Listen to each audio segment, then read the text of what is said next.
All right, adequate notice of this meeting of the Zoning Board of Adjustment was sent by email to the Asbury Park Press and the Coast Star, our official newspapers, on January 4, 2021. And copy of the meeting notice was posted at the municipal building. Roll call, we have Mr. Hutchinson. Here. Ms. Dietz. Here. Mr. Lisco. Here. Mr. Gregg. Here. Mr. Ozenovich. Here. Mr. Ross. Here. And Mr. Fitzgerald. Here. Okay, Mr. Drews, Mr. Capoli, Mr. Palmisano, and Mr. Malengo are not present, but I will let you know if they join at some point. And Mr. Chairman, Yes. this is Kevin. Good evening. If I could just make one other real quick procedural note, just in conjunction with the Open Public Meetings Act, notice of this meeting, as April said, was printed and advertised in the borough's official newspapers, posted at Borough Clerk, but also the login information was printed and advertised as well, which is our, little trick we do with the pandemic world. So it would be my recommendation that this is a lawfully convened and advertised meeting. We just need to say that for the record. Thank you. Thank you, Mr. Kennedy. All right. Welcome to the May 27th, 21 Board of Adjustments meeting. Will you please join the board in the Pledge of Allegiance?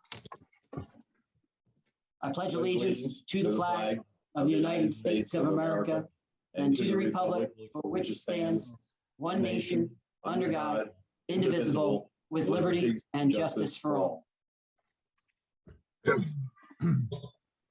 All right, we have a lot of business on the agenda.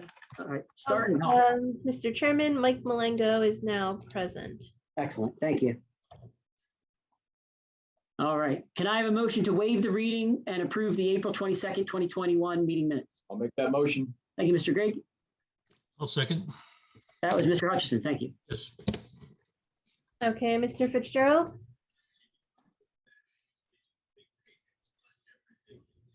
It's got to come off mute. Yes.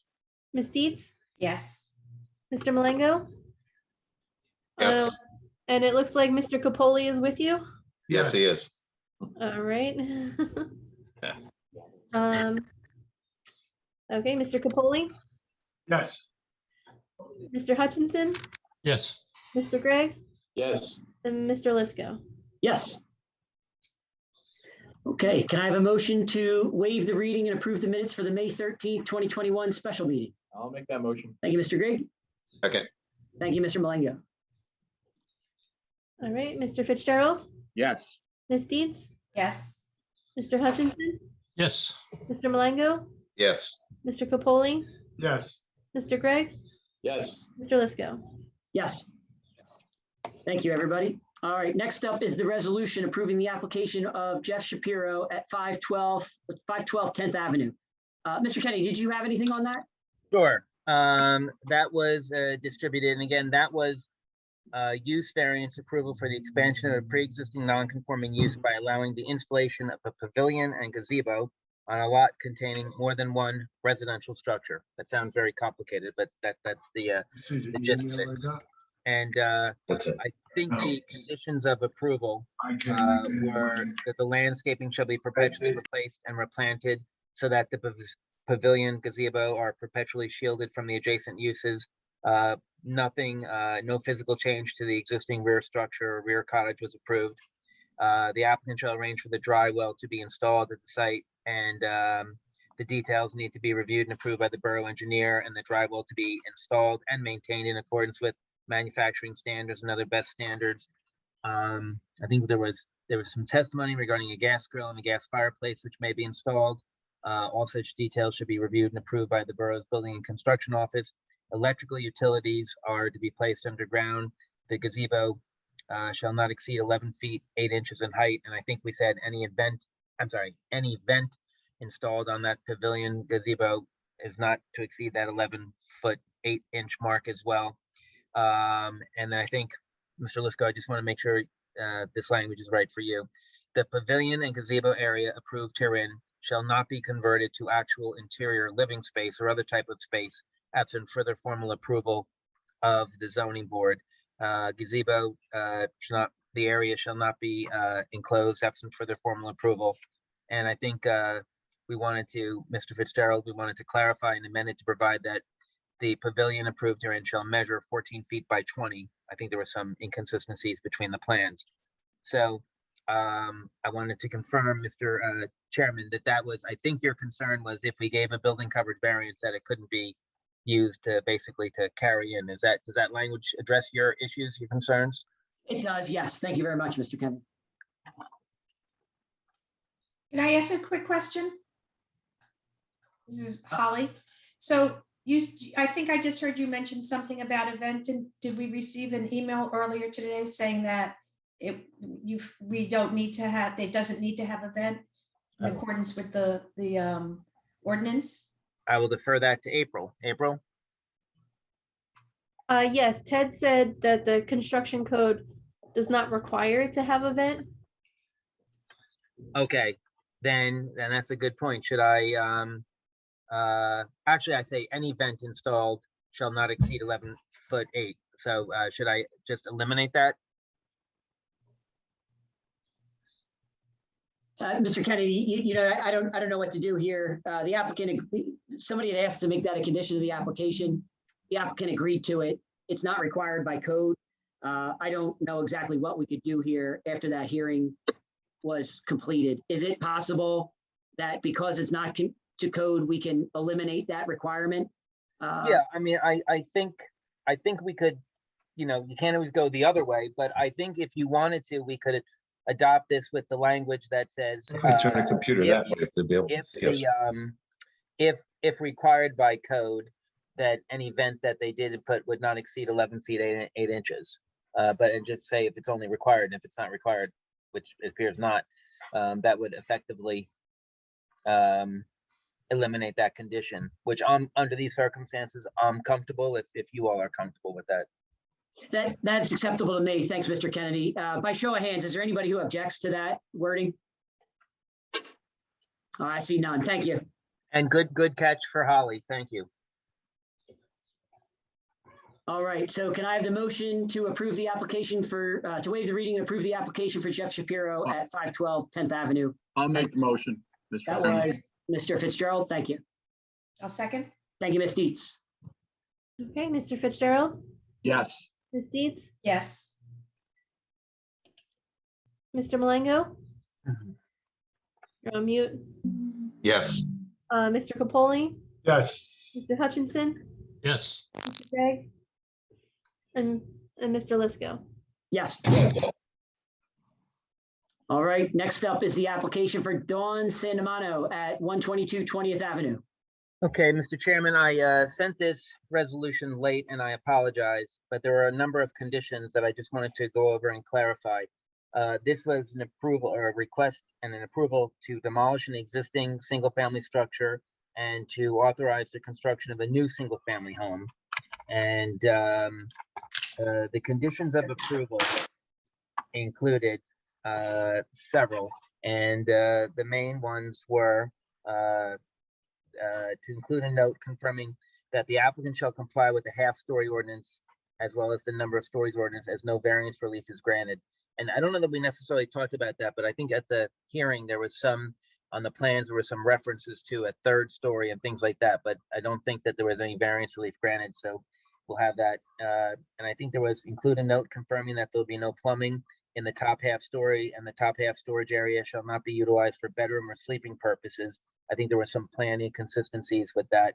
To include a note confirming that there's no impervious coverage variances granted, but make a note that even though the same may slightly exceed the calculations that the applicant brought to us at the public hearing process, you'll recall, they might not necessarily have calculated in accordance with our standards. So we told them to recalculate, but we're not granting a variance. Confirm a note, include a note confirming that the siding for the new home will be extended down to the halfway point of the foundation wall, and that said arrangement to be perpetually maintained. And then there was a note to include a note confirming that a window would be installed. I put on a blank line wall. I'm going to have to talk to April as to which wall that was. Ted wanted the flood elevation details on the plans. The new home to have a standard and compliant driveway apron, additional landscaping and to be maintained. And we have here, the plan suggests that the top half story may be a habitable area. However, the testimony indicated that that top half story will only be utilized as a storage area with no plumbing, and that the same would not be utilized for bedroom or sleeping purposes. As such, the plan shall be revised accordingly. And they're going to recalculate the impervious as we just talked about. And remember, I put a note in here, the board recognizes that the applicant reserves her right to install windows/doors on the ground floor, providing building and construction code requirements so allow, and also provided that there's no new variance relief required for that. Revised plans to be submitted to the board. And you'll recall, I think Ted expressed some, I think Ted could not read the plans and they didn't have some information that he wanted. So he just wanted better plans. So, Mr. Chairman, if that's acceptable, we can adopt that, but I knew there were a lot of conditions there, so I don't know if there's any questions. I think so. And could somebody refresh my memory? Was this the application with Jim Albertus? Yes. It was. That siding comment, I think we had discussed that it would go halfway down the foundation, and we ended up agreeing that it would go 2 or 2.5 feet above grade, which was the final decision. Okay, so We said 2 feet above grade. Yeah, that sounds right. So it's going to be, the siding for the new home will be extended down the foundation wall to 2 feet above grade. That's correct. Got it. And Thanks, then Mr. was there another, I'm assuming that window that I'm talking about is the same thing that they were saying that they might put windows and doors on the ground floor. I guess that was that change. So they reserved their right. So if we accept that, we can adopt that as modified. Thank you. I think that's acceptable. So can I have a motion to waive the reading and approve the application for Jeff Shapiro? That was Don Sandamano at 122 20th Avenue. I'll make that motion. Thank you, Mr. Grigg. Second. Thank you, Mr. Hutchison. Okay, Mr. Fitzgerald, Abstain. Ms. Dietz, Abstain. Mr. Malango, Yes. Mr. Capoli, yes, Mr. Hutchinson, Yes. and Mr. Gregg, Yes. Mr. Lisco. Yes. All right, next up you is didn't the call Mrs. Bell, did you? No. She might be, yeah, if I can remind everybody, they're on speaker unless they mute themselves.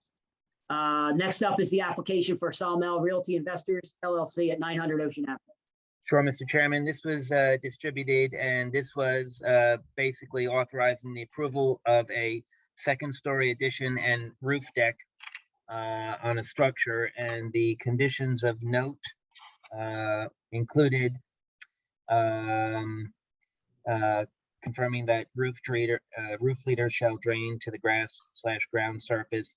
The inclusion of a note confirming that there should be no enclosure of that rooftop deck area absent further approval of the zoning board. The inclusion of a note confirming that only standard and typical patio furniture/beach furniture will be stored on the rooftop deck so as to avoid any adverse issues with unsecured wind-blown items. I think that was it, Mr. Chairman. I think so. Can I have a motion to waive the reading and approve the resolution for the application of Sawmill Realty Investors LLC? At I 900 make that motion, Mr. Chairman.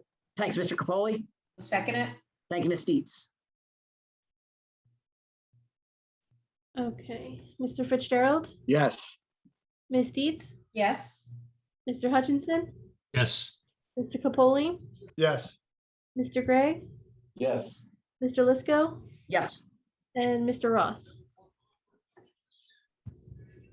yes. Excellent. I think that's the end of most of our business. Just over the past month, I just wanted to take a couple minutes to talk about our schedule and some of the things that we have going on in the meeting. We have a lot of new members coming on board, and I don't know if it's just me, but I feel like now that we're not, because we're not meeting in person, sometimes we're getting a little bit off track in the way we review these applications with some of our comments. And I asked Mr. Kennedy to kind of give us just a very, very brief 5-minute refresher on what we can ask clients for, what we should be asking for the applicants, and what things are kind of out of our jurisdiction. and without picking on anybody, you know, sometimes when we're requesting things that aren't required by a zoning code or a building code, we're kind of overstepping our bounds of what we should be doing as a zoning board. So, Mr. Kennedy, with that, do you have a couple minutes just to kind of give us a quick refresher? Sure. So the first zoning regulation was adopted in 1799. No, I'm kidding. So, Holy So, crap, yeah. you know, we got things to do. just wanted to make sure everyone was awake. Yeah, no, Very well. that's a real good, interesting question that you had, and I'm going to be very, very brief on this, and we can sort of, I know the agenda's tough tonight, but with the advent of new members and some relatively new members, and even with more experienced members, these refresher courses are not always a bad thing to look at, and just real basic. You know, just in general, in terms of standards, we're talking about with use variances. And again, this has nothing to do with any application specifically tonight. And in fact, the telecommunications application tonight sort of plays by different standards or different rules. But basically, when you're talking about use variances, you're looking for, you know, does the application promote a public purpose? One of the purposes of the municipal land use law, which are things like promoting a desirable visual environment, creating appropriate and adequate light, air, and open space, and promoting the establishment of appropriate population densities. And also want to make sure that things can be granted without causing substantial detriment to the public good. And then again, for the bulk variances, which are your rear yard setbacks, your front yard setbacks, and those types of things, you're generally talking about some type of hardship with the land, the shape of the land, or the topography. And we always say that because what we have to be, it's not really personal hardship that we're looking at. You know, most applicants say, well, I can make more money if I do this. And we love people to make money, but that's not a recognizable basis for which variance relief is granted. So it's, when we're talking about hardship, we're talking about some hardship of the land, the slope, the topography, the shape of the land. And also the other bulk variance standard is, if there is no hardship, to say, well, even if there's not some physical hardship, it's do the benefits of this variance, granting the variance, outweigh the detriments? So anyway, and then the bottom two things that you always sort of think about in life is you know, the positive criteria, which is to promote those purposes of zoning that we just talked about, and the negative criteria, which is then applicants being required to prove that the application can be granted without causing substantial detriment to the public good. And that's always one of our things. It means a lot of different things to a lot of different people, but that's that. And the other overriding question is, does approval of this application represent a better overall zoning alternative for the borough of Belmar? So, Mr. Chairman, we talked about we are a quasi-judicial agency. Now, that means a bunch of different things to a bunch of different people, but in a nutshell, it means that we sort of have to act like a court. So that's why we are, even though we're informal in many ways, we are very formal. We swear in witnesses, we mark exhibits, we swear in members of the public, we let people cross-examine, and we entertain evidentiary objections. One, why do we do that? One, is required. Two, it's the law. And three, that's a judicially recognized and sanctioned process. And if there's ever an appeal, that's, you know, they look and to see that we've done everything in a thorough fashion, and we were not arbitrary, capricious, and unreasonable. And I'll talk about that things later on.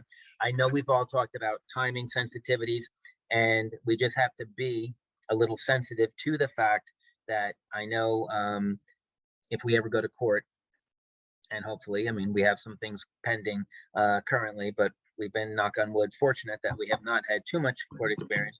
But the standard is, did we act in an arbitrary, capricious, or unreasonable fashion? And that mostly stems towards the public hearing process, the board's deliberative process, and the board's resolution. So that's why, you know, it's sometimes easy to sort of say, hey, you already asked that question, sit down, or stop, you know, you don't need that witness, or, you know, we don't need, but we have to be sensitive, because if there ever is litigation, the person who is aggrieved is going to yell and make a lot of claims. And they're going to say, you know, the board attorney shut me up. He wouldn't let me speak. He said this was not relevant. And if I had said this, I would have, not only would I have changed the way the board members would have voted, I would have changed their world on their world outlook on other things. sometimes we say to people, no, that's not the way, we're not going to let you speak, or you don't need that witness. And then if that person feels aggrieved, they're going to be like, if I had that witness speak, I would have been able to, convince the board. So probably not the right thing to do, or to say, but what I view the role of us as, and myself as board attorney, is sort of be a little defensive and be able to defend any of these potential claims. Because remember, when everyone's coming at us, we don't know if an application is at this point going to be approved, it's going to be denied, and we don't know if the applicant's going to be appealing, if the objector is going to be appealing, if the members of the public is going to be appealing. So there's a bunch of different, attitudes and a bunch of different opinions and different venues from people are coming from, and we don't know how it's all going to end until it ends and we have a vote. So the bottom line is, we sort of like to say, and I try to like to be particularly somewhat within reason, open to the attorneys and the public and letting them speak, and not saying it's irrelevant, within reason, only because I want to take that argument away from them at the judicial level if it ever comes up. And again, we like our cases to be affirmed. We like to win in court, and we also want to avoid, a reversal of our decision. But equally important, we sometimes want to avoid recusal, or not recusals, remands, because then we have to hear it all again. So anyway, with that in mind, I know it's frustrating and I know it's sensitive, and we sometimes bend over backwards to sort of, within reason, let people proceed as they want, again, within reason. And last thing, Mr. Chairman, I think what you talked about is, in terms of building code and construction code, the important thing I think we have to recognize is, and I know we all recognize this, but it's, again, and Mr. Chairman, I think you make an excellent point. It's sort of a weird pandemic world. It's sort of a different, type of experience when we're doing these Zoom meetings. But I think the key is, whatever approval we give always is subject to the building and construction code. And that's a much more technical aspect than we, all of us. I know Ted's not here tonight, but Ted is fully versed in all those things. And sometimes it becomes very easy, but I think we have to sort of try to stay away from getting out of too into the weeds in terms of the building and construction code issues, because number one, sometimes we might say something that's wrong because it is complicated. And number two, the most important part is, even if we don't say it, or even if we allow it, if April, if we gave an approval to do something that violated the construction code, it would get caught in the building and construction code office, and CFOs would not be issued, correct? Correct. So, I mean, I think we're also, usually Ted would be here to correct us, and he'll say, Kevin, you're wrong on this. They don't need a parking variance for this, or we can have a window there. So that's just one thing to sort of be recognize, that we do probably can not have the real focus too much on building and construction code issues, because it's already covered. But sometimes you will bring up good points, and you'll tell people, hey, listen, this is Ted will say, or you guys will say, that construction code will not allow a window here, so we're telling you, just tell you that now, because that's going to be a problem. Or hey, you can never have steps this high, that doesn't meet the ADA requirements. You sort of think that most people know these things, or that they're professionals know these things, but sometimes things get up. But anyway, so Mr. Chairman, I don't know if that's exactly what you wanted, but that's I did do it in 5 minutes, so I get credit for that. Thanks. Yeah, thanks, Mr. Kennedy. Did anybody have any questions they want to ask Mr. Kennedy on any of this? I just, not so much a question, maybe it is, I could ask it as a question. Mr. Kennedy, if any of the board members go afoul of what our jurisdiction is, would you please make sure that you please let us know and stop us? I mean, we won't be offended. I think Sure. Sometimes we might go beyond the variances that are in front of us unknowingly, and trying to help, but meanwhile we're just causing pain for the applicants. I think that's an excellent idea, and I will be more sensitive to that. And then if I am asleep at the wheel, and we can sort of say, hey, is this really a issue that the zoning board is jurisdiction? I think that's a good, excellent idea, and I think we can and should and will be more sensitive to it. Excellent idea. Mr. Kennedy, if I may, as we know, all the board members in the past, sometimes we may ask a question that is not a part of the building or is a part of building code, but you could see that it's a danger. So Absolutely. somebody might be asking something that is not required by the building code or not required by the board. It's for it to be addressed. Now, we have all, at some point in time, have turned to to Mr. Bianchi and said, "Hey, Ted, what do you think?" And he's always came through. Ted did a great job. But I think we need to keep in mind too that we may be asking a question that is not required by the building code, but it should be at least presented and talked about. Mr. Capoli, you are 100% correct. So, I mean, I think sometimes there, and I think you said it better than I did. Sometimes people are just not aware or things like that. So, I mean, I think clearly we want to help people and we want to direct people and guide people. And certainly we can, when we see issues like that that need to be addressed, it would be wrong of us not to say, hey, by the way. But again, on some of the minor, other more, nuances, they'll, Ted will be there, but I totally think, we're all in this for the right. We want to approve the applications which need to be approved, and we want things to look nice, and we want everybody to be safe. So I totally get it, and I would agree with you 100%. Thank you. Thanks, everybody. I appreciate that. April, did we need to talk about anything else now? Yes, just real quick, the application for Roseanne Whedon, 315 12th Avenue. She's revisiting her application with her attorney. So we're going to postpone her application to a date to be determined, and she has agreed to renotice once she's ready to present her application.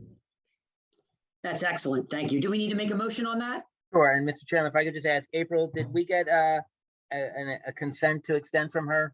Yes. Okay, so that's perfect. And there's no, Mr. Chairman, just for the record, there's no zoning issue or notice of violation pending. So we just carry that. So yeah, Mr. Chairman, we'll have a motion to put this temporarily on hold until the applicant gets ready and new notice will be required. And April, just because we don't want this to last too long, just keep this on your calendar. And if we don't hear something in 2 or 3 months, let's just make sure we revisit it. Thanks. I'll make that motion to postpone this. Can I have a second? I'll second. Thank you, Mr. Green. All in favor? Aye. Aye. And opposed? All right. All right. So we're right up to our next application. Is that right? Yes. All right. We have the continued application from April for Larry and Barbara DiBianchi at 1808 B Street. Mr. Chairman, Yes. just an administrative matter. I just wanted for the record to state I was not at the April 22nd meeting, but I did watch the tapes. So I don't think I'm going to be voting. It looks like we have a full board, but I just wanted for the record to know that I am eligible in the event I'm needed.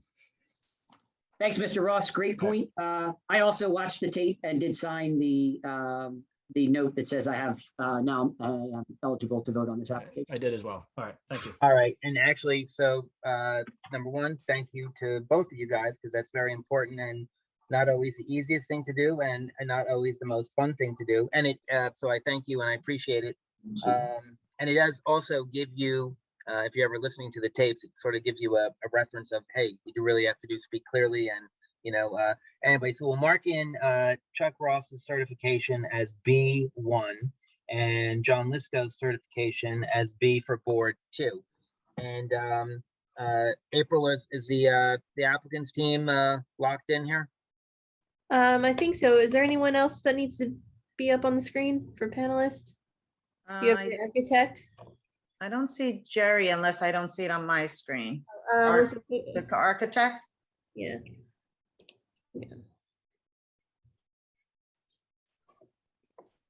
Oh, there he is. Okay. It's under Jose. Okay. And then April, just from an administrative standpoint, knowing that Mr. Lisco and Mr. Ross have listened to the tapes, is everyone here tonight eligible to vote? Yeah, go ahead, Mr. Gray. I'm not eligible to vote there, Kevin. I didn't watch the tape on that one. Okay, so you Although I can did watch participate. for Verizon. Okay, so you can participate in tonight's discussion, but then if and when a vote calls, our friend April will not call you. And then, Mr. Chairman, I think, April, correct me if I'm wrong, we have two things to add into evidence since our last meeting. Yep. April, I'm going to start with A7. Yep. Does that sound right? All right. So A7 is architectural floor plans and elevations prepared by, let's see, AGPC Architrave Group, PC, and that's dated March 18th, 2020, last revised May 6th, 2021. So we're going to mark that as A7. And then April, we received a survey as well, correct? Correct. So that's going to be A8, and that's a survey prepared by Valley Surveying, Inc., and that's dated April 6th, 2021. And I think those were the only items, the April that new items we had, correct? Correct. Okay. So, Mr. Chairman, we can turn it over to the applicant, and she can introduce herself and or reintroduce herself for the record, and let them proceed. Excellent. I am Conchetta Alvarez. I'm the owner of ERS Better Homes, general contracting home building company. I am representing Lawrence and Barbara DiBianchi on this application. So Okay. yes. And let me just say for the record, you were previously sworn, correct? Yes. And you recognize that you're still under oath. Yes. Thank you. So at the last meeting, well, the original application was regarding converting a portion of the, oh God, I'm sorry, I have my dogs here. So the original application was regarding the porch, where we were going to convert a portion of it towards the bedroom, and then the other section was going to be the porch. But because of unsafe conditions and the existing foundation, we had put in the well, not the application, but the drawing, that we were going to redo the porch, but we couldn't meet the setback. On top of that, I know there was some lot requirements that we had to meet. We added a bathroom in the back, and we had met all the requirements in regards to that portion. So at the last meeting, it was presented to us that the existing garage, which was on the original application to be removed to meet the requirements of the coverage, they put in an application to keep the existing garage. Due to the 2 meetings prior, someone had, and I don't recall who it was because I don't have anything in front of me right now, so I apologize.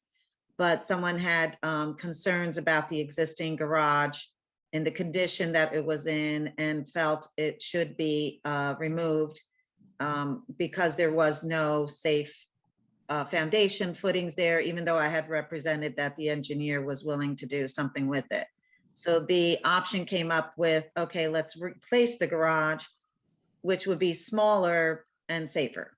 And that's where I would like the architect to step in regards to the actual revised drawing regarding the garage, and also the survey pertaining to that window in the back that had to be replaced because it literally fell apart when we were working in that area. So Jerry or Jose, I'm not sure who's on, if one of you can chime in on this part now.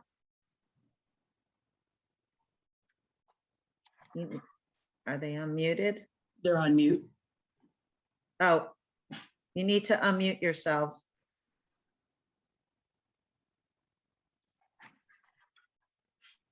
Can you hear me now? Oh, hey, Jose, how are you? Very good, thank you. Good. So based on what I said, does anybody Can we get Mr. Jose or Mr. Santos sworn in? Sure. You could just state your name, please. Jose Santos, S-A-N-T-O-S. Okay, and your, well, let me just give your address, please. 57, Suite 107, Red Bank, New Jersey. Okay, and if you could just raise your right hand, do you swear that the information and testimony you're about to provide will be the truth to the best of your knowledge to help you God? I do. And just for the record, again, you're testifying in your capacity as, Licensed architect. thank you. Thank you, Mr. Santos. I will proceed accordingly. As Chet has just mentioned, regarding the back garage, the previous application had it to be existing to remain, which is now being removed. Within the plan that you'll see, the updated plan shows a single car garage, 1 story with a doghouse effect up on the roof. That is on that drawing A3 within your package there. On there shows the elevations for the single car garage, the foundation plan, and the floor plan itself. It has 1 single overhead door, as well as 2 windows to the right side of the garage. The garage in itself would mimic the existing residence in terms of color, decor, so it all matched accordingly. Also, you'll see within the revised architectural site plan, indicating the front kind of bedroom piece that's being bedroom extension that's within that closed porch area.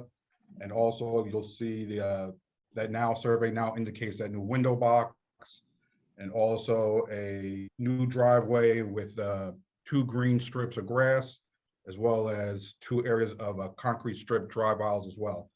Within the site plan zoning data, you'll see that there's the impervious coverage numbers being met. The percentage of lot where it was existing at 71.85% has now been reduced significantly down to the 54.97, where the permitted is 55%.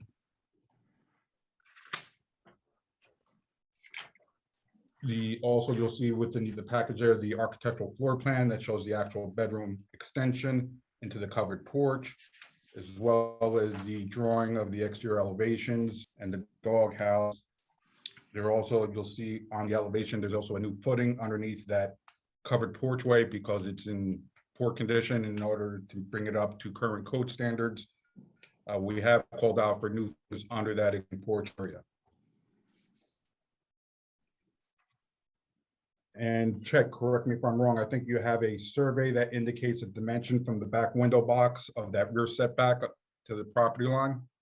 Yes, so we had it revised because there was only 1 measurement showing on there. Even though we could have put a ruler on it and done it that way, the board did want us to make sure it was shown on there as a number, not to do it with the ruler. So we had that redone, and I think it should satisfy everyone at this point.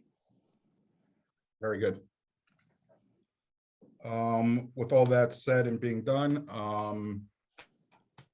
I thank the board for their consideration, and that would conclude my testimony. Thank you. We'll hold all our questions to the end. Ms. Alvarez, did you have more testimony? No, that was pretty much it. I think we covered it in the last 2 meetings in detail. Any questions, feel free to ask. Yeah, we're going to open it up to board questions. Could I just ask you just to very slowly walk me through this one more time? Sure. What you want to do is what I'm most interested in, and what your plan is here. Start with the porch. So the existing porch, the original plan was that we were going to extend the bedroom into the porch area and keep the right side was going to be the bedroom area, the left was going to be the porch. The problem is the right side setback requirement, not the left side setback. So to conform to safety conditions, really more than anything else, the only way we can accomplish that is we have to put in a new foundation, which is what was represented in the drawing. So when we originally submitted it, it got denied for that, for the setback, even though we were not changing the footprint, keeping it the same exact footprint. And it got denied for the coverage also. And that was based on, in the backyard, there was flagstone, there was a screened-in porch that has been removed since, and the size of the existing garage, the oversized garage. Now that we are, the sunroom has been removed, Trying to think, and the garage has been reduced. We are now reducing coverage substantially from, what was it, Jose, 71 or 72%? 71.85%. Okay, so we're trying to make this happen for the DeBianchis because they plan on retiring in this home. And the main goal was to make the bedroom larger. Okay, so you're still trying to build out the bedroom onto the front porch. You're going to replace the foundation for the front porch, Yes, and you're asking for variances to do that. yes, Okay. Now, did I hear you say you removed a sunroom? yes, the back sunroom was removed so that we could abide by, again, this was for the building coverage component. Okay, and then as part of this, so you're meeting the coverage or reducing the coverage, is that you're tearing down the existing garage and you're going to build a new one in a smaller footprint? Yes, Okay. Okay, now can you go through and list the specific variances that you're requesting? I knew you were going to ask me that, and I don't have my files with me because they're at the You knew office. I was going to ask. How did you not? The one variance is definitely because of the front porch, the right setback. Well, hold on, maybe Mr. Santos can walk through the list. Jose, do you have Correct. that in front of you? Thank you. Yeah. The actual principal structure, the allowable is at 30%, which is 1,048.5. Existing is 1097, which is at 31.4%. So we're a little overage on the principal structure. Now I'm looking I'm at sorry, that was for That's the coverage. existing house and the front porch. And I'm What- sorry, what, I'm sorry. Mr. Santos, I'm looking at your drawing SP1. Is this the list you're going over? Yes, on the chart there, the lot coverage chart. Yeah, Where that's it says right. Okay. 30% principal structure permitted, where you see the allowables at 1048.5 at 30%, where the existing is at 1097 at 31.4%. Okay, excellent. So that's the first variance, or no change on it. Correct. We're not increasing the footprint. It's a pre-existing non-conforming there. Okay, thank you. Okay, keep going. Thank you. And then we have the impervious coverage variance that we're seeking, which is that kind of that 55%. Where existing, it was at that 71.85%, and that's where we're reducing it all the way down to 54.97. So that we just under less than 1% to meet the requirement. All right, so that's not a variance request. Correct. Okay. I have just one follow-up question on that. I think I saw on one of your plans that you calculated the gravel at 50% Correct. coverage, is that right? Correct. Is that allowable by code? I thought gravel was 100% pervious in Belmar. Correct. From our understanding that depending on the ordinance, we understood it as 50%. If ordinance is it as 100%, we could alter that and modify the drawing. Instead of lieu of gravel, we can do impervious pavers. Their Pervious pavers. impervious pavers are 50%. Yes, Pervious pavers, I'm sorry, yeah. Pervious. Okay. And as far as the driveway and the grass strips, were they included in your calculation? Because I believe driveways are 100% pervious, impervious, I'm sorry. Correct. We have the 2 concrete strips and there's 3 grass strips there along the driveway where the existing asphalt driveway would be removed and put in the 3 grass strips as well as the 2 concrete. If that's being calced at 100%, we could also alter the concrete strips to be pervious pavers as well. Well, the entire driveway, regardless of what it's made of, is considered impervious, oh, As well as grass? as well as grass in a driveway. It's the cars parked in it that are considered impervious. I think that's the case. I would ask Ted, but I believe that's the case. Okay. Correct. That's correct. Thank you, April. Yeah. Mr. Chairman, I'm looking, just to clarify, I'm looking at their notice and they have a front setback variance, a side setback, and then the impervious and building coverage. Okay, thank you.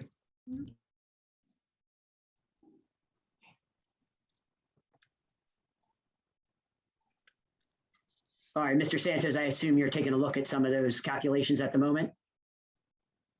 Yes, there's that front yard on the principal structure, which is at 20 feet. Existing is at 11.81. The rear yard at 25 feet. And there's a dimension there of existing of 30.14. And that is to that window box. And Chet also updated, there's an updated survey for that window box missing dimension. The side yard, minimum is 5 feet, where existing is at 2.65, 12.82. Then the combination side yards at 10 feet and existing is at 15.47. Thank So you. you're looking at the front yard as well as the side yard variance. Okay. And we did supply, Uh-huh. and I believe that was per Ted's request, if I recall correctly. We did supply the average of frontage for that block on the original survey that we submitted. Thank you. And I think I may have had one quick question.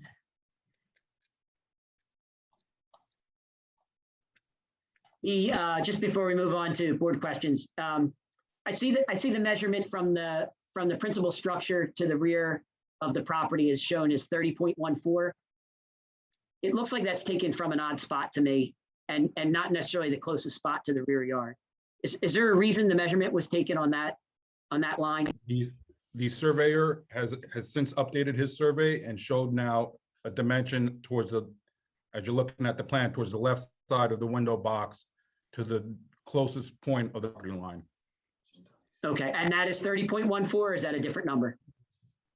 Chet, if I remember correctly, I think that was 27 point change. And that's the closest point from the principal structure to the rear yard, to the end of the rear Correct. yard. Right. Okay. And that was 27 foot? It was It a was a little bit 27. over 27.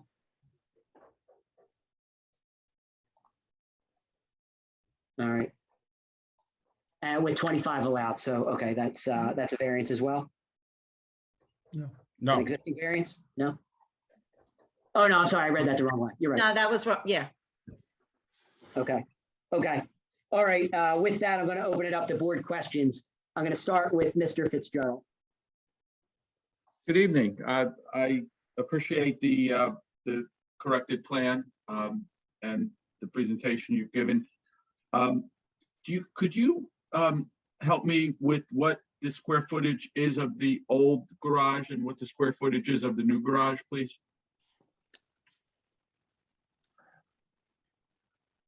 It doesn't appear much smaller is really my observation from looking at the old footprint to the new footprint. It appears just marginally smaller.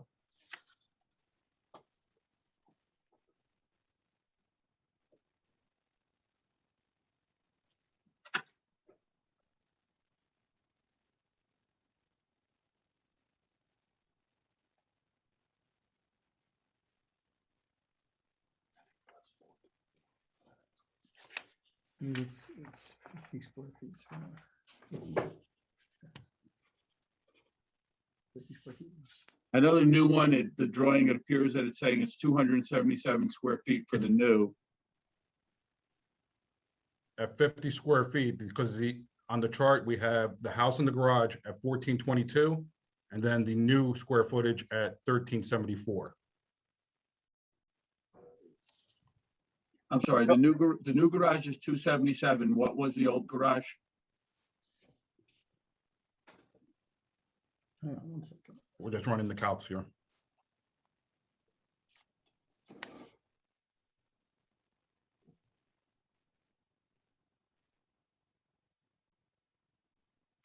Was the previous 325 square feet and it's revised to 277? 325. Yep. 325 square feet at the existing garage. Okay, very good. Thank you. And I'm sorry, Mr. Fitzgerald. So let me just have that number for the resolution. The new garage is 325 square feet. No, sir? no, the proposed garage is 277 according to the plan. Okay. And what was the old garage? 325. 325. Thank you. Very good. Now, if the dotted line is the footprint of the old garage or the existing garage, it appears that you've moved it significantly closer to the house. And my estimate, based on these dimensions, looks like it's about 4 feet away from the back of the house. I would say more like 5 feet. Could you say exactly what? Because the walkway is 3 feet. And if you look at it, it doesn't look like it's the open spot there gets it to 5. But regardless, without Ted, again, I'm not really sure whether or not we've got any assertion on this, but I thought there needed to be clearance for emergency equipment to have access to the rear of the home or through the backyard, and 4 feet or 5 feet if it's 5 feet.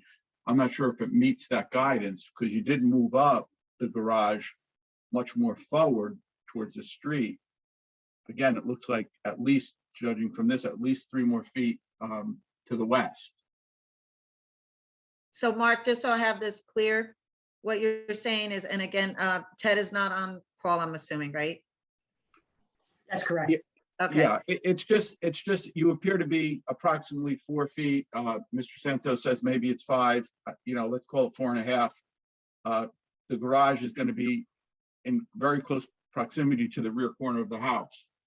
And, Okay, so and I personally know this because I had a similar problem with a deck I was attempting to build, and I was prohibited, or I would have required a variance if I had such a close tolerance between my deck and the garage. I'm certain the home and the garage would have the same problem. So the garage has to be a certain distance from the homeowner's home you're talking about, That's not correct. the neighbor's? Okay, so the distance from the garage to the house would That's have to, That's the question. What is the minimum distance between the garage and the home? well, here, let me look this up. You might lose me for a second. I'm gonna look up something.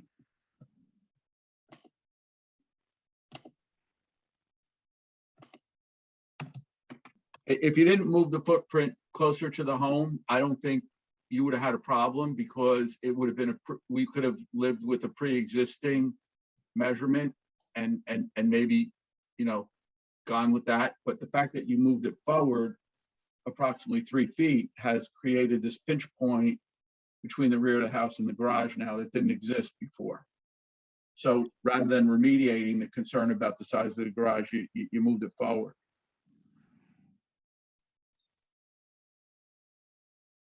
Okay, so Jose, are you on? I'm not looking at you guys right now because I'm looking at the survey. Jose, the existing garage as is, how far is that from the back wall of that bathroom? We're looking up that number right now. Okay, And that proposed number from the proposed garage to the residence is like at 4'1". okay, but what is the 7 foot existing? two- And from the existing garage to the existing residence is 7'2". Okay, so why was it moved forward is my question. It's as vehicles get bigger through modern technology. Right now, we have the entire length of that garage at 21.67 feet. And what's the existing length of that garage? It was like 18 feet. Oh, so that's where we gained the extra 3 feet because you lengthened the garage. But A parking if we- spot. I Yeah. mean, you're talking the size of the car, please. Let's not have that conversation. That's to claim that a car can't fit in a 18-foot length is probably. I think you have a clearance problem between where you moved the front of the garage to. You went from 7 feet clearance down to 4-foot clearance, and so I mean, And the clearance mark needs to be what, a 5? I'm not the expert don't on know. that, and I apologize for not knowing, but I know that it's more than 4 feet. Because Does I had the anybody same on the problem. board happen to know that answer? We're not qualified. We have to go to somebody else who can say what the clearance between the garage structure and the home would be. Okay, so You know go it, ahead. John? John, do you know it? No, but why don't we just make it a condition, the application that it conforms. That's what I to was just whatever going to recommend. Whatever the code is. We know that the existing is over 7, almost 8 feet, the existing garage to the back wall. So, I could live with, the clearance will be adjusted accordingly. okay, and I think we should go back to, Jose, I think we should go back to the length it was prior. And I understand with the length of cars and so on, but we need to make sure that this application moves forward for the family. We And will comply with yeah. all building regulations as well as with the requirements set by the fire department. Yeah, if you just, Okay. if you just kept the front edge where it was, I don't think we'd even be talking about it right now. Okay, Right. so we'll do that. and then- Thank you, Mark. And then I just want to ensure, it seems like you went much higher to 18 feet, which I believe is the maximum. Is there any plans to use that additional height within the garage? Because 18 feet is a fairly tall structure, and I see we We're have windows creating, on top. yeah, we're creating, because we're shrinking down the garage and they really need the storage too. We're creating stairs or attic stairs, pull down stairs. We haven't even gotten to that point yet, to just create a loft for storage. Okay, and would you be willing to make sure that the application indicates that it would be storage only, Oh, yes. unheated? Okay, all right. I have no further questions. Mr. Chairman, Yes. ordinance 40-7.8, section B says a detached accessory garage building in any zone shall be less, it says no detached accessory garage building in any zone shall be less than 10 feet from a principal building. Thank you very much. The previous. All right, so I'm assuming the applicant is going to propose to put the west wall or the front wall of the garage back on the same footprint along that western line. It's still going to be close to the house, but you're building it in the same spot. So it's a pre-existing non-conformance on a Okay, new Correct. structure. Yeah, It so we'll- triggers a variance then, so the variance should state, if your measurements are correct, we're pre-existing 7.5 existed, and 10 is required, it's now a variance if you're gonna go 7.5 feet. Okay, so we're back to square one, you're saying, in regards to we have to Like- shrink down. I just trying to Yeah. get a clarification. Just bring it back to the dotted line that's on your revised drawing, and I think, I mean, I can't speak for other board members, but I certainly wouldn't want to see you further exacerbate a pre-existing non-conforming use by moving it further west. So we Right. might swallow hard and say 7.5 feet we may be able to live with. I'm not even sure of that, because I think the 10-foot rule is really related to emergency access for fire equipment, things like that. So other board members may not be as lenient on that as Okay. I might be, but I certainly wouldn't want to see it made any worse than Oh, what the no, current that condition is. I totally agree with, not to make it worse. But if we could keep it on the same footprint, that would be ideal. Well, it isn't the same western line, but certainly not expand back out to the old line. I mean, that isn't what we were intending to do when the garage was being reduced. So I'm only speaking about you're gonna reduce the garage by that additional, I don't know, whatever you did, 4 feet there. Got a window on both sides, so, right? Yeah. No, where you need that. Oh, there's not much more than stone. Ms. Alvarez, do you understand what Mr. Fitzgerald's asking? So, well, I'm not sure. I feel like it's like, yes. All right, here's the thing. Yeah, I just want to make sure. Previous Can we request, let's be say- clear about it. Let's be clear. Yeah, Just so there's no confusion. yeah, You had this very large, dilapidated or garage that needs to be knocked down. right. You came back with a garage that went from 325 square feet to 277. Thank you very much. 50 feet reduction. However, you did do an expansion forward west. So you created a worse condition in terms of Right. size than what existed before. So all we're asking is that you take off that rectangle, if that's 3 or 4 feet, and then, you have an 18-foot instead of a 22-foot garage. That's fine. I think it's We're fine. just I gonna, mean, yeah, we're just I mean, gonna bring unless you're it putting back. a monster truck in there. Yeah, we're just gonna bring it to the same length that it was before, which was really probably at the 18. Right, and if you stay within the same line, my vote would be acceptable, but I can't speak to the other board members. I Because the other understand. board members might prefer to see you get to 10 feet and then make it a little wider, which may be even a better idea. Is that get to the 10 that you need and then get back a little more space by going a little more width. But I'm not designing it. I'm just telling you that you're out of compliance and you'll need a variance.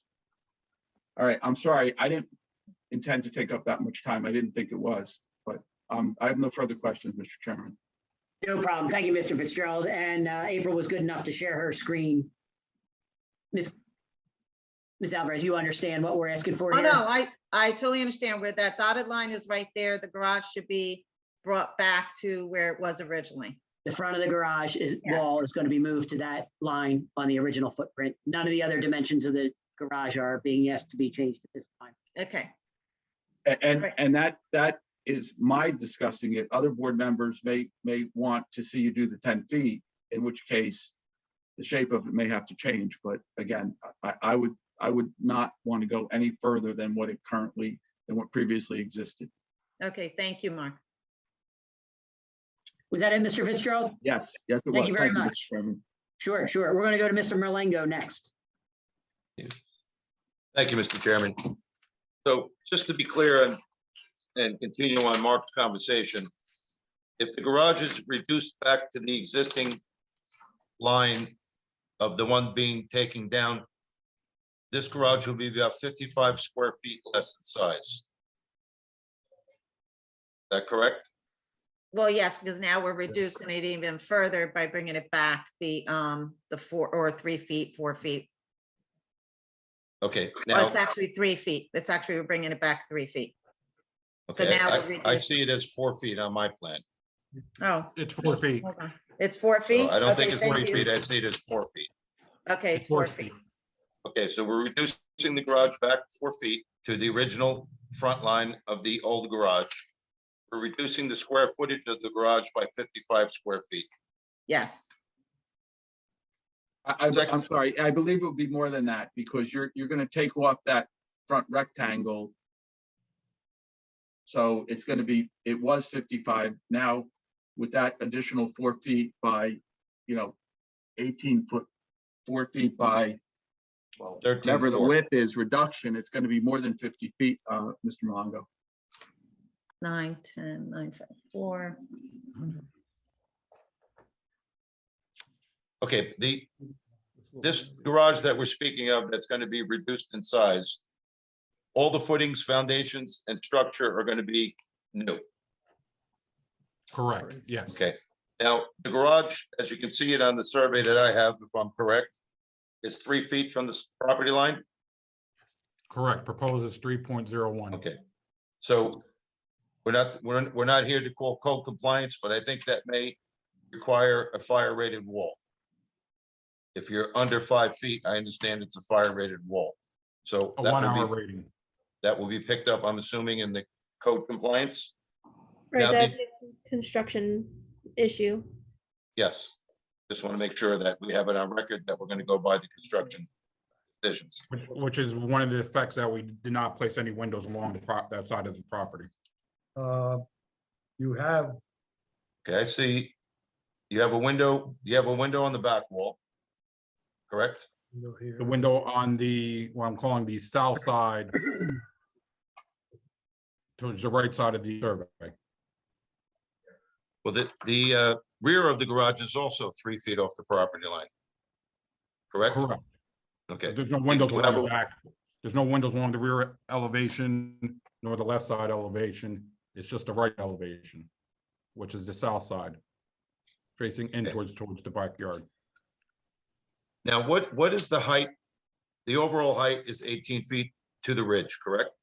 To the top of the ridge, that's not to the mean. Okay, and the Mean size of roof this, will be The size of the dormer, length and depth? Very few details on the garage itself. There's more on the main structure. On the main house, or are you talking about the garage? No, I'm saying No, on the the garage garage. plan, there's not any detail on the dormer that's at the top. I'm asking, what is the width and depth of that dormer? The width of the dormer is 7 feet, Projection? and the depth, I'm getting you that number right now.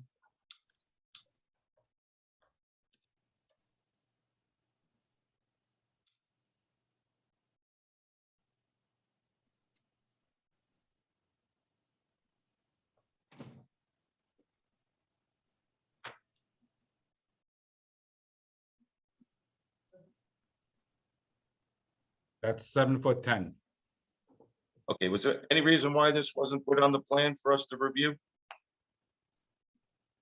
From dimension? our, yeah, from my understanding that we were trying to work on the coverage versus the actual building of the garage from the last meeting. I might be wrong.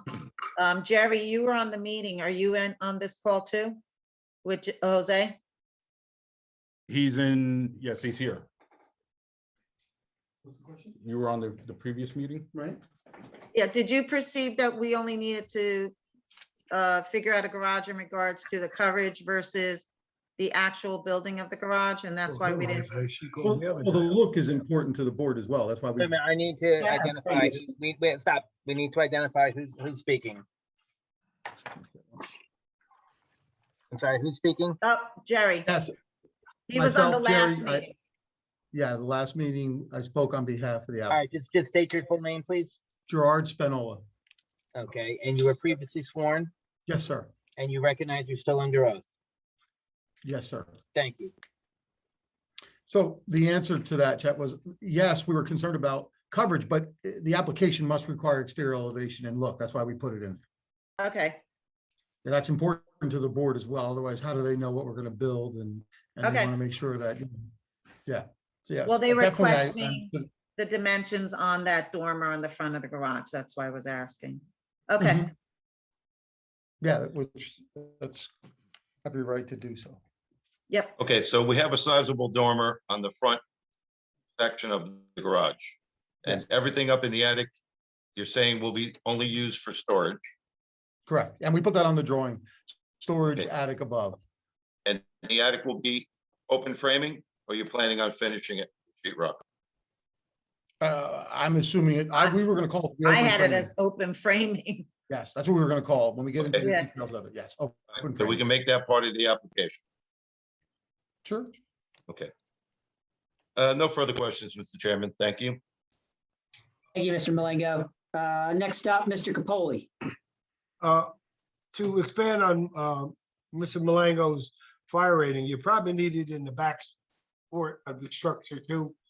Is that 3.01 is close? Just think about it. I'm not telling you you have to. We will comply with all building regulations, yeah. Okay. Second question, is there going to be any water in this structure? No, I don't Is there think going to so, be no. any gas in this structure? No, no. Is there going to be any electric in this structure? yes, there is Well, there's electric, lighting, yeah. the lights. And the garage door, if there's a garage door opener, there wouldn't be electric for that. Okay.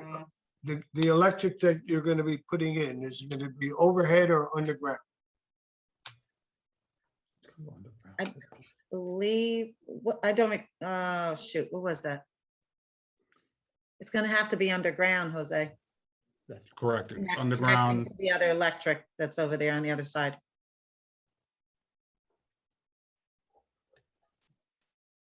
And if I may ask another question, don't want to get too long here. What was the purpose of the dormer?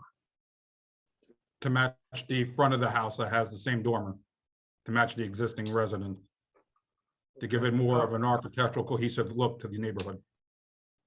All right, and I'm going to speak for myself here. I don't want to speak for the rest of the board. we've been here 2 or 3 times on this application. We seem to keep going through the same thing, measurement. What are they? Where are they taken from? Why are they not on the drawing? You guys are busy and so are we. I myself personally like to see more information on the drawings and pertaining measurements and setbacks and all of that stuff. So if you come before the board again, I personally would appreciate it. And I would probably think a lot of my board members would too. That's all I have, Mr. Chair. Thank you, Mr. Capoli. Can I interject one moment regarding the setbacks? I believe the survey clearly notes where all the setbacks are located. So I just want to understand properly, is the only thing that we're really missing on this is the dormer information, or is there other information that's missing from the drawings? Well, it's just in a whole. It's not necessarily setbacks. We have a lot of information to look at, and I myself want to see numbers. I'm going to see numbers, what's this, what's that, how far, not that I have to take out a ruler and go to your scale and see it's a 1/8 scale and decide that it's 3 feet 3 inches. You know, I shouldn't have to do any of that. Again, my personal opinion, I don't know how the rest of the board members feel, but I wish there was more information. Well, again, I'm asking the question, what measurements are we missing? I just need to clarify so I know. Yeah, is it just the dormer or is it other items? I don't know of any, but we've went over quite a few tonight that should have been there. Okay. Jose, is there any, are all the numbers allotted for on the actual drawing in regards to setbacks, heights, elevations, measurements of the garage? He's putting it on me. You could dimension every little square inch of this place and put dimensions everywhere. Duly noted, we hear the board's concerns and we can move forward on from that. Okay. Thank you, Jose. You're welcome. All right, Mr. Hutchison, you're up next. Thank you, Mr. Chairman. Most of my questions have been answered, except that I guess I'm still not clear about the impervious, because we talked about, I'm looking at, if I'm not looking at the camera right now, I'm looking at the plan on my computer.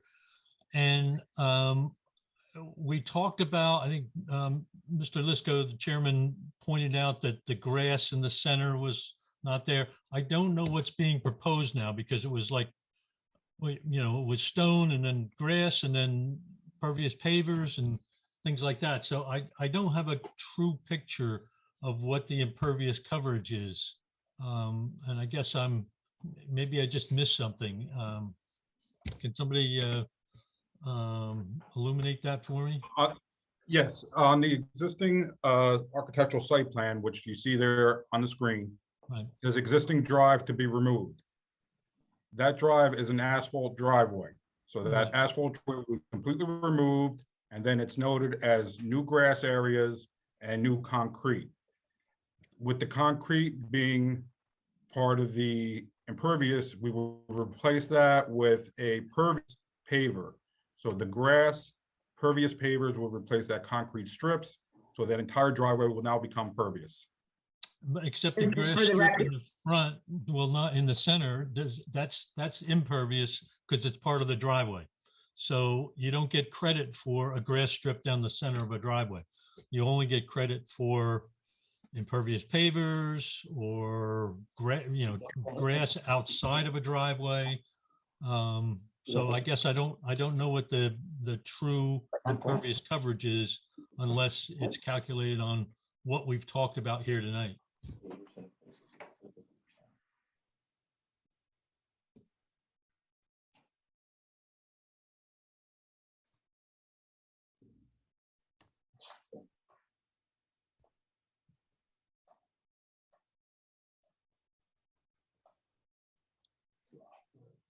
So my understanding is that the entire driveway, if a car parks on it, is whether it's grass, is not pervious. It's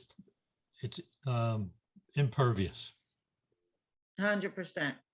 right? Unless you use pervious pavers, of which you get a 50% credit for that amount of coverage for the pervious pavers.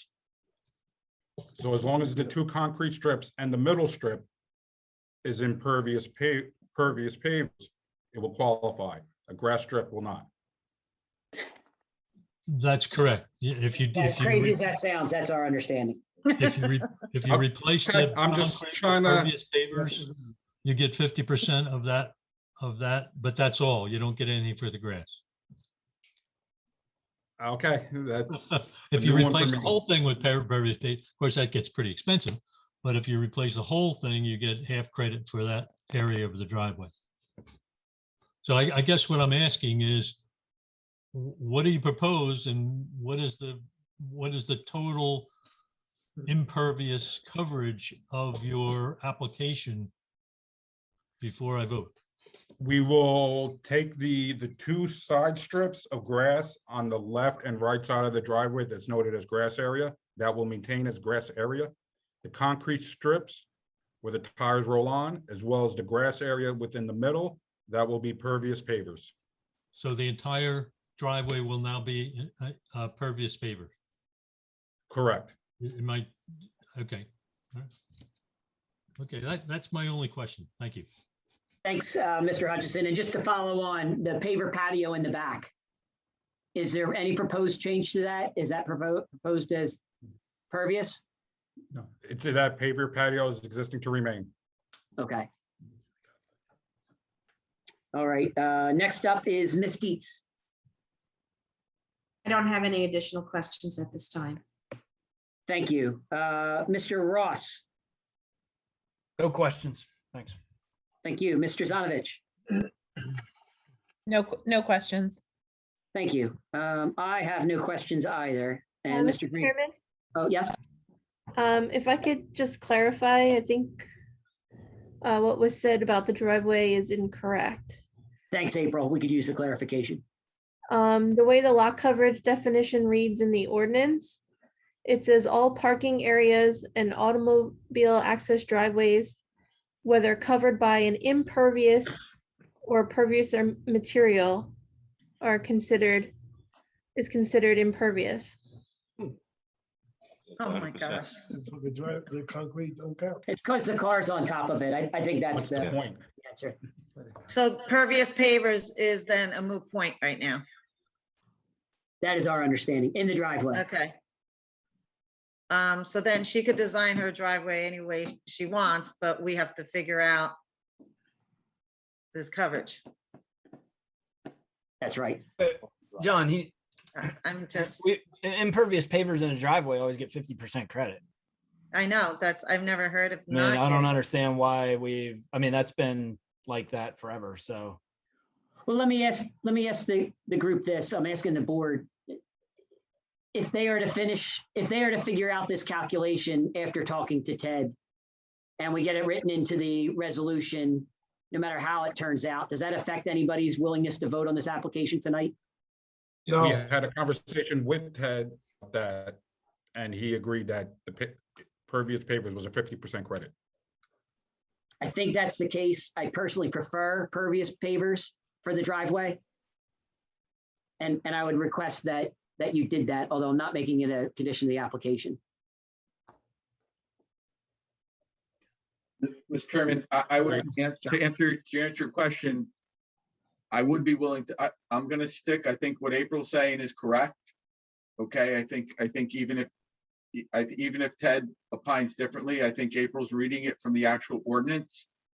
So I'd be willing to vote on this application if we go with the assumption that April's reading is accurate, and then the applicant is seeking a variance based on lot coverage on that calculation based on what the ordinance states. And I'd be inclined to vote for it, and I'd be inclined to vote for it if we knew, as Mr. Hutcherson mentioned, if we knew what the pervious versus impervious overall coverage is going to be. And Conchetta, please don't forget to take back some credit for shrinking the front of the garage down by 4 feet by 13 or 14 feet, because you gain back a little bit of permeable coverage by doing that as well. But I do think we're confused now that we don't know what the lot coverage calculation is.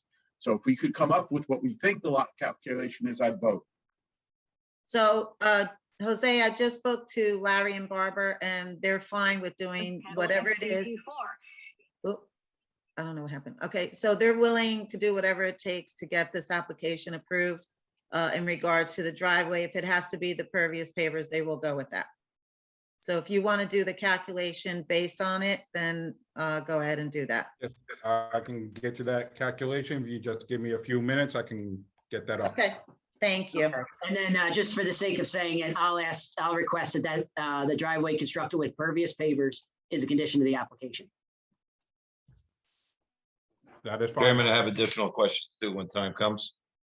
I think the time is now, Mr. Malinga. Okay, I didn't know if it was anybody else is here. So just to clarify, we're bringing the garage back approximately 4 feet.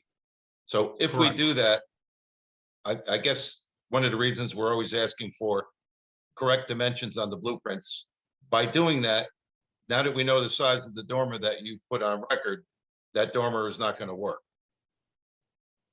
And if somebody decides that we're going to go back to the 10-foot setback, I don't think you're going to be able to put any type of dormer in the structure. That's fine. That for Barbara and Larry, that was just an aesthetic thing. It was not a necessary thing. You know, they're okay, like just putting a window there and that's it. So if we don't need that dormer just so it can match the front. I'm saying it won't work even going back by 4 feet. So what you have drawn here is not going to be what we're going to see in the end result. So I don't know if we want to have the dormer eliminated. So the roof lines come and meet the 18 feet. We need to make a decision on that, or we're not going to know what the bottom design will be. I would say eliminate it. Okay.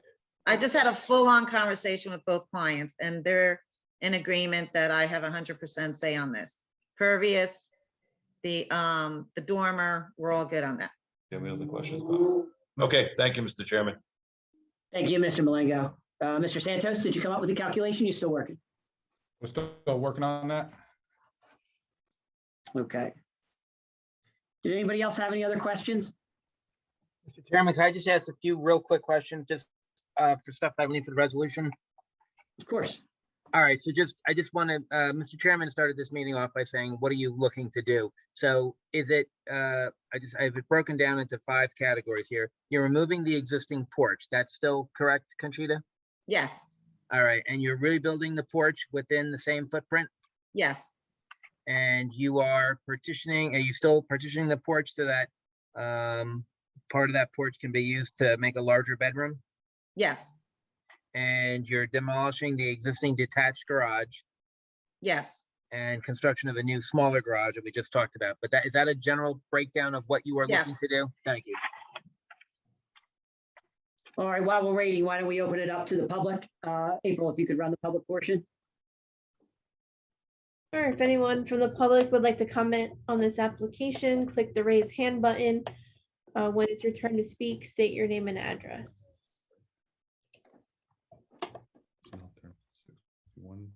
Linda Sharkus, 4th Avenue. Hello, Ms. Sharkus. We'll just swear you in. Do you swear that the information and testimony you're about to provide, to the extent you're providing, will be the truth, the best of your knowledge, to help you God? I do. Thank you. So one of the things I would like some clarification on is I missed the point about gravel. It was mentioned in the calculation. I thought based on the plans, it's showing all grass on the new plan. Has the gravel been removed from the lot? Yes, that's all noted as new grass area, and the small proportion of the back of the house that has that new sidewalk, that would also be impervious pavers. Pervious pavers. Correct. pervious, yes. Okay, so what we were saying initially about the gravel in terms of coverage, because that's something, what context did you mention it earlier in the meeting? That was the driveway. Jose? That was the It was for the back drive. walkway, that was the gravel. that back area, the stone walkway towards the back of the house, that's the gravel area that was referenced Okay. And that's going. to be pervious pavers. Okay, thank you. My You're only welcome. question.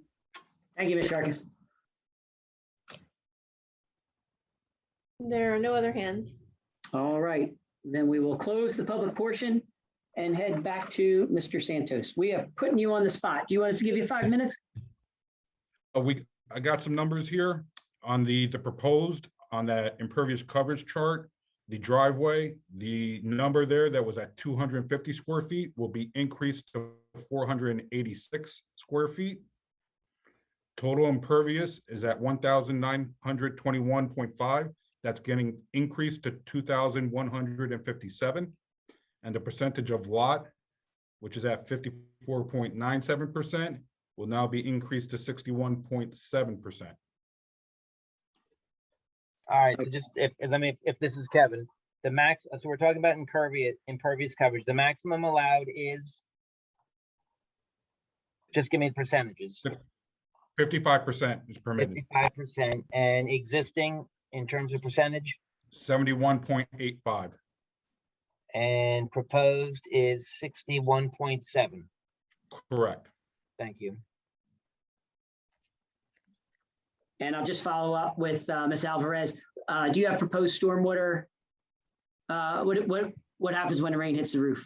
The stormwater runoff, gutters, leaders? We have downspouts, new gutters being installed, including, I had recommended putting it on the garage too. Okay, and that's on the garage then. That'll be a condition of the application. Where does the groundwater flow when it hits the ground? Well, I didn't do the chart for that, but it should be flowing based on the elevations I see. It's probably, well, on the garage, it would have to flow towards the driveway area, and then on the house, it's gonna have to go towards the left and the right. Again, towards the street area. I don't have that in front of me because I wasn't aware we're doing the runoff on it, but we would That's fine. definitely do it. Why don't We would agree definitely that- do it according, like I've always done in my 30 years. I would never do anything less than that.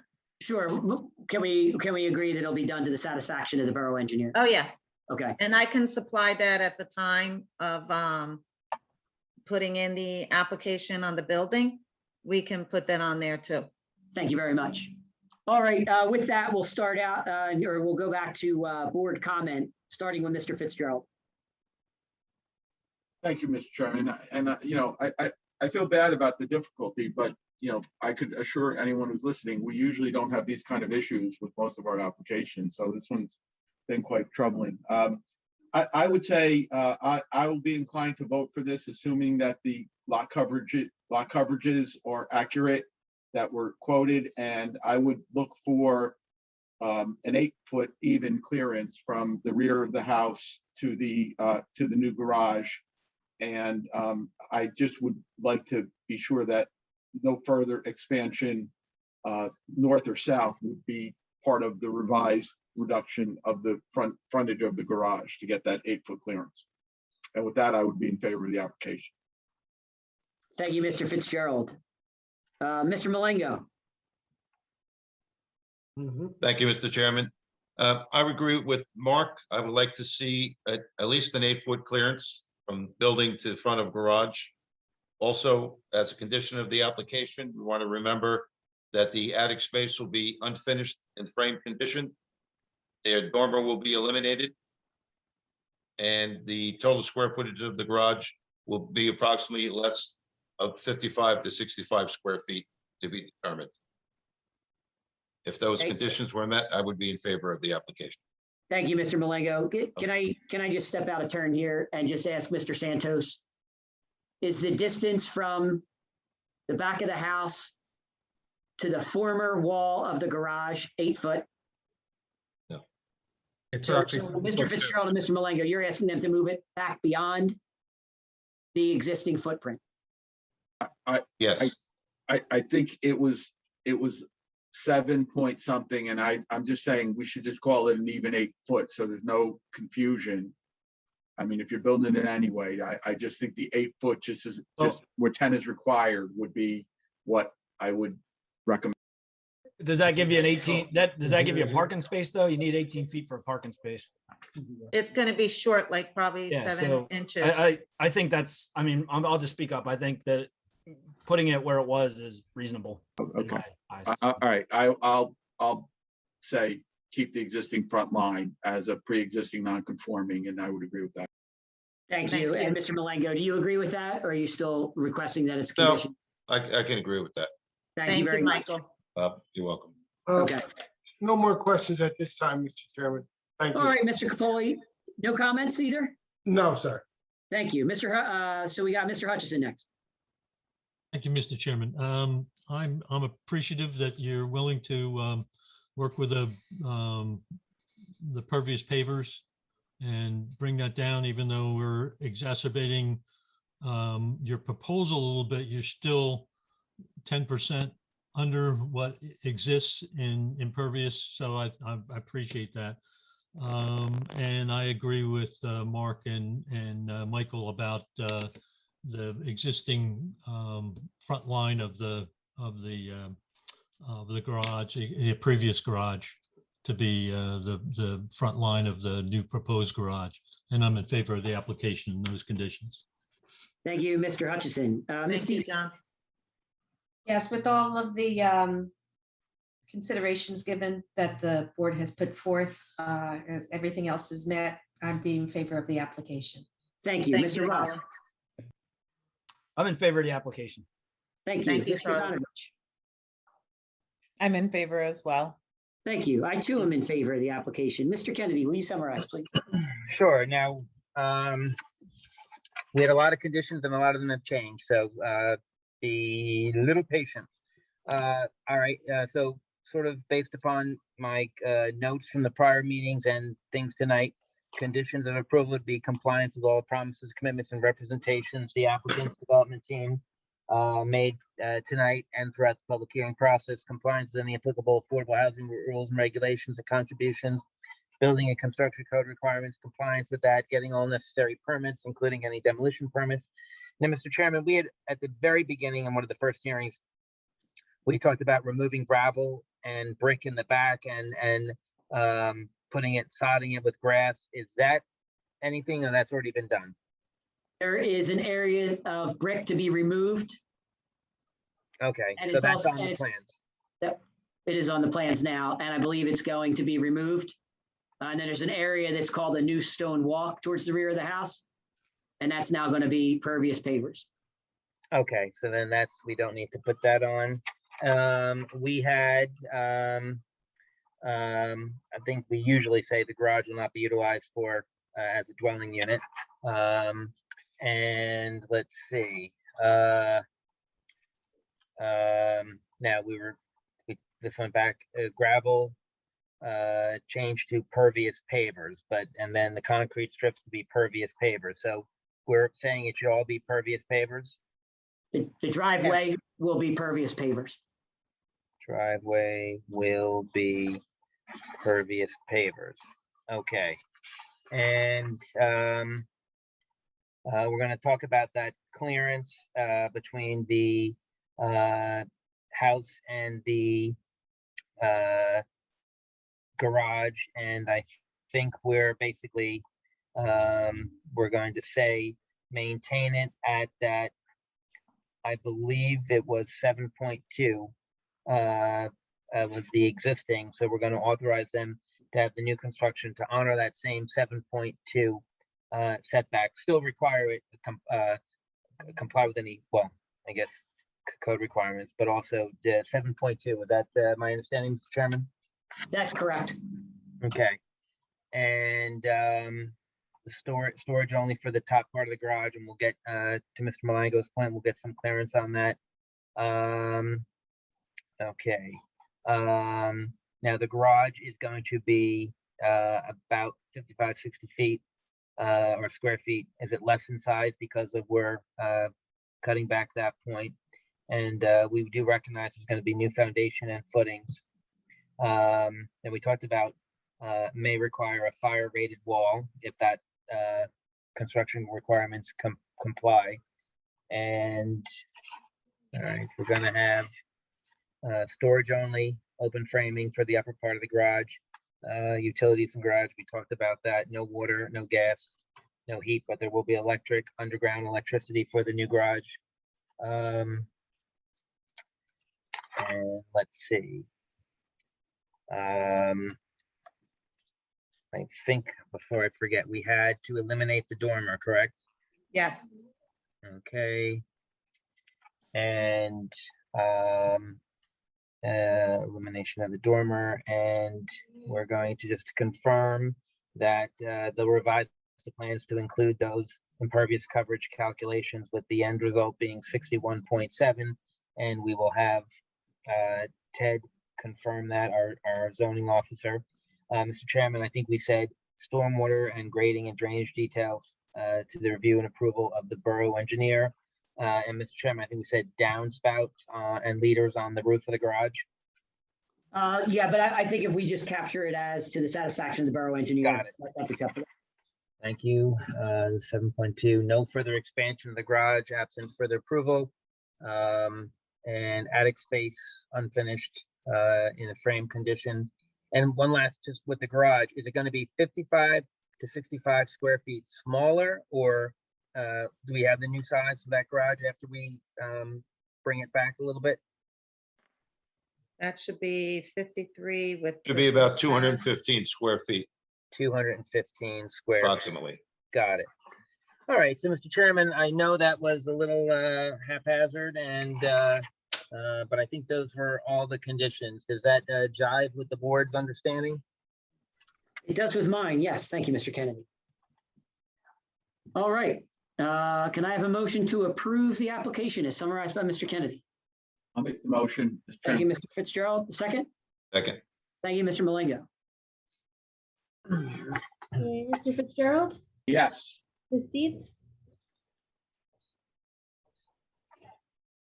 Ms. Dietz? Oh, did it freeze up?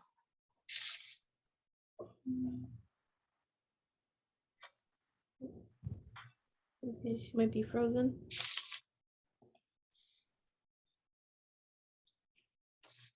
All right, Ms. well, Dietz, can you hear us?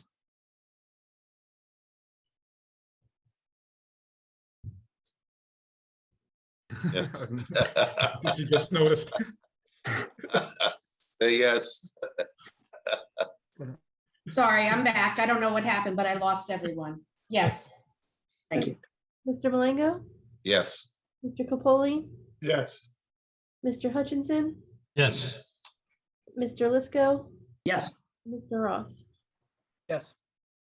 All right. congratulations. Your application is approved. A hard fought Yay. application.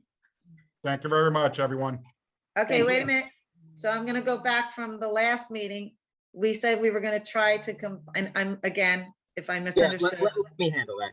Mr. Okay, Chairman, thank you, Kevin. you're welcome. Mr. Chairman, we were, there was a discussion, but there was absolutely no promise or representation. There was a discussion that if under the circumstances, we could have a resolution prepared, and I have a resolution prepared if the board wants to do it. Now, it got a little confusing tonight with some of the details or lack of details, so I'll defer to you. If the board wants to, I can speed read a resolution into the record. Respectfully to the applicant, I'd be a little uncomfortable reading that resolution into the record tonight, just because there were so many calculations done on the fly. I would like to have them calculated by the architect and checked, and make sure that we all are on the same page in that resolution. So with that, I'm going to recommend that we don't read that resolution into the record tonight. Does anybody agree or disagree or have any comments from the board? I agree. Is it possible that we could do it through an email vote or something though, so they don't have to wait a whole month, or is that no choice? We have to wait the whole month? I mean, we really can't do it via email vote. I know we are thinking about having some special meetings, so it might be quicker then. I don't know when the special meetings are. No, the but- special meeting is going to be after the normal meeting, so Oh, it would be the normal meeting in June that would, all right, okay, Mr. Chairman, understood. Yes, Mr. Hutchison. is the only calculations that we're worried about the impervious or the other calculations? I think it's the impervious. I think it has to do with the garage as well. The square footage of the garage? Yes, and it'll relate to the way the roof line works, although they've given up the dormer. Yeah. Okay. I tend to agree with you, Mr. Chairman. All right, thanks, Ms. But why don't Alvarez. Mr. Chairman, why don't I do this? Conchita, I will get the draft resolution to you. I don't have it typed yet, but I will get it to your team, and you can at least look at it and make sure your team is okay with it. And that way, so when we come on, if there's any issues, we'll know ahead of time, and we'll minimize any further downtime to you. But thank you. Okay, but it seems like the consensus is that the resolution will be done at the next meeting then. That's right. Okay. All right, I think that's it. Thank you. Right. Thank you, everyone. Have a Thank good you, evening. everyone. Enjoy Memorial Day weekend. Thank you. You too. Right, Uh, goodbye. With that, I know our next application might be a big one. It's 7:46 right now. Can board meet back at 7:55? We'll take a 9-minute break. Okay. Okay, recording's back on. I'll take roll call. Mr. Fitzgerald, Yes. Ms. Dietz, Yes. Mr. Malengo, Yes. Mr. Capoli, Yes. Mr. Hutchinson, Yes. Mr. Gregg, Yes. Mr. Lisco, Yes. Mr. Rosenovich, Yes. Mr. Ross. Yes. Okay. All right, welcome back, everybody. We're up to our second and final application for tonight for New York SMSA Limited Partnership doing business as Verizon Wireless at 715 Ocean Avenue. It looks like their attorney was here, but now he's not, so Oh, might want to give him a second to reconnect. Actually, I'm pretty reconnected. Oh, there you are. Yep, you're good. Hi, Rich. This is Kevin Kennedy. How are you? Very good, thank you. Hey, Mr. Chairman, can we just do a couple of administrative and procedural things before we turn it over to Mr. DeLucre? certainly. Thank you, Mr. Kennedy. Okay. So April, this is a continuation, and I think we've had 2 meetings thus far. And just for the record, is everyone here eligible to vote tonight? Yes. Okay. Just for the record, Mr. Gregg, did you listen to the tape? I did listen to the tape. Well, it was pretty good, but not 100%. And I would gladly give up my vote if you want to someone who's experienced live all the meetings. Okay, we can determine that in a little bit. Thank you. And for the record, we'll just mark your certification that April had you sign, that you listened to the tape as to B1. And again, as I said last time, thank you. It is very important. And it is at times like this that you realize that it is important to speak into the mic and all those type things, because so that's a good point and a good reminder. The other thing, Mr. Chairman, yes. For the record, I listened to the April 22nd. I think that meeting there was connection issues, so nothing was really discussed, but I did listen to that as well and signed a statement. So perfect. So I'm going to mark Mr. Ross's certification as B2. Just for again, so thank you for that. And Mr. Chairman, we have here Christine Bell. Christine is our borough planner, or the borough planner, and we usually don't have her here, but there was a technical information and a planning need. So she was invited. We're awfully glad to have her. And Mr. Chairman, because she does not regularly appear, I would think I would, at your, probably swear her in, and then just for the benefit of members of the public and the benefit of the board, and for Mr. DeLucre's team, have her recite her certifications, and I can swear her in. We may as well get that done now if you're okay with that. Yeah, thank you, Mr. Kennedy. All right. Is Christine Bell present? I saw her earlier. I'm here. Okay, very good. So Christine, why don't you just state your name and business address, please? Sure. My name is Christine Bell, and my business address is 788 Wayside Road in Neptune. I'm And you a know, I'll licensed. swear, I'll swear you in first, and then you can Sure. recite your certifications. Ms. Bell, good evening. Do you swear that the information and testimony you're about to provide, to the extent you provide any, will be the truth, the best of your knowledge, to help you God? I do. And just for the record, you're testifying tonight in your capacity as a A planner. licensed planner. Okay, and why don't you give, if you give some information, and we can see if any board members or Mr. DeLucre have any questions about your credentials and licensing. Sure. So I have my master's in city and regional planning from Rutgers University. I'm a licensed professional planner in the state of New Jersey and a member of the American Institute of Certified Planners. I've acted as the Borough Planner in Belmar for the last 2 or 3 years. 2020 is a blur.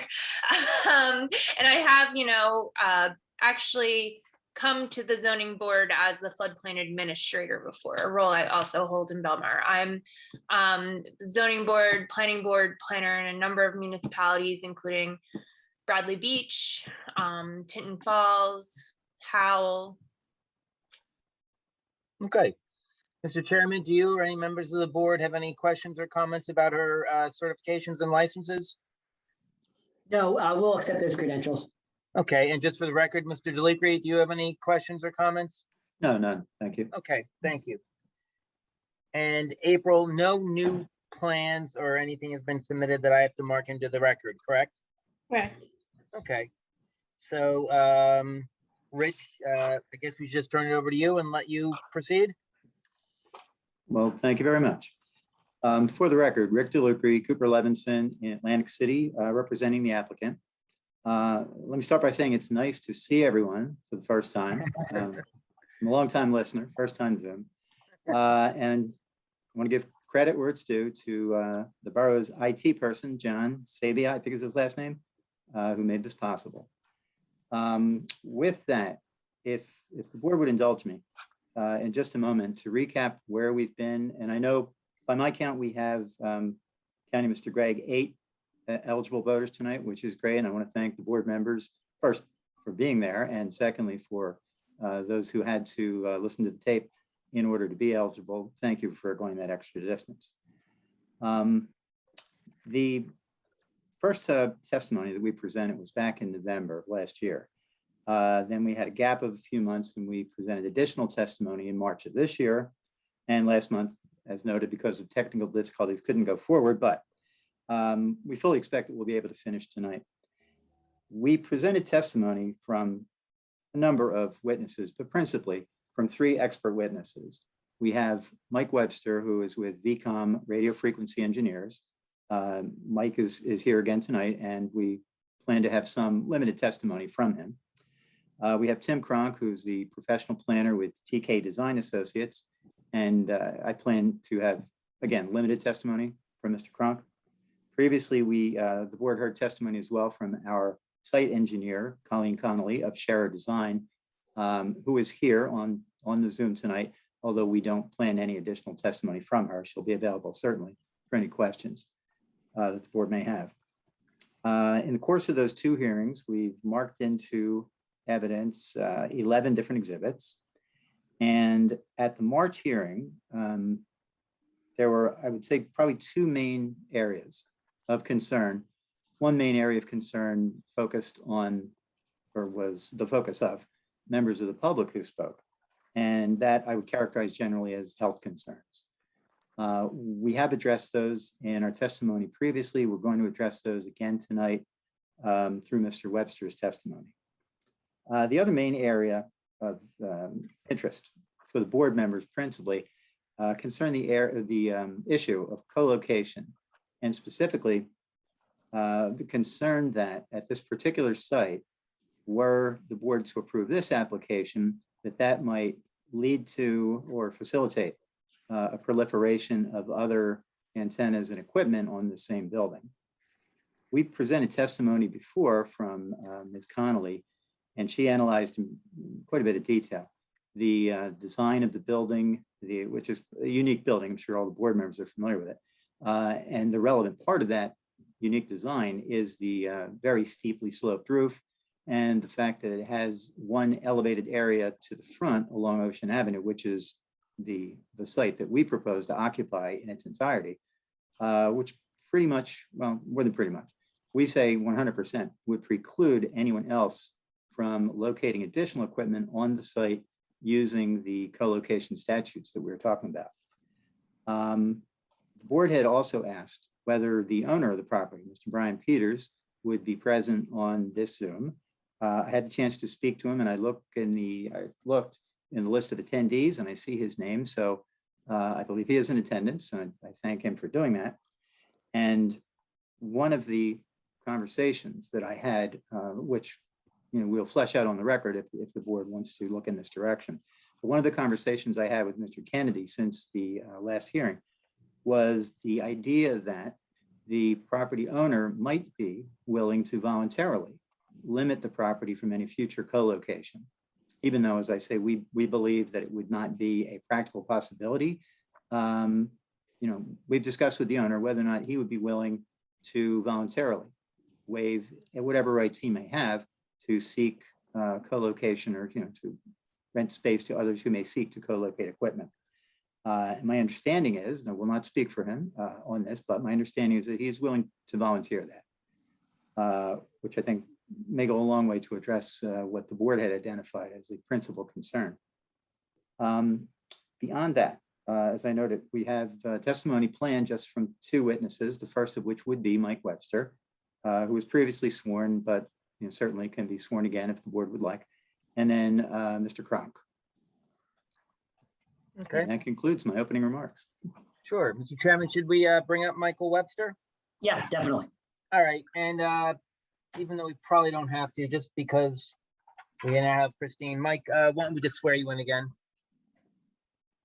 If you could just state your name and business address, please.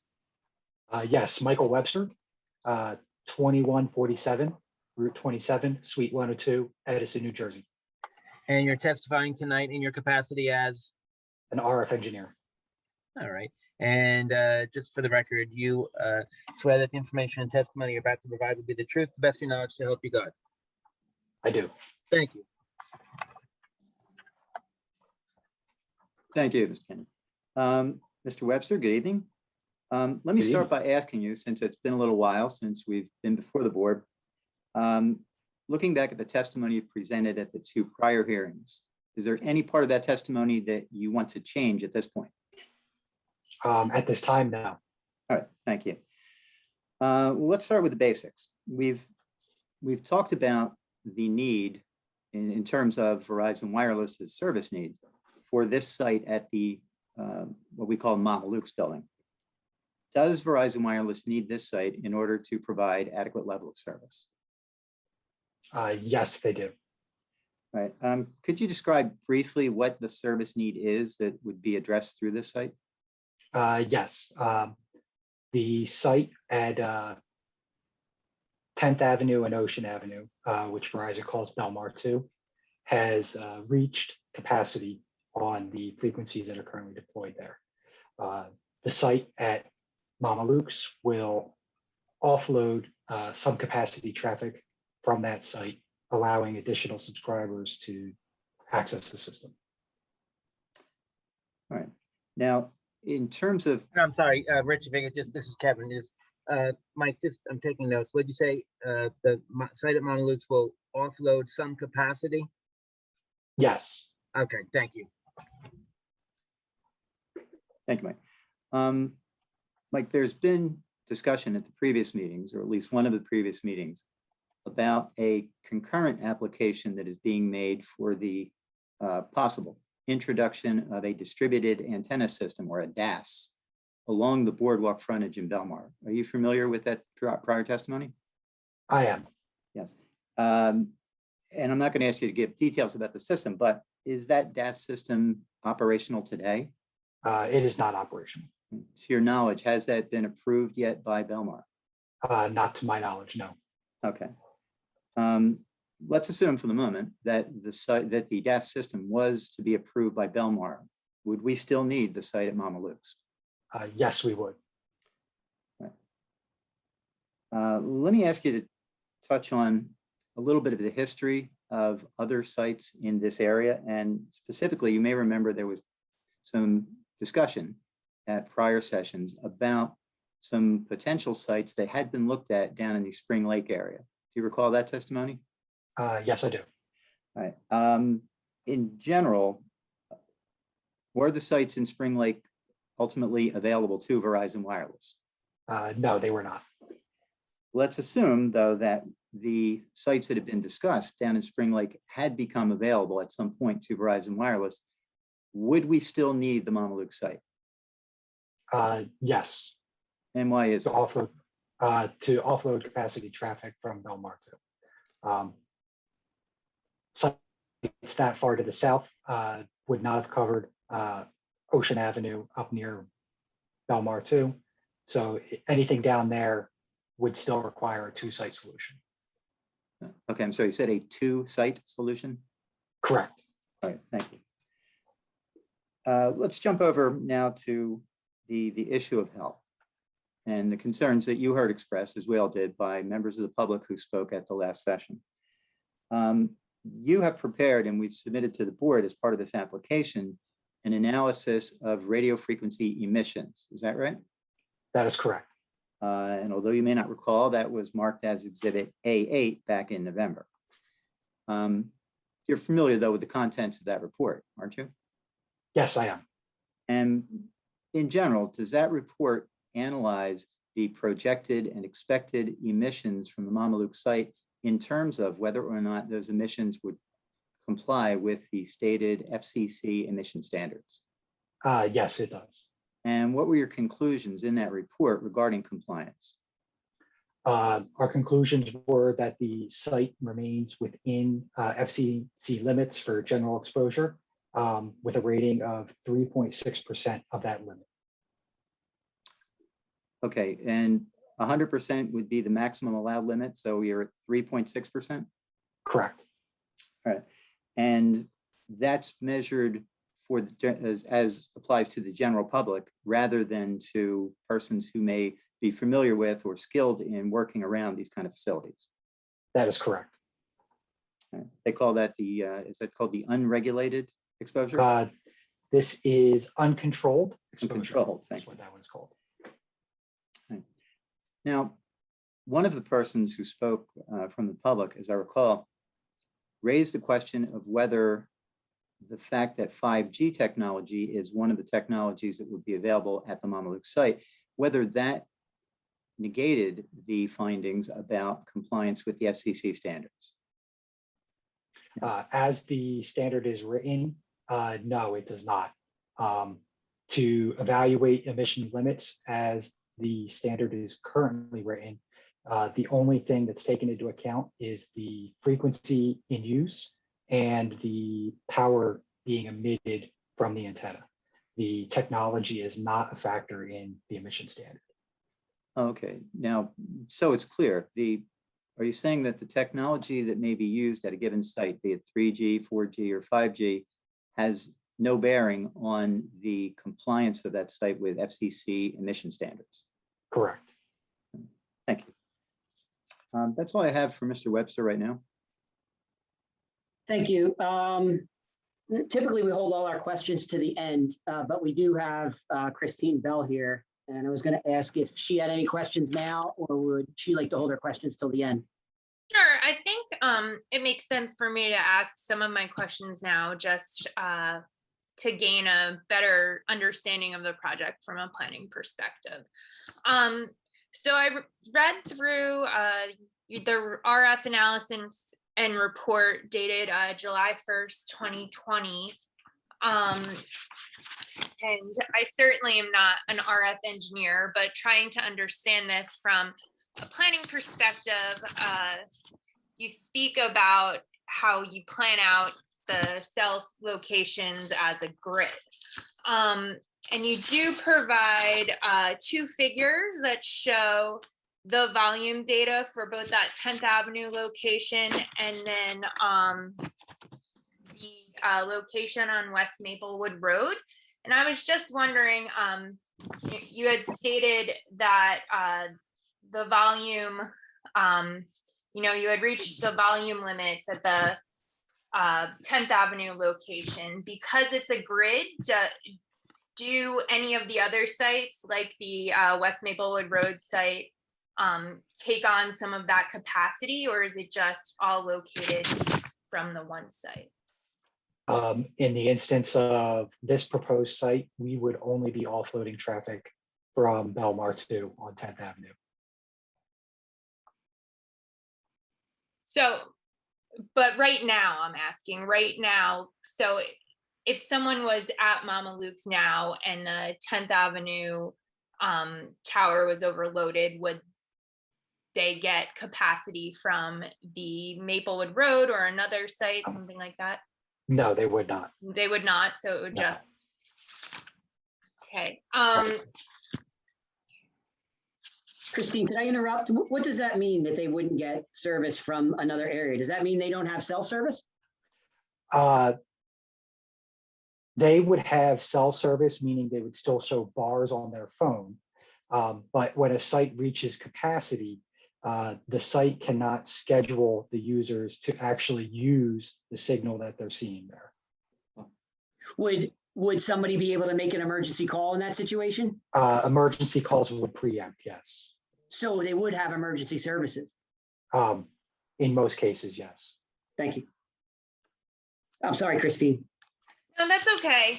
And then I was just wondering, just kind of, to help me understand this better. Map 3 shows, so this proposed new site would really only serve a 1 block radius, serve along the ocean north to about 15th Avenue and south to about the border with Spring Lake. So it's a pretty small boost in service area.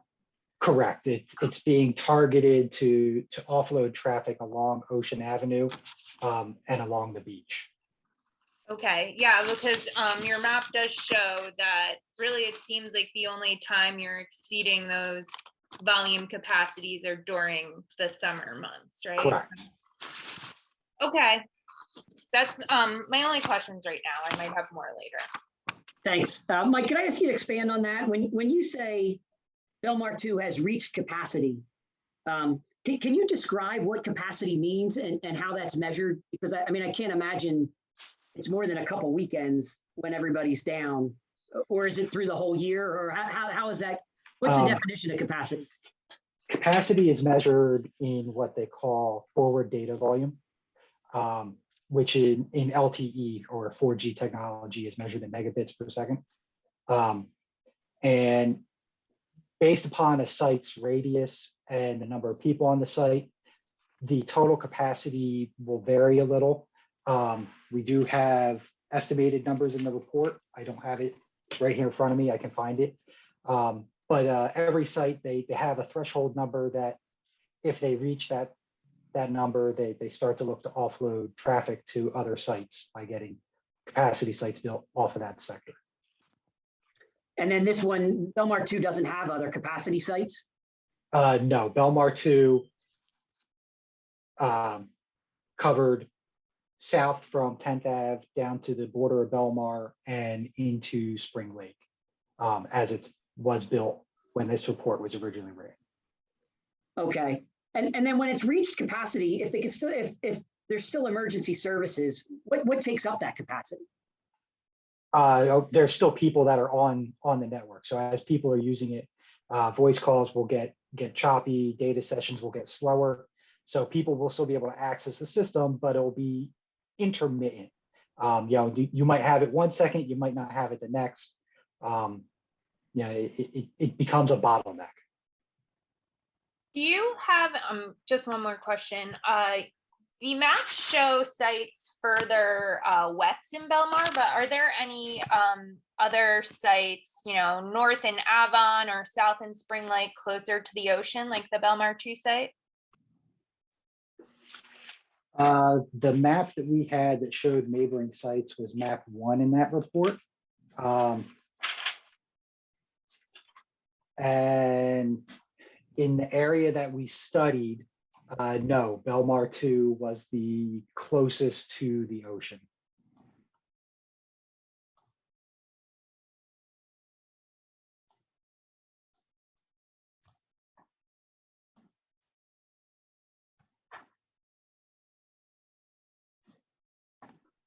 Christine, did you have anything further? I live near the train station. It's going by right now, so I'm sorry, but no, not. All right, thank you. Okay, Mr. DeLucre, back to you. Mr. Chairman, the fact that you opened up for questions, the timeliness of the questions might be relevant. Maybe it might make more sense if we could ask the questions if Mr. Webster is done testifying. We can, certainly. I wasn't going to open it up to all the board questions, so maybe we do this. If you have questions specifically for like Webster, why don't we go through and we'll just go through and ask each board member if they have questions for him. Thank you. I think that would be timely because of the question and answers that were just provided from Mr. DeLucre to Mr. Webster. Sure. How about it, Mr. Fitzgerald? Okay. There was a question asked, and I'm not sure if I was clear about the answer. It was talking about Mr. Webster, you made a statement that said the distributed antenna system if the distributed antenna system moves forward, you would still need this tower at Mama Luke's, but you didn't state why that's the case. Because the DAS and Mama Luke's are designed in a way where the coverage would interleave on itself so that they both systems would provide capacity relief to Belmar too. Right, but the DAS system would offload capacity, correct? Correct. At standalone. It's not dependent. It would be a repeater system that would tie back to 10th Avenue. No, that they would be independent sites. They would all be considered small cell nodes, and each of them would offload capacity in that area. None of them would actually be tied back. But the capacity issue would be alleviated by the fact that these exist. Yes. That's important. So that yes, that we just captured there, you're acknowledging that if these antennas go up on the east side of Ocean Avenue, we have reduced, we offload, or we have the capacity issue is alleviated. Well, it helps to alleviate it. Correct. Okay. You can't define that. It's important. Yeah, it's important fact. I mean, because there does seem to be some help in sight when and if the DAS system gets installed, that could have an impact on whether or not this is necessary for the Mama Luke's location.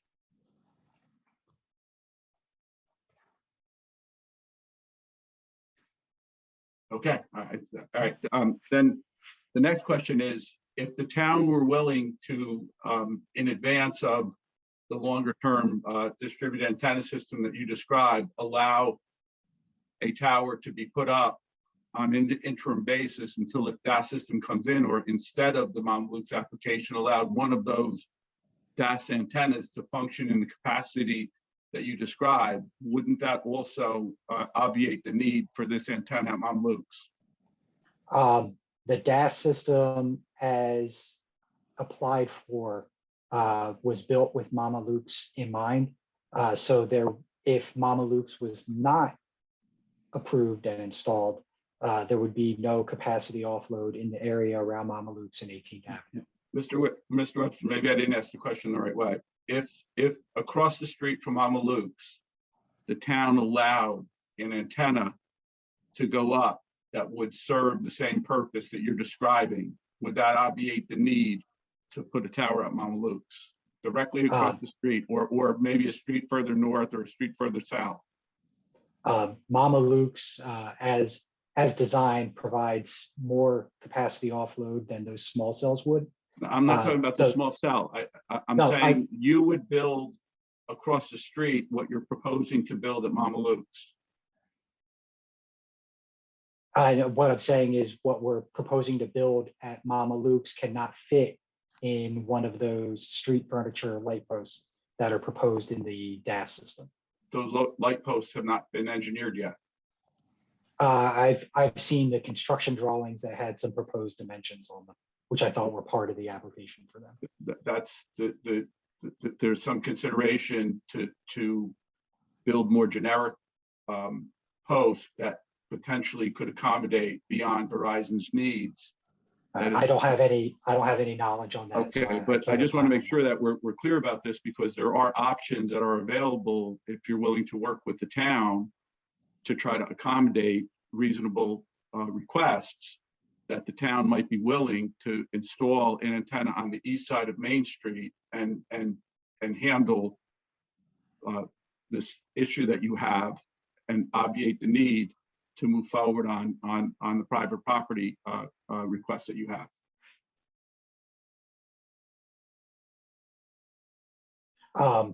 Without knowing exactly what we would be able to install, I can't opine on whether or not I'd be able to approve that.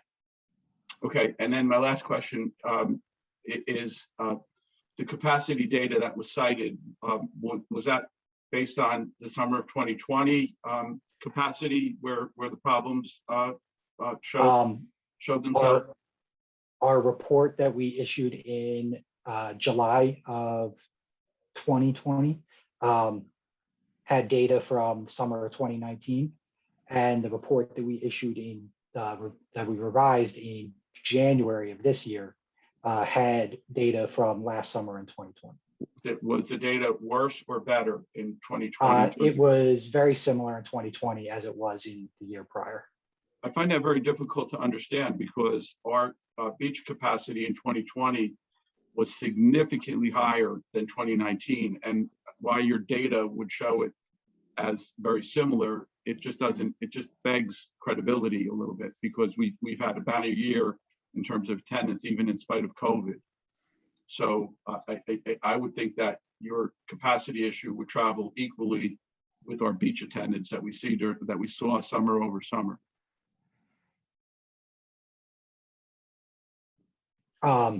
As the site reaches capacity, subscribers can't get on anymore. So if there's extra traffic there, the system doesn't capture that. Okay, I don't have any further questions for you, Mr. Webster. Thank you, Mr. Chairman. I appreciate your accommodation. Yeah, certainly. Thanks, Mr. Fitzgerald. Mike, could I ask you one more question? I think I heard you say if they put up the DAS system, it would relieve some capacity in the area, but you weren't able to calculate how much capacity that would relieve for Belmar 2. Is that what you said? Yes, that's actually very similar to what I was just commenting on, that when Belmar 2 is at capacity, there is an unknown amount of traffic that is not able to be served.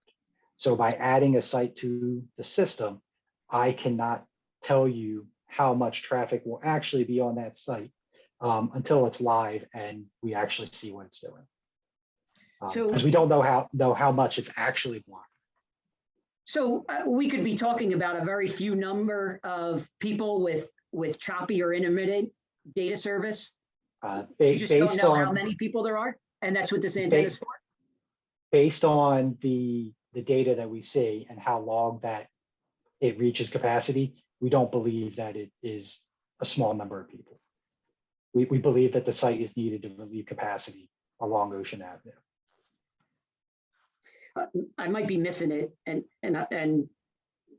you don't know what that DAS system would provide because you can't calculate how many people aren't getting service through Belmar 2, but you know that you need the antenna because you believe it's a large number of people that need service, but the DAS system can't provide that service for them? The DAS system is targeted in different areas. So is it okay if I bring up a map that was in one of our reports? Oh yeah, please. Okay. I answered for April. I'm assuming Mike can share his screen. Hey, Mr. Lisco, if you could just repeat that last sentence. You said you can't calculate how many people aren't getting service for Belmar number 2, but. Yeah, Mike, it's a pretty tricky question. Yeah, I'm not able to articulate it. It was very well articulated. I just didn't write it down. Yeah, my question is if Verizon can't tell us how many people aren't getting service after Belmar 2 is at capacity, and they can't tell us how many people aren't getting service relief through the DAS system, how do they know they need an additional antenna beyond what the DAS system might be able to provide? Thank you. All right. So I brought up map 2, which is on page 10 of the report that we submitted January 14th, 2021. And Rich, excuse me, Mr. Webster, Rich, we've already marked this report, correct? Yes, this was exhibit A11. Okay, sorry for the interruption. No problem. This map shows Belmar 2 at the intersection of 10th Ave and Ocean Avenue. And it also shows all of the proposed ODAS locations along Ocean Avenue and our proposed site at 18th Avenue that we've been referring to as Mama Luke's. All the sites that are in blue would be providing capacity 4G coverage, which would offload from Belmar 2. In the case of the sector that we would be offloading from, there would only be 2 DAS nodes in the proposed system that would offload capacity data from that site. So that's why Mama Luke's would also be required. The next page, map 3, shows the addition of the coverage that we would propose with Mama Luke's, showing that it's providing capacity offload for the couple blocks north, 2 blocks north and 2 blocks south of 18th Avenue I have on a question. I'm sorry. But the map you provided in the July 2020 report that doesn't have those nodes shows a larger coverage area for the correct the Mama Luke site. Would you put different equipment in if you had all these other sites, or why is the coverage area different? No, this is the same equipment. This is what we call a best server map. And so what this is showing is the site that has the strongest signal at a particular area. So when we add the ODAS nodes to that previous map, it doesn't actually change where the signal is. It's just saying the ODAS map is the ODAS coverage down here in the south or up here in the north is the stronger system. And that is what's going to capture the customers.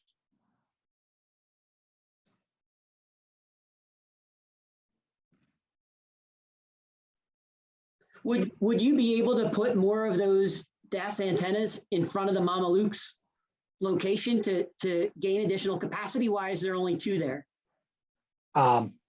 With the knowledge that I had of how the street furniture was going to be configured to allow equipment to be installed in them, the plan was to only do 1 sector of 4G in each of the blue ODAS nodes. So the one at 20th and the one at 14th Avenue.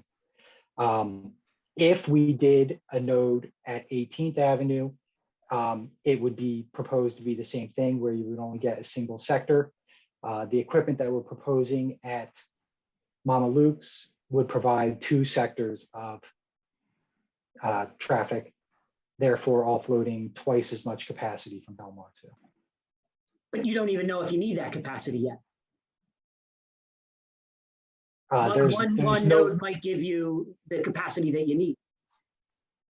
Yeah, there's no way for us to quantify that number in advance of how much traffic will be offloaded. That I understand. Thank you. You've said that the maps show the best coverage, but just because that's the best coverage doesn't mean there's not coverage from other locations there, correct? Because you don't like walk a block and have no service and then walk another block and get service back. Correct. But the way the devices work is the signal that they all work on the same frequency. So Mama Luke's and Belmar 20 for the ODAS node would work on the same frequencies. So even though I would see the frequency from Mama Luke's, because the Belmar 20 signal is stronger, I would not be able to use the signal from Mama Luke's. It's based on a statistic that they calculate called signal to noise ratio. So if I looked at it from Mama Luke's perspective, if I was down at 20th Avenue, I would have a negative signal to noise ratio, which means I'm seeing more noise than I am signal that I want to use. Because in that case, Belmar would be considered a noise source or an interferer. Okay. All right. Is there any other board member have questions for Mike? I just got one real quick, if possible. Certainly, Mr. Ross. I heard testimony that there was no antennas along the beach further south than this location. I guess through Spring Lake that you mentioned. So I guess my question is, the folks down there must be in dire straits to get cell service, right? I mean, they've got nothing, you said. So I guess I'm trying to understand, like, if I went down to Spring Lake on a busy day and I'm a Verizon customer, I mean, I'm out of luck, right? In the area that I studied, I can't speak to, there are no other sites on Ocean Avenue in the area that we covered. And how many does Belmar have? On Ocean Avenue, Yeah. Belmar only has the one site on Ocean Avenue.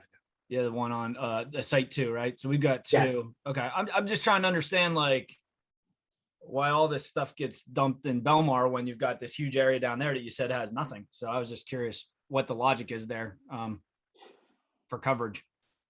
Yeah, and I think similarly to the north, you indicated you're not aware of any locations in Avon either. Not that I looked at for this report. No.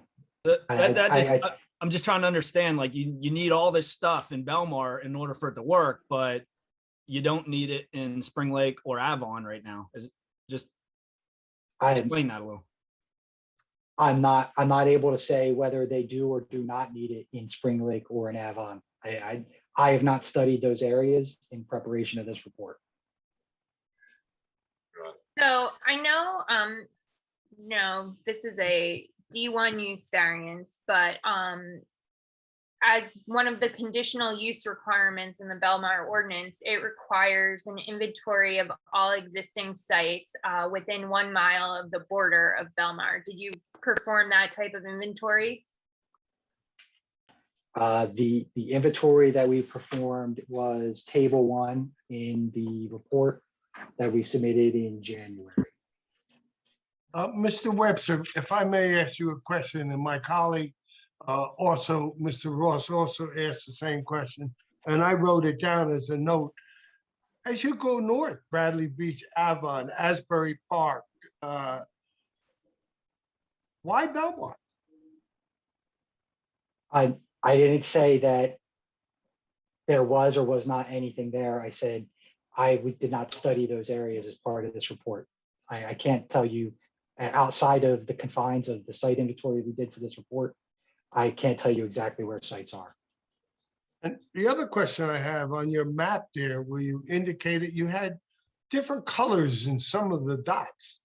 Some of the dots were black, some of them were green. Are the black dots any different equipment? Yeah, let me pull that back up for you, and I will step through that. So on this map, we showed nodes in green and we showed nodes in blue. Right.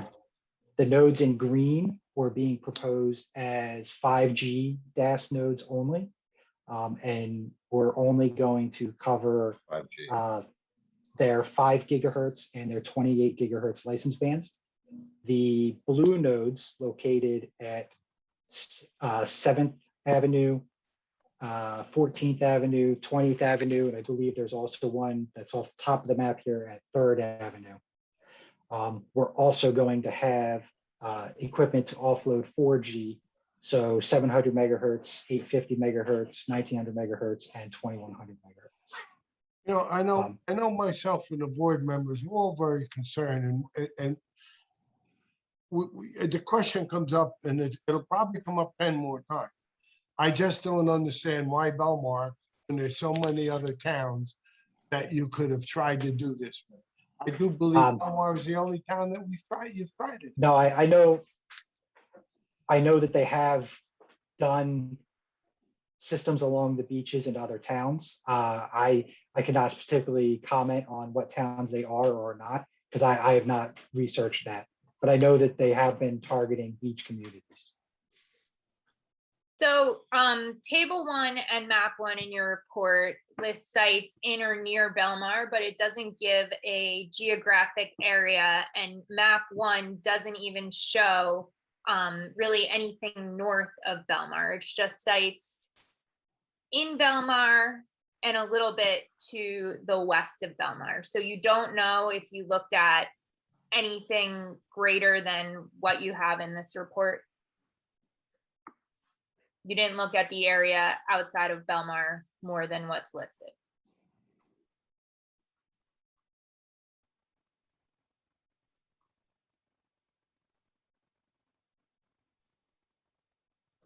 It looks like, Mike, did you freeze up?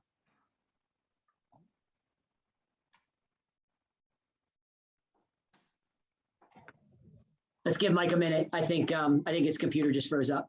Ms. Bell, for clarity, could you please restate that 1 mile requirement? I think that's important for the record, that you seem to know that there was some requirement that was supposed to be met that you believe hasn't been. Well, so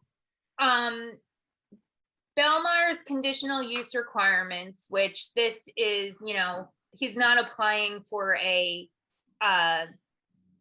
conditional use variance because it's not permitted in this zone district, because we have specific areas within the borough that wireless telecommunication tower and antennas are permitted. But I think it's important to, see what our requirements are for allowing these types of things in places where they would be conditionally permitted in the borough. So it's section 40-6.12D of the borough's development regulations. And then number 3 says inventory of existing sites.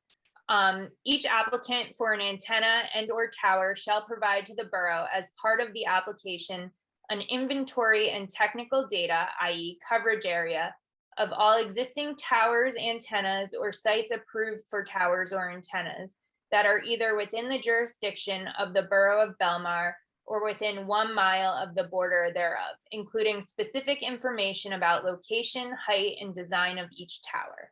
The borough may share such information with other applicants applying for approvals under this subsection or other organizations seeking to locate antennas within the jurisdiction of the borough of Belmar, provided, however, the borough is not in any way representing or warranting that such sites are available or suitable. That sounds quite clear. Thank you. All right, did Mr. Webster get back on, April? No, not yet. All right. Rich, have you had any contact with Mike? I have not since he went silent. He's back. What did you say, April? He's back. Okay, good. All right, Mr. Webster, you back? Yes, I'm back. I apologize. My No problem. internet dropped out. Must be at capacity. Need another cell tower.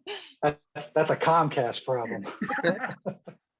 So I think Ms. Bell had asked you a question and you needed to repeat it, or you know what it was? Please repeat the question. Sure, fair request. Right, so your table 1 and map 1 in your report show existing and proposed sites in and around Belmar, but I'm wondering if you looked at all sites within a 1 mile radius of the borough, or if you just looked at, the sites closest to the borough within it, or, a block or 2 away.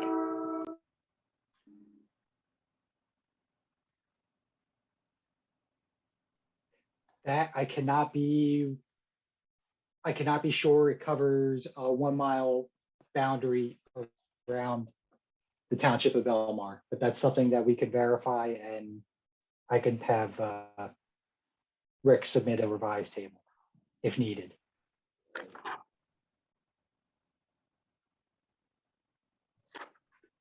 Mr. Chairman, I have a question. Sure, go ahead, Mr. Malengo. Oh, just before we go to you, Mr. Malengo, Mike, I think that probably would be valuable information to have for this application. Go ahead, Mr. Malengo. Okay, so Mike, you're saying that the Belmar 2 location is, if I'm saying this correctly, overloaded at this time, correct? Correct. All right, so how many antennas are at the Belmar 2 location? I do not exactly know how many they have at Belmar 2. I do know that they have deployed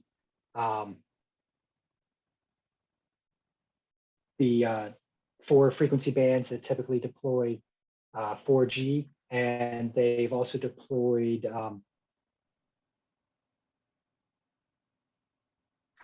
actually, I'd have to verify that. I believe they've deployed 28 gigahertz for 5G, but I'd have to go back and check notes to validate that. How many Okay. antennas they do that over, I do not know. But the quantity of antennas installed is not a factor as to the signals that are being propagated from those antennas. But can any of those antennas be upgraded or something larger put at that location to rectify the situation that we're discussing? No, because the amount of frequency available to them is a finite resource. So the only way to get more capacity out of that frequency is to reuse it over shorter distances. Okay, no further questions. Thank you, Mr. Chairman. Thank you, Mr. Malengo. Mr. Grape, did you have any questions? Yeah, for Mike, some of these questions are generated from the first meeting that I just listened to on my phone, and some of the visuals weren't quite what I needed to see. And I have some real basic stuff here. RF emissions, that's emissions from the antenna, are not good for humans, right? If they exceed certain levels, they can be harmful, correct? Okay. When they become distant from the antenna, do they become less and less, so that 3.6% at the antenna at this site that we're talking about, if it got further towards 10th Avenue, does it diminish that 3.6 to another number? As you get further away from an antenna, yes, that energy is spread out over more of an area. So therefore the emission would be rated lower. Just to correct what you had noted there, it is not 3.6% directly in front of the antenna.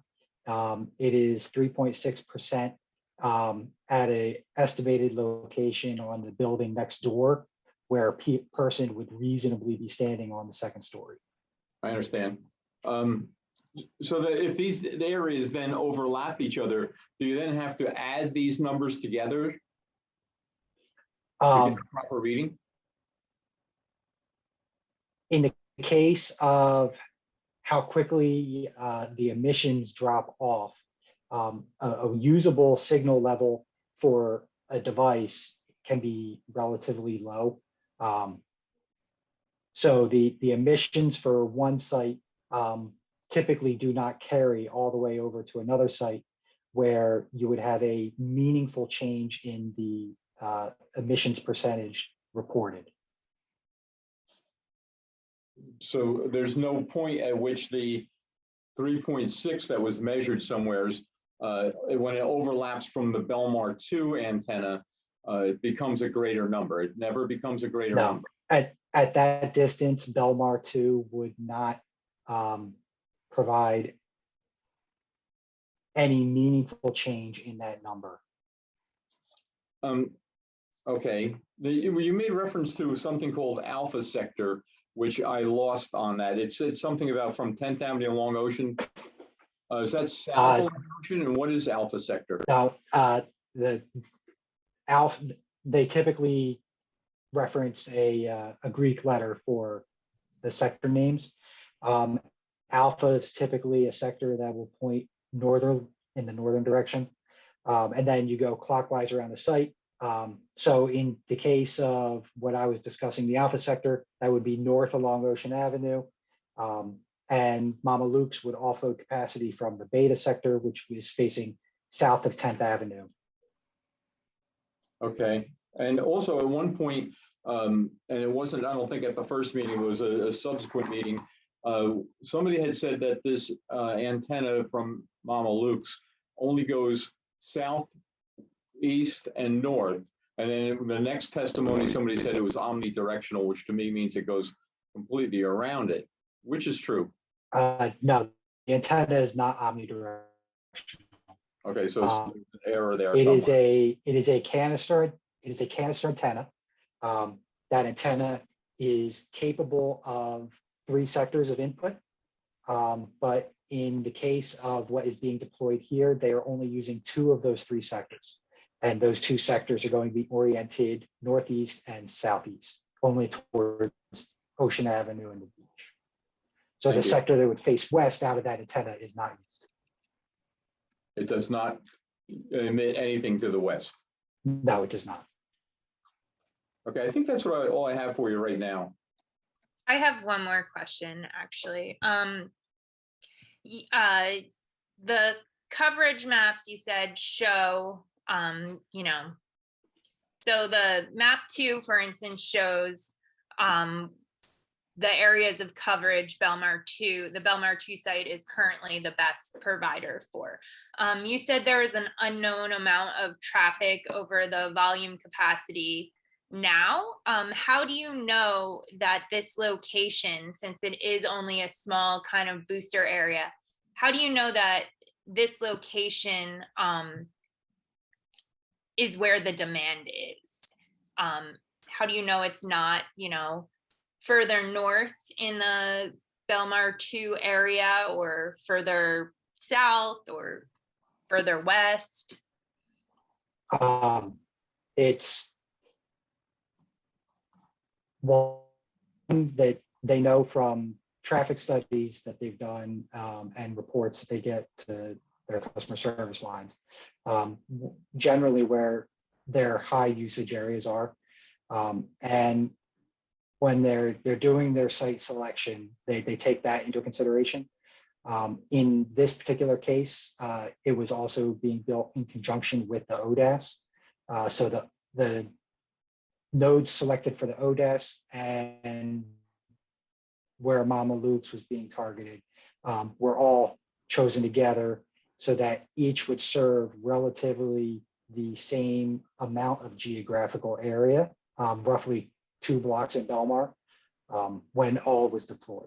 So each was providing capacity relief along Ocean Avenue.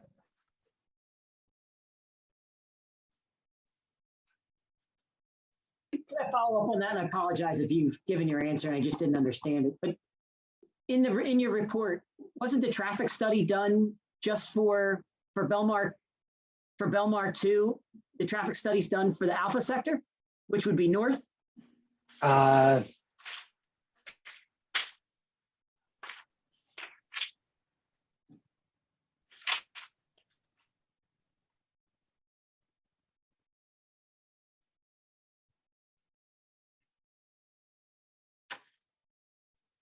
It is Belmar 2 Alpha.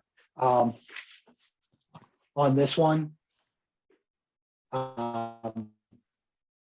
Alpha sector on this one actually faces to the south. And that is my bad in characterizing it that way. So I stand corrected on that. The Alpha sector on this site faces south. Okay. I'm going to make a note that this is starting to sound like Greek to me. And I think at some point, I'm going to need an expert to look at this on behalf of Belmar. But why don't we keep rolling here? Were there any other board members that had questions? Oh, who's that? Hutch, go ahead. Yeah. Could you give me an idea of the RF power output in watts that it's proposed for this transmitter Mama Luke's?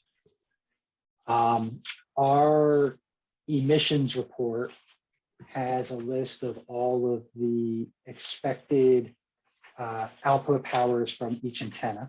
Let me grab that real quick.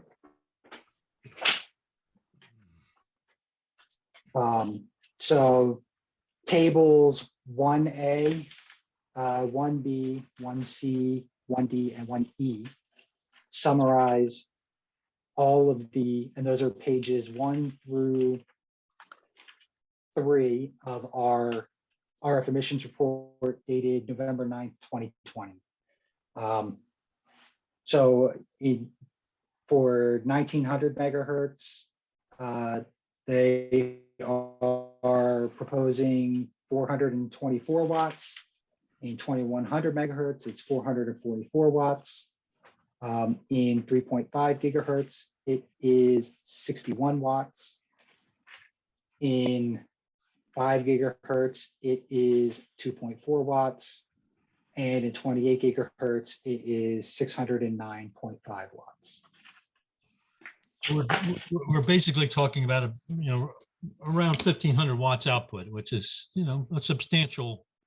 I mean, I have a transmitter here that'll put out 100 watts, and it's something you need to be fairly careful of because you can get RF burns from it and stuff like that. And all the FCC regulations for amateur radio say you have to be very careful with the distance that you are from HF and VHF transmissions and things like that.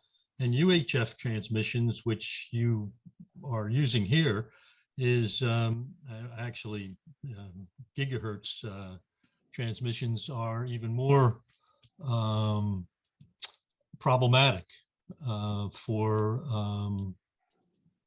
damage to human tissue and things like that. So when you just tell me that there's so much a percent at so much distance, that doesn't really give me a really good feeling, because you were talking about putting in transmitters along the ocean front too, practically in front of this. So you're talking about what Mr. Gregg said before about you might not get an overload from the Belmar 2, but you could get it from all the ones along the ocean front, along the boardwalk that deal with that. I just I guess I'm not that comfortable with this being so low. Transmitter towers, or transmitter locations that are on top of towers. Yeah, well, power decreases to the square of the distance, but when you're talking about something so close to the ground, even a lot closer than the 10th Avenue location, it just makes me uncomfortable. So, thank you. Thanks, Mr. Hutchison. Anybody else from the board have questions for Mike? Go ahead, Mr. Zenovich. My question is just about the capacity problem. Is that a constant problem or just focused during July and August, or June, July, August? It is only during the summer months. In our original report, I believe it shows during the end of May through September. Doesn't really roll off until towards the end of September. And in 2020, it was a very similar traffic pattern. So is it in our report from okay. January?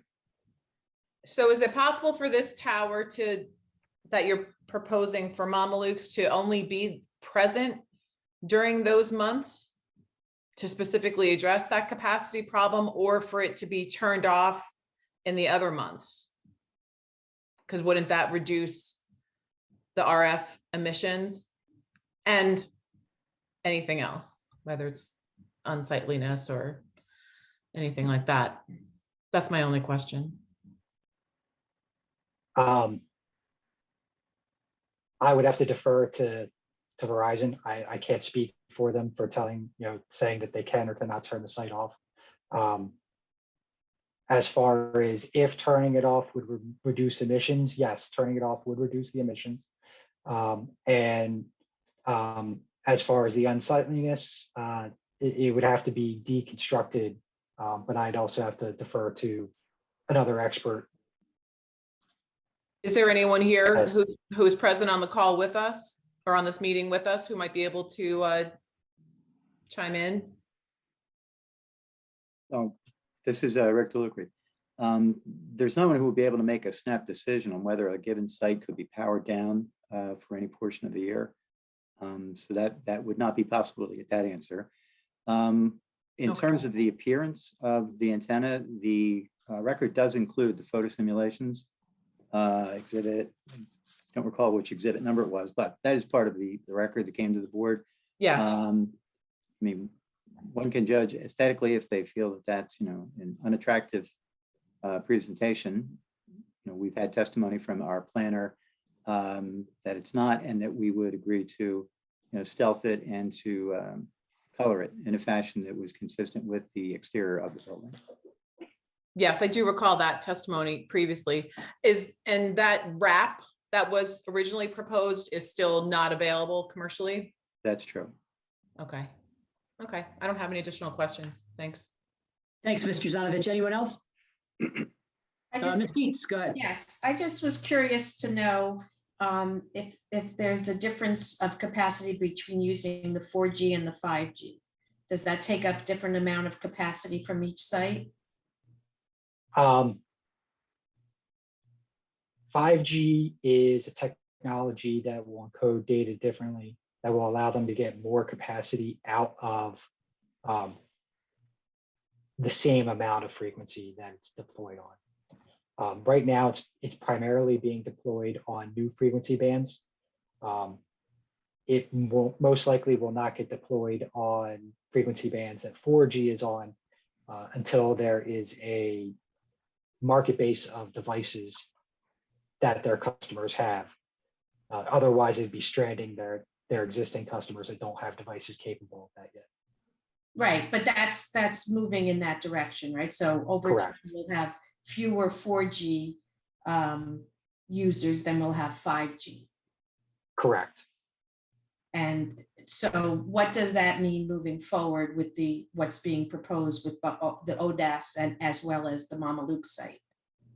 How will that affect it in 2 years, 3 years as more users go to a 5G network than from a 4G? It is my understanding that there are no immediate plans over the next several years to turn down the 4G network. So those systems will be needed for the foreseeable future. As those plans become available to turn those 4G sites into 5G systems, Verizon typically swaps out equipment, but maintains the same power levels that were already there. Okay, thank you. Thank you, Ms. Dietz. Anyone else from the board? Mike, I have one more question, or maybe this is even to Rick or to Kevin. But for the purposes of the Verizon application, I'm assuming they're going to establish that they need this antenna because they need to increase capacity in this area. What's the measure of I guess additional capacity needed for us to weigh whether or not this is a true need for Verizon or they're putting it just to increase capacity for an unknown amount of users that may want it? Is that is there a legal standard for that as part of these regulations? There is. Part of the standard for all FCC licensees is that you have to provide reliable service at all the locations within your service area. The measure for determining when you're at capacity is, well, it's a calculation that can be made. It's based on the experience that they observe from a given site and in terms of the historic patterns of use.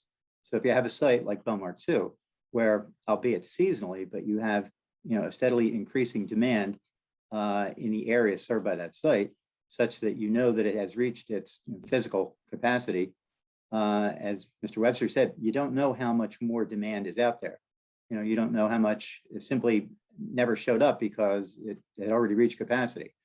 So for us, and it's not a knowable thing. We can't say with any certainty, other than when we observe that a site is no longer able to take on any new traffic or provide any additional service.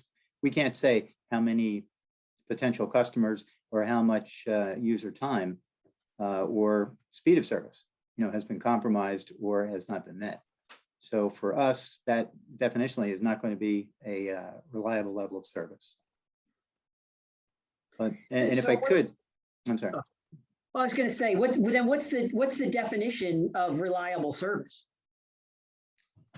I don't want to try and quote you the regulatory definition because I'm not able to do that. It's a standard that applies, of course, throughout the industry, and that is a standard that the FCC imposes on the licensees. Would it be a subjective standard? Maybe, but again, the objective thing we can look at is whether at a given location we're able to provide any additional service, and when you reach capacity, definitionally you can't.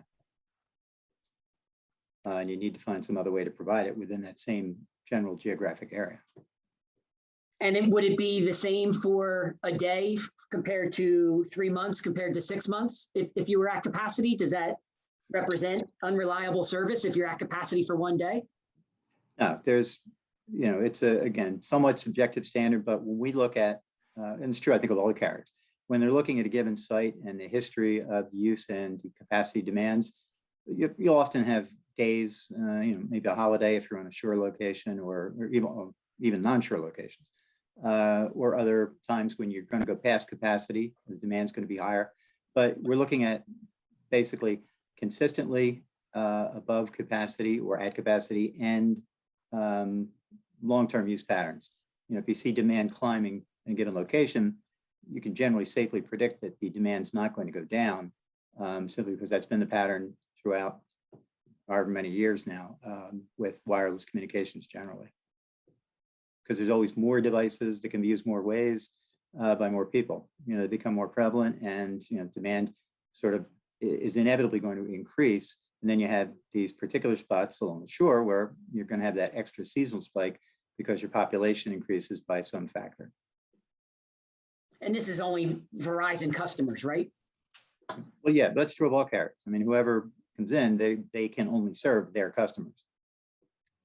So yeah, I mean, Verizon's the biggest. So in theory, maybe not true in every area, but in most areas, you're going to be reaching the most people. Thanks, Rick. I appreciate that explanation. Sure. All right. Was there any other follow-on questions from anybody? All right, I don't see any. Back to you, Rick. Thank you. I just wanted to ask Mike 1 or 2 more questions to clarify. And I think Ms. Bell was referencing the conditional use standards. We're not, of course, a conditional use. Conditional use in the law is a use which is permitted as long as you meet certain enumerated conditions. Right, and I did state that. No, I know. Sorry, I wasn't implying that you didn't, but I just wanted to use that sort of as the basis for my question of Mike, which is that in terms of having done or not having done like a study to the north and the south of the borders of Belmar, you did state, and we did analyze, that a small cell site located in Spring Lake near the Belmar border would not itself have been sufficient to supply the service need that we have in this area. Is that right? Correct. Okay. Could I assume, or can the board members assume, that a small cell located north of the Belmar 2 site would similarly not have been able to, or would not be able to, provide the service need in this area where we propose to serve through Mama Luke's? That is correct. Okay. Is it theoretically possible, emphasis on theoretically, that a tower, and when I say a tower, I want to differentiate that from what we're talking about here. We're talking at Mama Luke's about canister antenna of what, about 4 or 5 feet in height? The canister antenna is approximately 2 feet in height. They'd be deploying 2 of them, one on top of each other. So distinct from that, if we're talking about a traditional tower, which could be 100, 125, 150 feet, if a tower were to be constructed outside the boundaries of Belmar, either to the north in, is it Avon, or to the south in Spring Lake, could that theoretically provide the service in this area that we want to provide to a small cell at Montelukes? Theoretically, if a tower of sufficient height was built, it is possible, depending upon where it was built. All right, but that would require obviously the introduction of a massive tower somewhere along the beachfront. Correct. All right, which safe to say that that's not a preferred design alternative if a service need can be addressed through much smaller equipment. Correct. Did I interrupt? Could you use a tower on Main Street if it was high enough?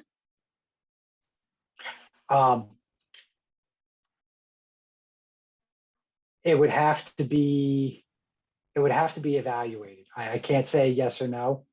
Reason being is because of the proximity to Belmar 2.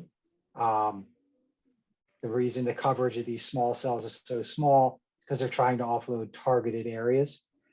When you're building a macro site, you typically are going to put it in between two existing sites. And you're going to capture traffic that's in between those two sites. So depending upon where on Main Street, it would have to be evaluated. I can't say yes or no. Okay. And are there other options besides the tower that you're proposing on Montelukes to solve this problem? There are, aside from the antenna I'm asking you about, are there other smaller solutions or other solutions? What other options are there besides an antenna on Montelukes to fix this problem? This to address the capacity issue that you're trying to rectify here. the small cells are the other solution that Verizon uses for capacity offload. So they get these small targeted areas and they'll deploy equipment in that small targeted area. But that's, yeah, so I understand that's the solution you're proposing, but are there other solutions for a capacity issue like this? Without a full-blown macro site, no. Okay, thank you. Thanks, Rick. I didn't mean to interrupt like that. Oh, no, that's fine. I did mean to interrupt. I appreciate you letting me interrupt. Thanks. Mike, there was some questions asked about, in effect, why Belmar? Am I right in saying, and I know you're not an employee of Verizon Wireless, but your company has done work with Verizon Wireless and other carriers for years and years on hundreds, thousands of applications. Isn't it the case that decisions on where to pursue new installations are always going to be driven by the perceived need or the identified need, whether it's a coverage need or a capacity need? That is correct. Right. So does it, other than that consideration, does it come into play for the carriers that, it's town A versus town B, and maybe town B also has a need, but in town A, you've identified that you have a need that you have to take care of right now? Yes, that will typically end up prioritizing. Yeah, I mean, areas I guess that's a much better way of on saying it. They have to prioritize, right? Yes. And you can't do everything and serve or address all of your service needs at the same time. Correct. And again, to go back to our starting point, Verizon Wireless has definitely identified a service need at this site. Yes, they have. Okay. Thank you. I have nothing more from Mike right now.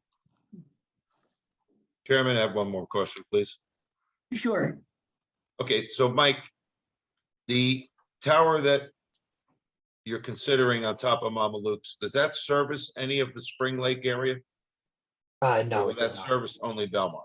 The way it's designed, it's targeted just to serve the couple of blocks right there around Montelukes. So with the ODAS, it's only targeted to go about 2 blocks north and 2 blocks south of Montelukes.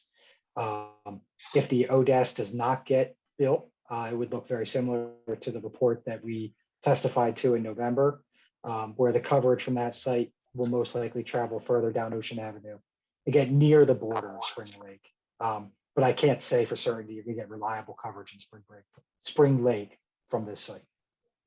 And have you done any studies in either Spring Lake or Avon or Bradley? Are they having the same problems that we're having since they're beach communities? I know that some of the beach communities have been having capacity issues, and they have built gas systems in other beach communities. Avon and Bradley, I cannot say for sure if they have anything built. I do know that Asbury Park has had systems built. So other beach communities do have this issue, and Verizon's trying to address it with each community as they can. Okay, further questions, Mr. Chairman? Mr. Chairman, before we close with Mr. Webster, I just want to make a point, and I don't know if it wasn't answered or maybe it wasn't understood correctly, but if the town demonstrated a willingness to locate what you need to do on the east side of Ocean Avenue, would Verizon be open to having those conversations with the town of Belmar? I guess I'll take that. Sorry to interrupt you, Mike. The problem with that at this juncture is basically that we've been now 6 months into this application, and the board, with all due respect, you're of limited jurisdiction. That you can address the application in front of you, and you can't really bind the town or speak for the town in terms of what they would be willing to do or able to do by way of negotiation. But I guess the bigger point would be, my understanding is that the DAS system negotiations, which I know had been going on for several months, apparently have not resulted in any approval of the DAS system. And I think I don't know this firsthand, but the board members may be aware. I think there was even a lawsuit filed in the not too distant past based on I don't want to characterize it, but based on the fact that the negotiations hadn't gone anywhere. Mr. DeLuca, I'm not referring, I understand the DAS issue. As a standalone question, if the town was willing to locate something on the east side of Ocean Avenue to accommodate the need, would Verizon be willing to have those conversations with the town? And I appreciate the question. I'm not trying to dodge answering it, certainly, but I can't speak for Verizon on that because there's so many variables to it. We don't know from an RF perspective if whatever it is we might be able to construct with the town's approval on the east side of Ocean Avenue would provide the same benefits that we've identified would come from Mama Luke's. And also just in practical terms, what could be done over there. I mean, the Mama Luke's site has been, identified and engineered. We know that, all the things that we need to look at are covered there, that the building can handle the capacity, that it will give us the service needs we want, and that we can do it in a way that we think is, reasonably unobtrusive. I'm not sure how you would get that on the other side. If you were on the earlier calls, though, the commitment of that property to be basically commercial now, where it's a residential zoning, really is it's a severe treatment and conversion, where if the town was willing to make that accommodation that I described, it's reasonable that Verizon would at least entertain that possibility and perhaps pursue it. And I think the town, possibly might be willing, in light of, trying to get matters settled and accommodate Verizon, be willing to have, those conversations. So I would just advise, and Mr. Kenny, I'd like it to go on the record that these questions were asked, and I'm not sure that Verizon said yes to the willingness to have those conversations. So noted, thank you. Well, and if I could just follow up on that. The problem with not being able to say yes, number one, is that I'm not authorized by Verizon, as we're here tonight at this hearing, to say yes or no. So I cannot say no any more than I could say yes. But again, also we are 6 months into it, and if that's something the town was interested in, it would have been, much better for us to know as many months ago as we could have. And I do have to wonder if that's the direction the town really would be willing to go in if there's such an issue as there seems to be with the DAS system, which would be, I think, visually at a minimum, much less obtrusive than whatever would be needed to be located on the east side of Ocean Avenue to replicate, what we're going to get from the Mamaluke site. The other thing I wanted to touch on is, and I hope to clarify, is the site, Mamaluke site, is commercial now. And I understand it's grandfathered in, and that limits what a person can do there, and certainly can't expand it, et cetera. But right now it is commercial. One of the things that we were trying to accomplish in reaching out to Mr. Peters, the owner, after one of the last sessions, was to help address the concerns that some of the board members had about the fact that there's commercial use there, which maybe would continue indefinitely, or worst case scenario, that if the underlying commercial restaurant use were to stop, that somehow Verizon Wireless would still remain in operation on the building, and the building would remain as a commercial quote unquote site. And the way we tried to address that, subject of course to what Mr. Peters may tell you tonight if he chooses to speak, is to have an agreement that there would be a sunset, basically a 10-year sunset, an agreement between Verizon and the owner of the property, that after that 10 years, if the owner wished to change the use of the property, to have it torn down and put up condos, to do whatever legal thing he might want to do with it, that he would have the right to terminate Verizon's lease at that point with no penalty. Now, before the 10 years, of course, like any other landlord, he would have to work something out with Verizon if he chose to go that route.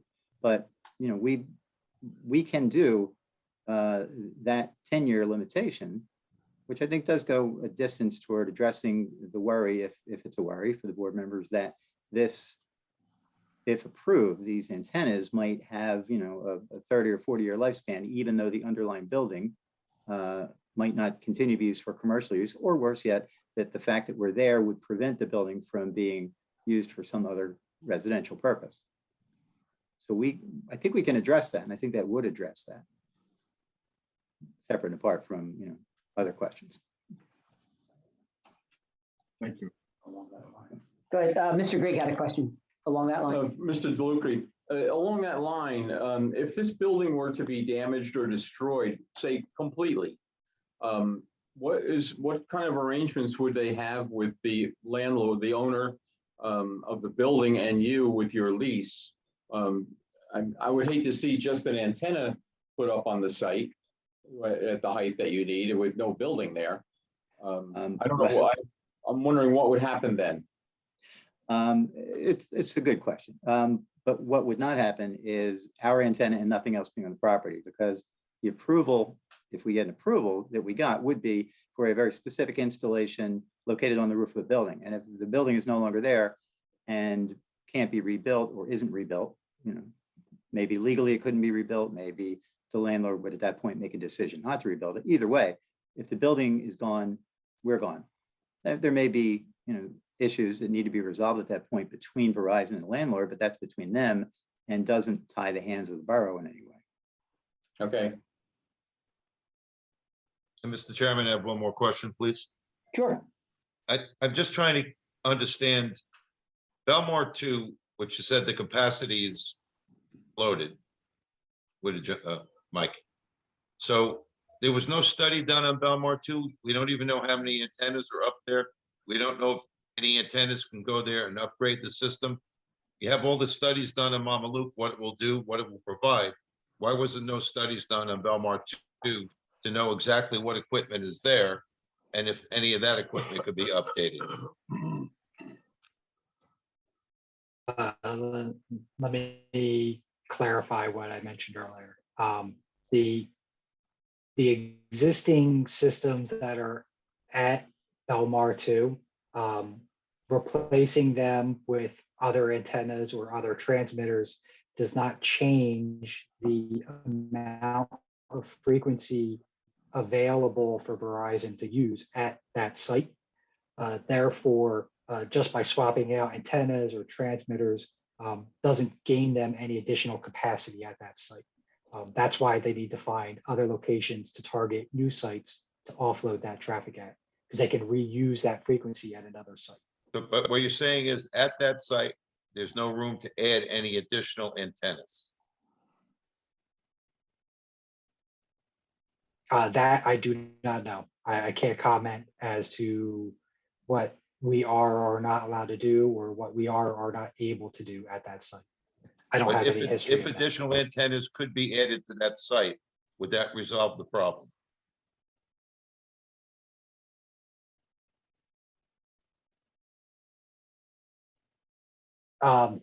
Depending upon what antennas are deployed there, and how they are able to be configured on the roof.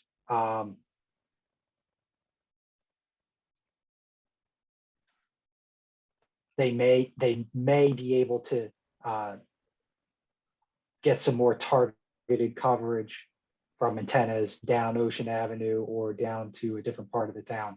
But without having any studies done, I can't tell you how targeted of an area that would be, or. Well, my or anything question to that is, effect. if already Belmar 2 is a location, why wasn't it studied to see if additional antennas could be added there rather than going out to another property in Belmar? Traditionally, most of these macro sites are deployed as 3-sector sites. Very rarely do they get deployed as more than 3 sectors, just because of the angle that these antennas typically cover.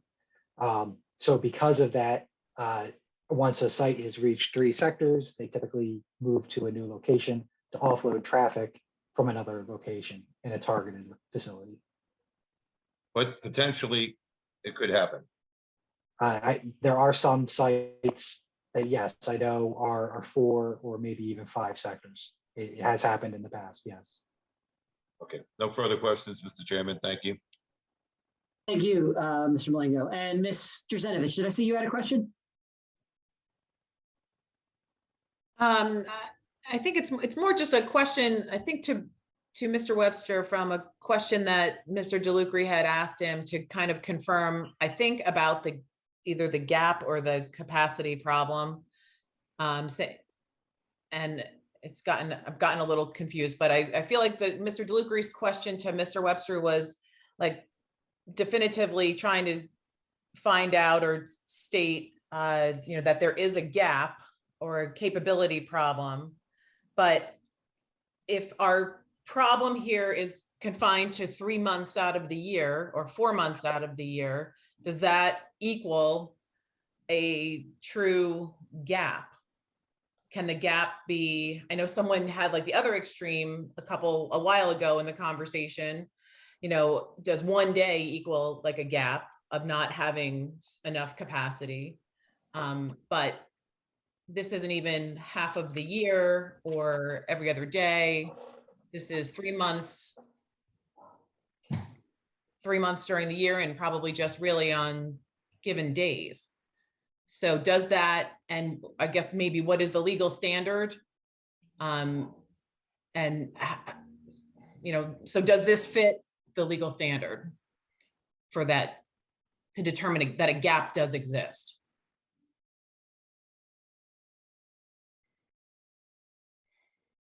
Did I break up? No.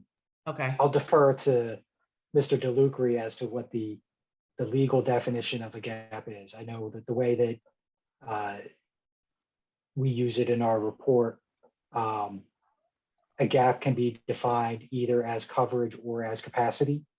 So in this case, we use the term gap to represent a capacity deficiency.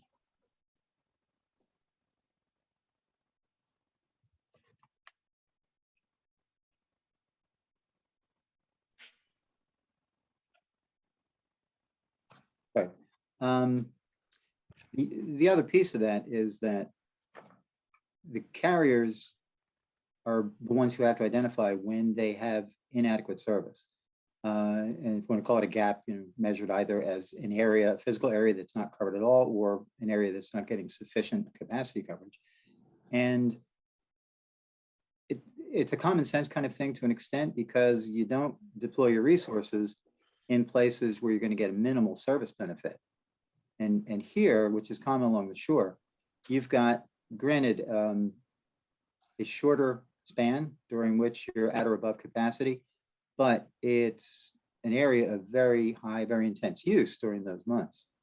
So, you know, if you had, pick a town or a situation where you didn't have the influx of people that you have along the shore in the summer, and you're having a steady uptick in use just based on the fact that there are more devices and more uses for the devices, you know, you may reach capacity, but you could project in some of these cases that, you know, you're only going to be maybe percentage points above your capacity level over a given period of time. Here, we know that we're at capacity. And the fact that it may only be for a short period of time each year, it's a lot of users potentially that you're missing. And I don't know the numbers in Belmar, how many people on a given day you might have on the beach. I'm from Brigantine. Our population swells during the summer. And, you know, we have the same conditions I'm sure you see. Everybody packed together, and it's pretty much constant. Maybe not every single day, but it's going to be pretty much constant. I believe Mike testified May into late September, you're seeing the same demand. So it's not an exact standard, but it's, you know, a common sense business standard where you look at what is it we can provide, and we know that we're not providing it over a fairly substantial number of weeks and months, which is, you know, what drives the prioritization of one site over another.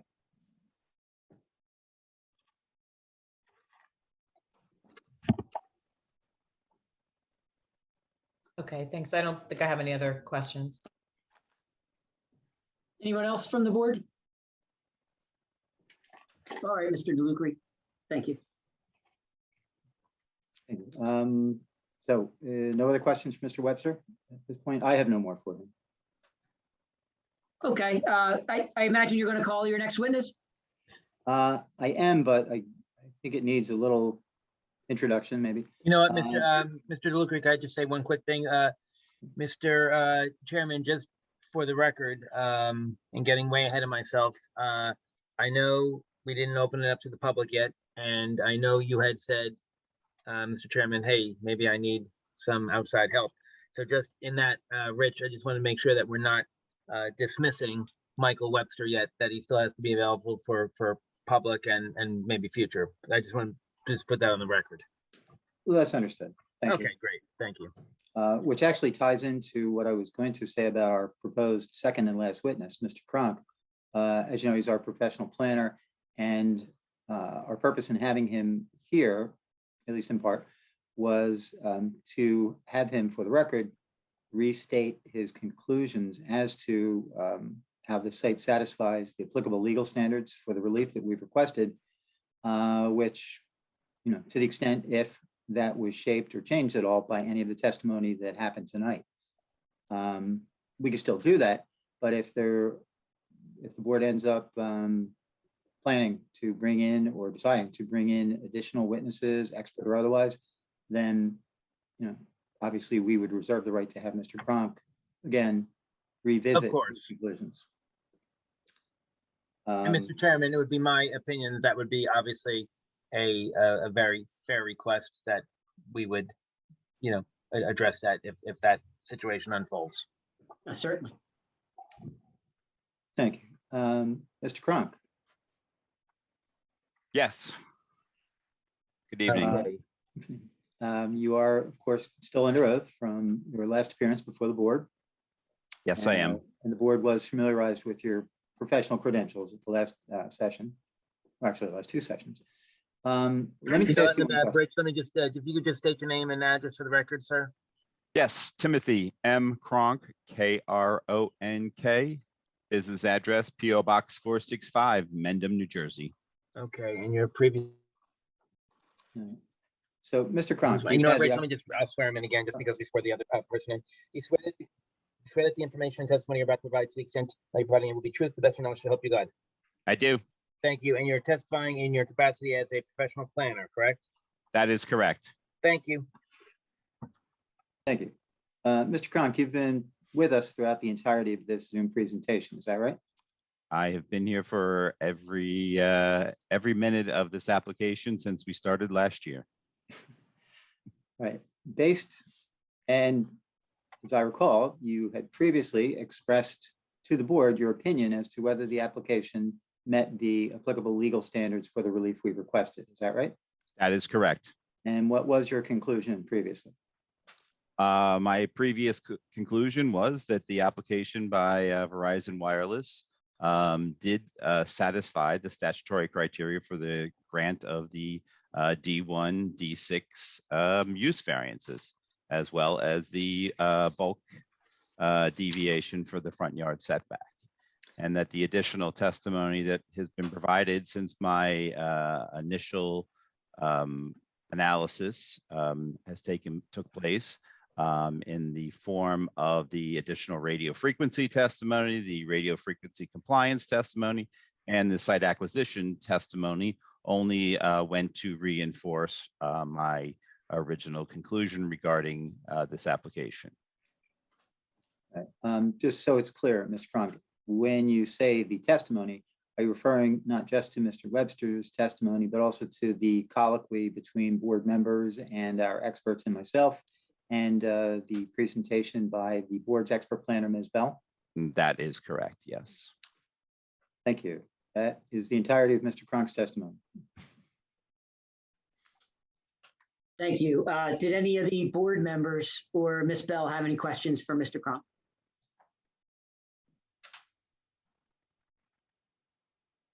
No? Oh, go ahead, Mr. Zanovich. Mr. Khan, could you provide some details and as to, I mean, you just provided a conclusion. Could you provide some explanation behind your conclusion?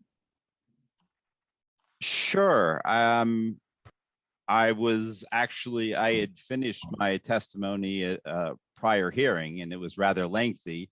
So I was kind of just providing a summary based upon the additional testimony that was provided. Are you looking for something in particular? I'm just trying to answer the question without providing the full analysis that was done originally. Yeah, Mr. Cronk, I think if you could provide, a brief summary even of your previous testimony and how you feel that this application meets the statutory criteria for a use variance. I think that would be beneficial just for the board members in reviewing this application. Okay.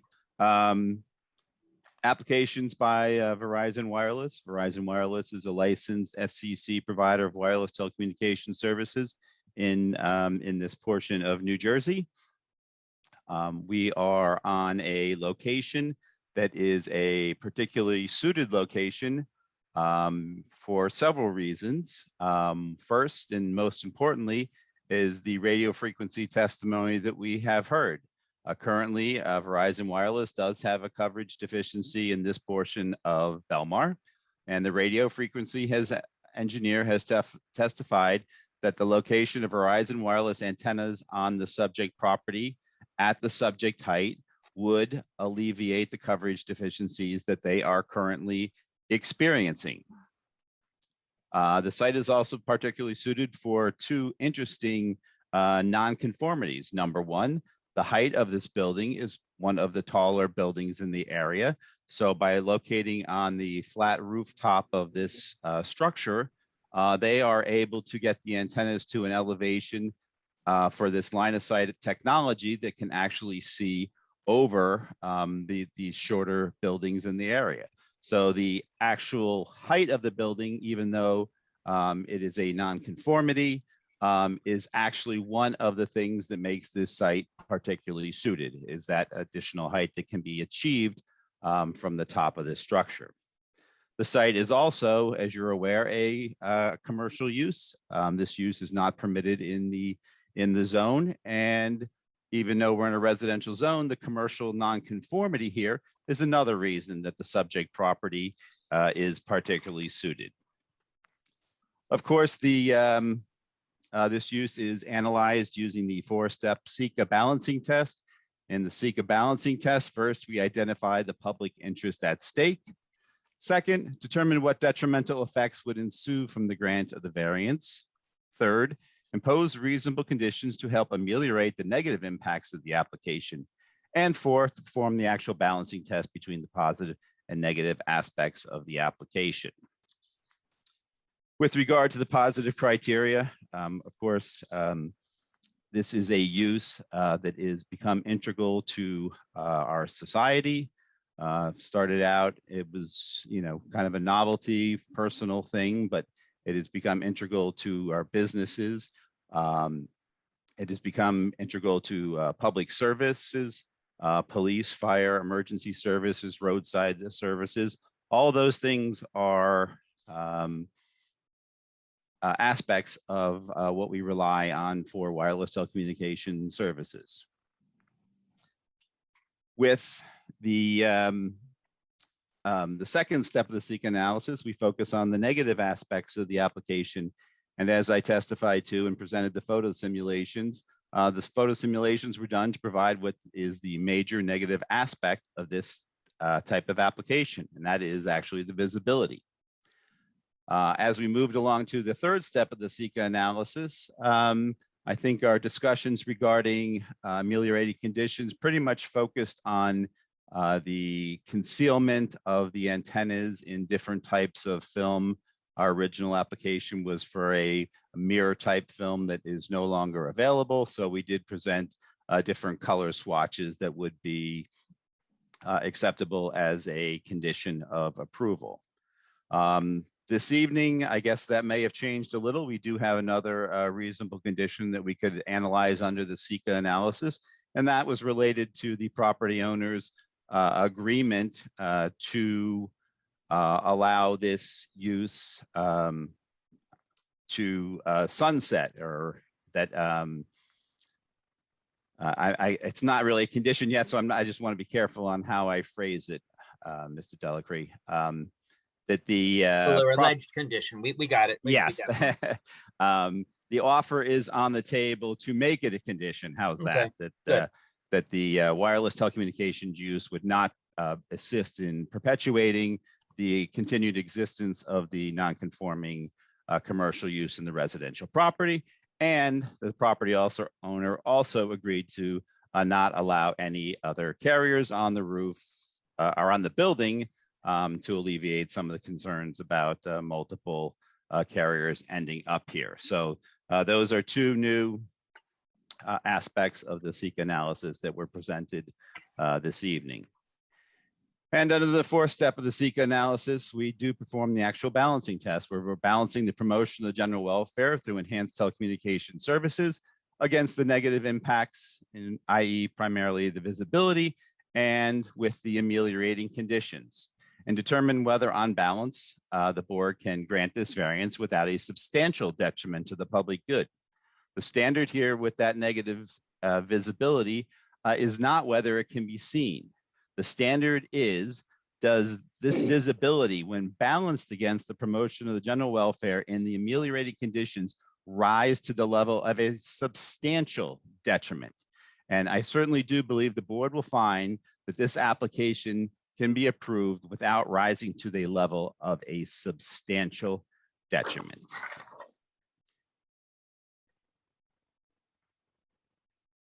I think that's my summary. Can you define substantial detriment? Can I define that? I would say that's one of those things that would be subjective. But in this case, I certainly don't believe that anything to do with visibility of a small 4-foot canister at a 40-foot elevation on a commercial property, when balancing against the promotion of general welfare, would rise to that level. But it's subjective. It's subjective, and yes. I know we really didn't suss through it, but it sounds like the owner, the property owner is talking about not allowing other antennas on the building. It's my understanding that there's a federal regulation that permits co-locations. As a town, I don't think Belmar can stop other providers from co-locating on antennas. How could a property owner do that? Well, I think I'll leave it to Mr. Delacree, but as a condition of the zoning board, I certainly do think that would be a reasonable condition if the applicant did accept it. Mr. Kennedy, I mean, how does that work with a federal law? I mean, I don't know. I believe there were some federal regulations which we've dealt with in the past regarding co-location and somewhat permissive nature of the same. So I don't know that for sure. Christine, do you have any information on that, or? I would just advise against prohibiting co-location. I think that, co-location is generally encouraged because you certainly don't want to discourage other self providers from locating within Belmar and not having to be able to provide the same amount of service Verizon would be. And additionally, you don't want to have, a antenna pop up on the building across the street because they were unable to locate on the existing antenna. Making that a condition of the application would put the borough at risk of litigation that Verizon would not have to be party to, because the restriction would be being made by this board and not Verizon, and then we would be subject to the lawsuit. So I find that to be a hollow remedy to the concern, and it's really not a valid approach. Well, if I may address that real quickly. Remember, the distinction that we're talking about here is not a board imposing a condition. This is voluntarily a voluntary act by the property owner. The property owner has no interest in co-locating or having somebody co-locate on his building, and it is his property. He could change his mind tomorrow. He could change his mind tomorrow. If he has agreed to it and that then becomes a condition because he agreed to it, then no, he can't change his mind tomorrow. He's agreed to it with Verizon? Yeah, I mean, Verizon honestly doesn't have a stake in this other than if it helps us get past concerns, then we like it. But, once we're there, we've accomplished what we need to accomplish to serve our customers. I think we're going to have to go with Christine and Kevin's approach in terms of protecting the borough from potential litigation, and making that a condition of the application could be problematic for the town. Right. I would even say that, the inability to co-locate on this location does not make it particularly suited to the use. And I'll ask Mr. Kronk to address that if you'd like to, but that is actually irrelevant to the particular suitability of the site. The fact that it has an odd configuration that may, just by reason of the way the co-location regulations are worded, may prevent somebody from co-locating, does not mean that the site is not suited for the actual application that's in front of the board. And the reason for that is quite simply here. If you look at the design of the building, it has one place that's suitable for the location of telecommunications equipment, and that's the place we're taking. The fact that the rest of the building, it's no different than if you had a very small roof building. But aren't we supposed to be serving the betterment of the community, and by finding a building where only one company can be served, we're really not, right? We're only serving Verizon customers by that. So I guess I'm hearing what Ms. Bell is saying, because you're saying that it's particularly suitable for Verizon because you can lock out your competitors from putting anything on there. But from the town's perspective and the people that are using their phones, this would not be benefiting. I don't know how many providers are there, 3 or 4. It would be eliminating those from being used. No. And maybe my answer was not clear, but our position is not that it's a great site because we're able to freeze other people out.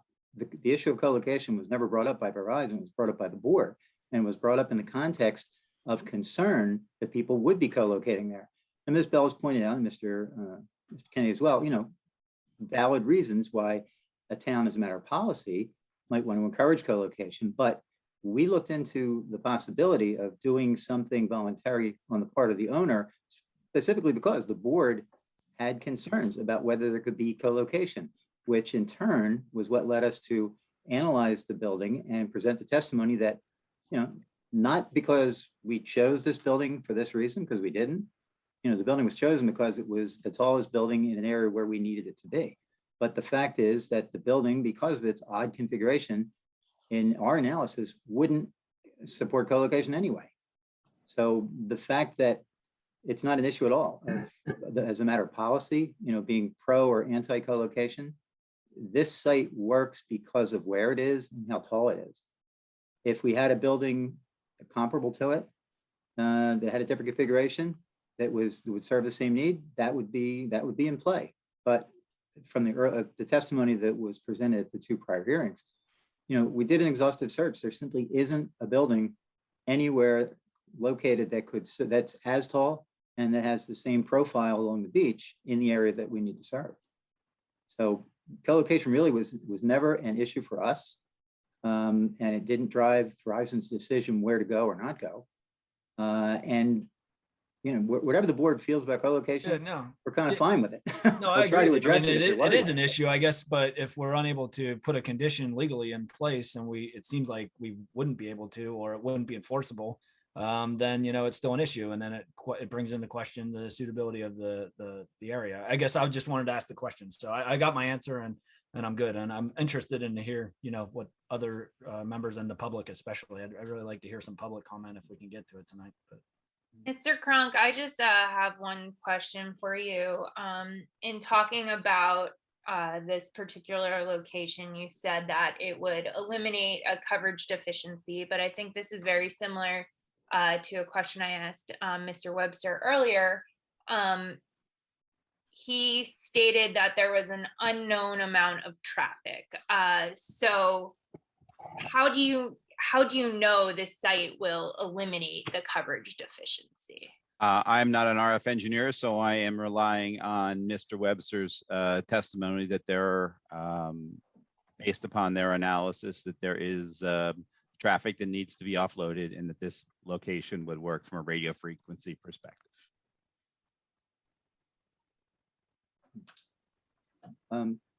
Mr. Kronk, I think you may have had some additional testimony you wanted to present, but let me, if I could, ask you a question. Just sure. By way of comparison. If we observed a 2-lane highway, which was almost always clogged with traffic, would we be able to determine that that road has reached capacity? Just as a general question. Sure. And from that, logically, we would conclude that we need either another road or we need to widen the road. Yes. Is that correct? Correct. Would we know with any certainty, could we know with any certainty how many cars will use the road once it's been expanded or a second road's been added? Probably not. So we have to go by what we can observe in terms of the usage patterns and the trends over time. And in that scenario, we would know only that the road we have cannot accommodate any more cars. Correct. So does that translate conceptually? Do you think translates very well to this situation? Mr. Kronk, is it considered good planning practice to build a parking lot for for a commercial shopping center for Black Friday shopping, and have 95% of the spaces open most days of the year? I like the highway analogy better than the parking lot analogy. Because I think it parallels better. If you come up to the highway and you can't get on, you go someplace else. Thank you, Mrs. Bell. Thank you. Go somewhere else. Mr. Chairman, I have a question for Mr. Oates. Yes, Mr. sir. Chairman? Okay. So, Mr. Oates, I know you're very strongly about your Hey, statement Mike, I'm before. sorry. When you had a question for Mr. Oates, I think we ought to focus speaking with Tim Kronk for now, and allow Mr. DeLucre to introduce Mr. Oates and any testimony they may have for him. Oh, I'm sorry. I thought he was Keep the it planner. sequential for now, if you don't mind. Oh, was there a question for Mr. Kronk, though? The Go planner. ahead, Mr. Zanovich. So, so theoretically, should this application be approved, would the existence of a building, say next door to Mama Luke's, that's slightly shorter, would that be an appropriate site for other carriers to solve the same kind of a problem that Verizon is experiencing? So that we would be in this position again with other applications? Each carrier has a different footprint because they're not all on the same locations. Even then, when they're on the same locations, they're at different elevations. And each carrier also has different, spike areas for capacity. Just because Verizon has a capacity need that they need to address in this area doesn't mean that the other carriers do. So it would have to be a situation where their carrier would have to have a deficiency related to coverage or capacity and would be able to, solve it at that location at the lower height. So I can't say definitely one way or another, but just because one carrier has that issue here doesn't mean every carrier does.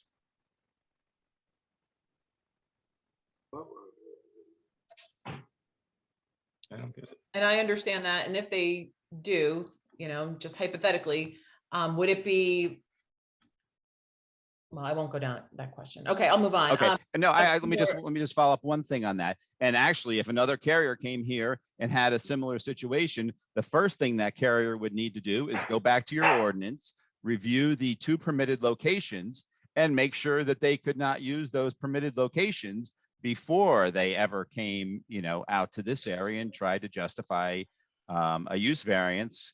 They would have to rule out those permitted locations, just like we did on this application.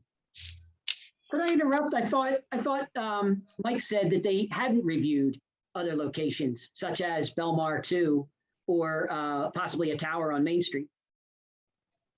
We did have testimony on the 2 locations that are permitted in the ordinance. I'm not sure I think that heard the was same thing. First night. So there were studies on the Belmar 2 location that additional antennas can't solve this problem? Oh, no, not the existing site, the locations in the wireless ordinance. So are you saying additional studies should have been done on any possible location where antennas are allowed to see if they could solve this problem first before this application was made? We did address the 2 locations in the Belmar ordinance where the wireless telecommunications are permitted. Those locations were addressed and ruled out. Yes. John, I think he's talking about the Department of Public Works, and there's another one that's listed, Public Works Yard at 13th Ave and West Avenue, and then the block 10th and 11th. There's 2 that are specifically cited. That's what he's referring to. That's what I'm referring to. Not Belmar 2. So I just wanted to, I have it in front of me, so I just wanted to. That's fair. Would you have to look at locations in other towns next to us?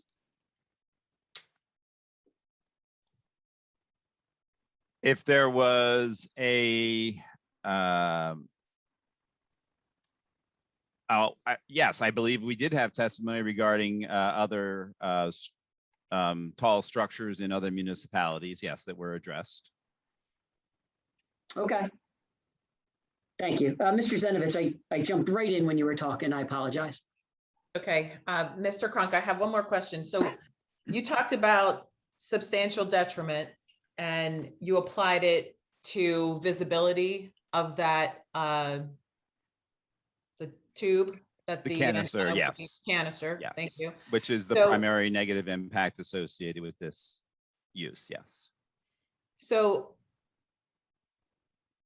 So you're saying, in your opinion, visibility of this object, of this antenna, is the primary detrimental feature? Yes. And not the, even with the, the offer of sunsetting the use. So in your opinion, the kind of extending the commercial use of this building in this residential zone, that is not a detrimental effect? It would be a minor, and I really thought that the condition that the property owner was willing to agree to it would satisfy that that issue. Okay. I guess we're And gonna have to do some more research on that. But yes, I understand that is a negative too, but I thought we had addressed that as a reasonable condition. Okay, thank you. Thank you, Mr. Zenovich. Anybody else from the board? Yes, Mr. Chairman, I have a question. I'm sorry. Before, I just read the name underneath Mr. Cronk. Mr. Cronk, can you tell me what the benefits of the application would be if you were to get approved? The benefits of the application. The first one is Verizon would be able to continue to build a seamless and ubiquitous wireless telecommunications network that is part of their FCC license. As part of that ubiquitous network, they would be providing wireless telecommunication services to the residents, the businesses, the visitors, and anybody who needs to use emergency services in Belmar.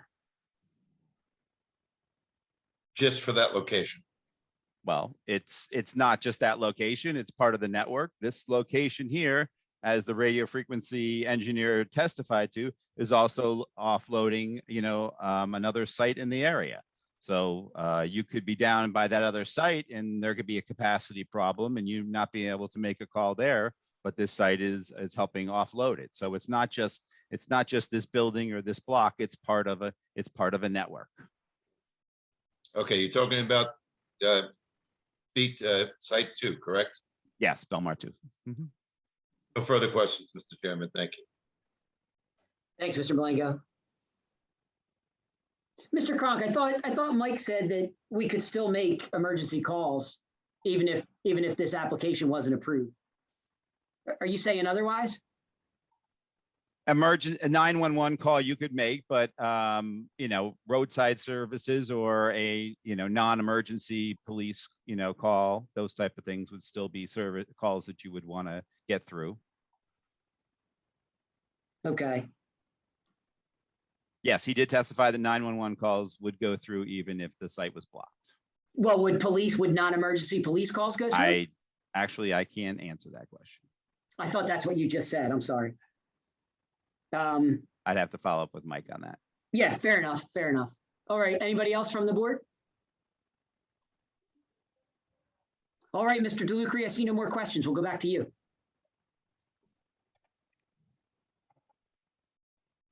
You're muted.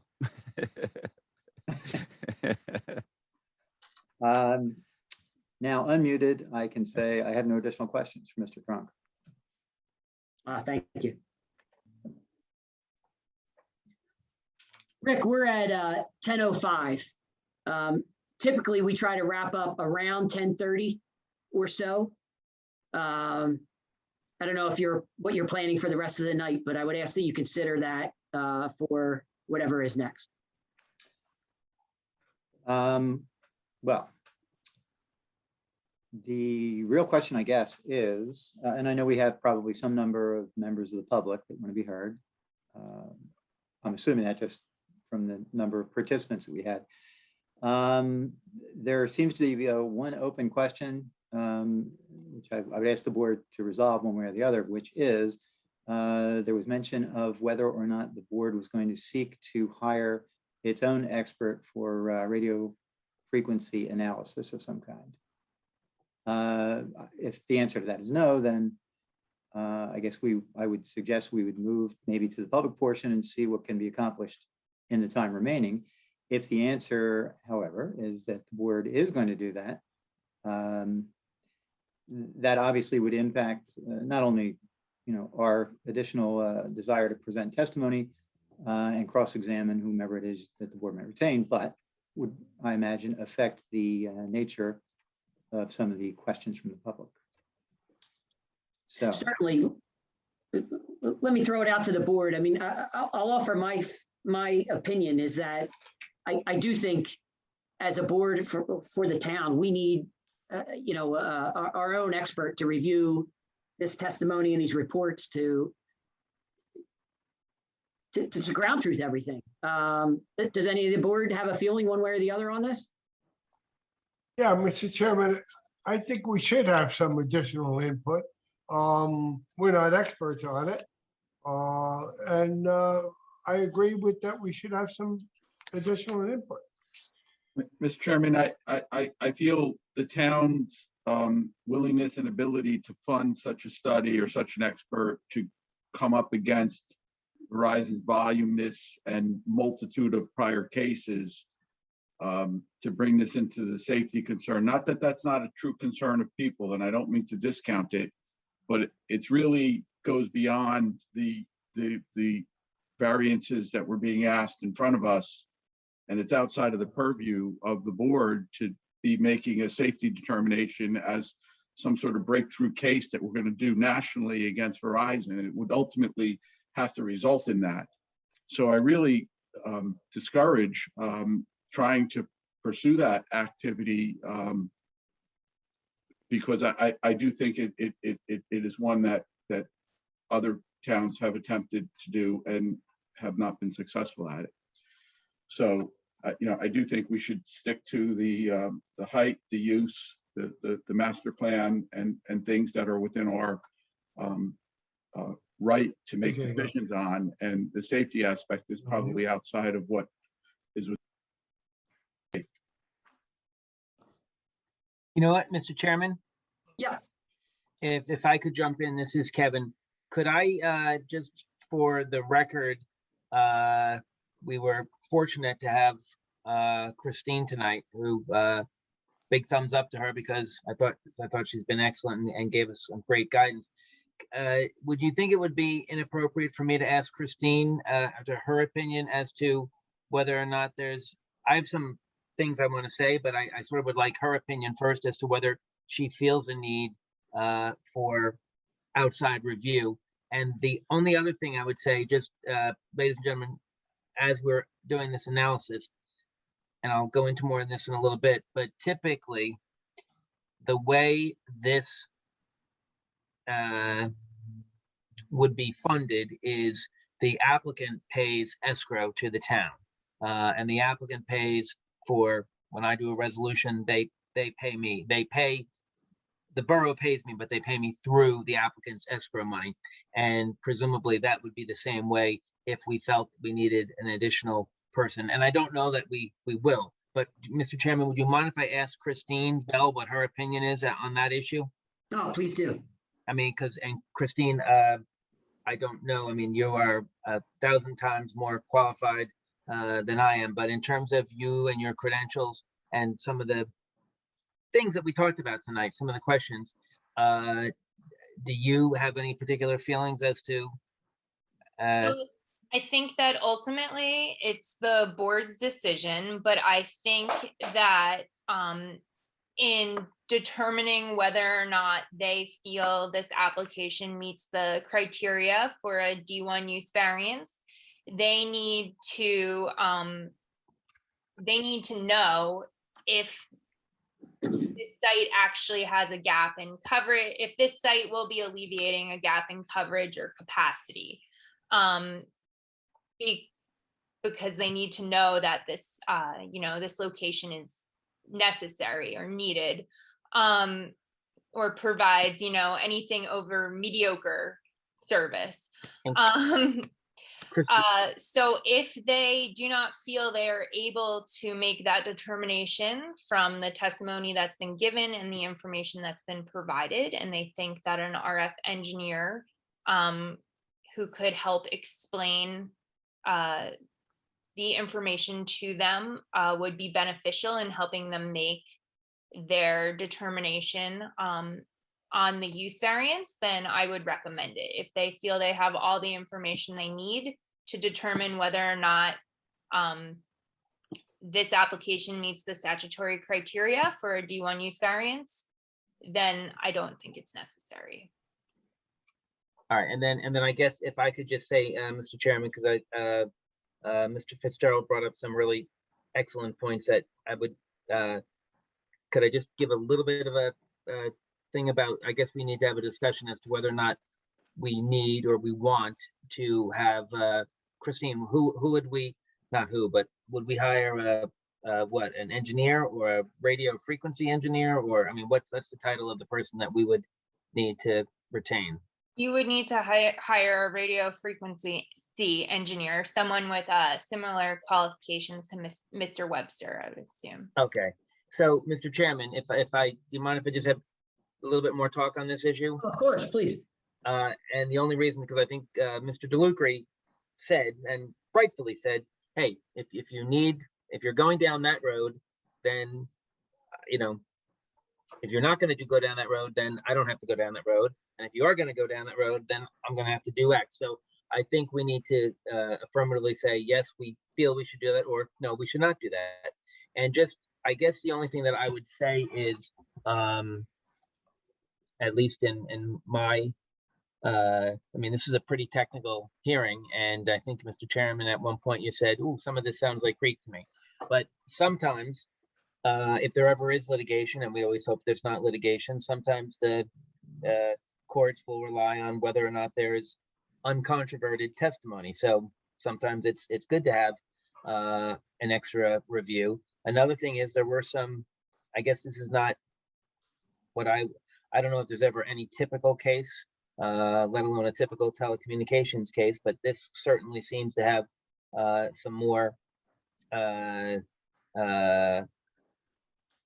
interest or more angles than the typical, not the, including the issues of the seasonal capacity and the issues with the impact of the DAS.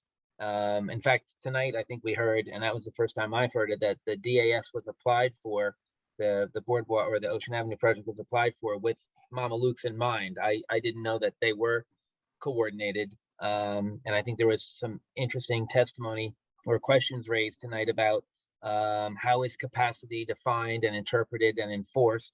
And I think, Mr. Chairman, you sort of raised a question, and you didn't necessarily use these words, but I think you sort of said, basically about service versus optimal service and what's the standard. And I know Christine Bell had brought up the issues about should we have a greater, per the ordinance, have more information regarding that study or inventory that the ordinance requires. I think, Christine, you said it was regarding other sites in Belmar and within one mile. And I think there was some discussions about other options. And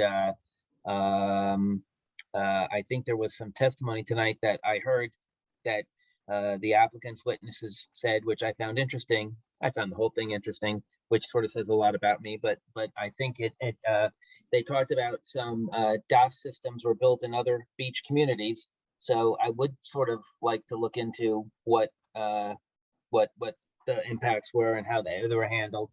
And if there's a question that the board feels they need more information, I don't think it's unreasonable to ask for the applicant to pay the escrow so that we could have an extra pair of eyes looking at it. Now, it is not, this is not unusual. Sometimes we would need to retain a traffic engineer. Sometimes we would need to retain, a specific engineer. So depending on what the facts call. And I think, one thing I think Mr. Fitzgerald said, which was so correct, is I'm not aware of any legal cases which have upheld, concerns about the health issues on the emission levels. So, if we were having someone look at it, we could, but I think that I'm not aware of any case law which focuses on that. And I think what Mr. Fitzgerald was sort of saying is, we're going to have to focus on capacity. Is there a capacity issue? And then the other thing is, we talked about the co-location. And I do think Mr. DeLuca is right. I think fear of the co-location or the concerns about co-location. It did come up as a board issue as he corrected, and I think he was offering a olive branch, so to speak, with the idea that it wouldn't be co-location. And I think it's I don't want to we don't ever want to look a gift horse in the mouth, and we certainly appreciate the offer. But I think what it was, from what all you were saying, upon further review and upon further analysis and upon Christine Bell's review, and again, remember, this is her first time being here, she was sort of saying, hey, you know, there's some societal interests that are not necessarily advanced if you don't necessarily co-locate. And of course, Mr. Chairman, as you pointed out, you've got that very permissive federal regulations regarding the co-location. So anyway, against all that thing, what we know is what we always said, and what we started out at the very beginning of this hearing when we talked about the process, is you have an important decision to make. It's got important long-term consequences. And the most important thing, as is always the case, is that you make a fully informed decision. So I guess we would have discussion if board members feel the need that they're going to want a radio frequency engineer to look at this. We should decide that now, because you wouldn't want to, because it's going to depend on how we finish the rest of the evening. And, and I would also say that it is possible that this radio frequency engineer that we would retain, it is possible that he or she might come back and agree 100% with everything that Michael Webster said. It might be that they agree with 0% of what Michael Webster and the other Rich's team members said, or it might be that they agree with 50%. You know, I don't know. It's complicated stuff. So I would defer. I think it's a fair topic, and I would defer to the board members as to whether or not it's something you feel you would, you and by extension the borough would benefit by having this information. Thanks, Mr. Kennedy. Did anybody want to comment from the board? I asked just a really quick question. It's my understanding from reading the local news articles about the ODOT's, what's going on with the township, is that Verizon has brought suit because there wasn't a decision made in a timely manner. And I was just curious if we are under any of those similar time restraints. We have postponed it several times. And I was just curious if we push it, continue to push it out, if we run the risk of the same thing. Excellent question. And again, I just sort of heard recently about the litigation which Mr. DeLucre brought up tonight, and I've not seen that complaint. I don't know what the issue is, and I can't speak on it because I'm not the borough attorney. But to your Ms. Deeks, to your excellent question, as with every application that we have to adjudicate, there is a certain time frame within which we have to adjudicate the decision. And if we don't adjudicate the decision within that time frame or any agreed upon extension, there is a potential for automatic approval. So anytime we would continue the case, we always ask for the applicant's consent to extend the time frame within which the board has to act. I know Mr. DeLucre has been a very wonderful in this presentation, has been very wonderful in giving the extensions previously. I know they're anxious. Everybody's anxious. I get that. And I know we've, just for the record, for what it's worth, we've already had 2 special meetings, and I think we're having 2 more special meetings in the summer. It's very rare for a board to have special meetings. It's very rare for a board to have special meetings in the summer, and it's very, very, very, very rare to have 2 special meetings in the summer. But anyway, so the reality is we would have to, if we're going to continue this, we would have to get the consent of the applicants. And if in the very, very, very unlikely event they did not consent, the question would then be, okay, well, then we have to call the vote tonight. And did the applicant prove their case to your satisfaction, or are these open items? But we would ask, if we were going to do this, we would ask for Mr. DeLucre's consent. Excellent question. That was a very long answer to a very short and wonderful question, but yes, it is an issue.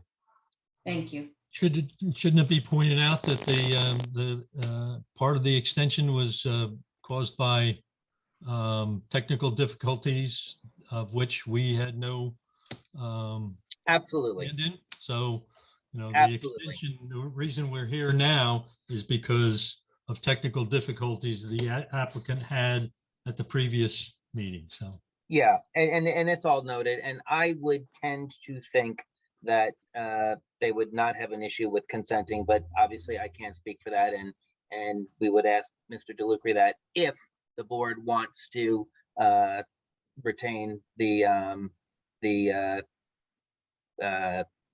radio frequency expert. Well, actually, I think my decision on that really should come after the board's decision on what it wants to do and how it feels it Sure. should handle the rest of this application. I've reached out to my client. I don't yet have an answer under any circumstances, whether they're ready to consent to additional time. Okay. I would point out at the last meeting, it wasn't, which by the way, we granted the extension, so it had no impact at all on the board's timetable for decision-making. I did have technical issues. However, there were also only 5 voting members for a use variance, which meant that we would have needed all 5 members. So that was a separate consideration. Even with Sure. full Zoom capability, we would not have been willing to go forward that night. Again, not having heard yet from my client what their response is going to be on the extension, and I don't know either where things stand in terms of the timetable for decision-making, given that the application was filed, I believe, in July of last year, was initially scheduled in November, and then basically since that time has been carried with the consent of the applicant. So, and there have also been some basically with the pandemic and emergency restrictions, some gubernatorial and legislative extensions built in there to begin with. But you know, Yeah. I think, Rich, my recommendation would be we have the board discussion as to whether or not they want a radio frequency person, because if not, we just go down a whole different road, like you said. And if we do, we then are going to have to adjourn it, and we would then ask you, are you going to consent? And you know, we'll have that discussion. But you think we should, Mr. Chairman? I would, unless you know, Mr. DeLucre or anyone else has concerns, I would say let's hear the board's comments about, or questions or feelings about retaining a radio frequency expert. Yeah, I think that's the next step. John, what are you thinking in terms of why you would want one? I guess I'm just trying to understand, because there's kind of like 2 things at play. There's the safety aspect, and then there's the, is it needed? And if we're going to ask somebody to validate if it's needed, I think they would need to have substantial cooperation from Verizon to get that data. And I'm not so sure that would be readily available. So I guess I'm just trying to understand like what the angle is we're looking for here for this expert. Yeah. For me, I just think it would be worthwhile to have an expert, because there's a couple things that I've heard that I just didn't get clear answers on. And it's really, to me, it really comes down to whether or not this antenna is needed. You know, the applicant has testified on capacity coverage and reliable service and things like that. Yeah. But they can't offer anything but a subjective definition of what that means. Right. And in fairness, they're presenting what's subjective, or presenting what they see as the need. Right. I don't know that I've heard an answer, an objective answer on that. Would we get? But Yeah, would we get use data, Miss? Somebody, I guess anybody that wants to answer from Verizon, like would an expert get that usage data so we could determine, you know, make that kind of determination, or are we going to hire somebody and then he's not allowed to even see any of that stuff? Well, what I would, and that's a totally awesome question. What I would suggest is that if we retain someone, I assume that he or she would review the transcripts and or the meetings of what was transpired.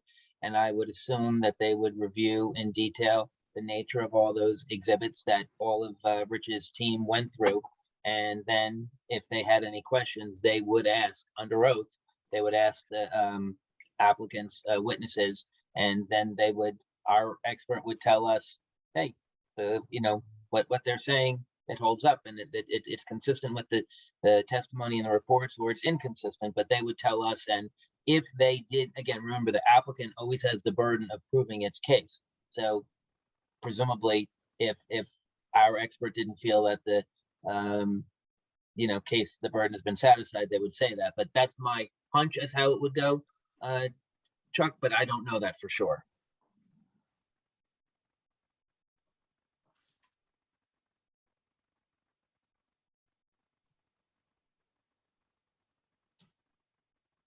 I agree with Mr. Fitzgerald that probably doing this with a health orientation would probably be of little use.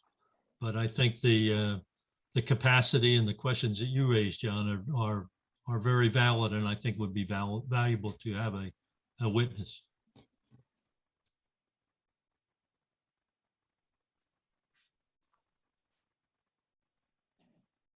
Anyone else? Mr. Green? I just have to say that as much as I know about antennas, you could write on the tip of this ballpoint pen. And I would like to have somebody tell me more or ask questions and maybe explain the answers differently to me. I'm just not satisfied yet. So I'm in favor of hiring an expert.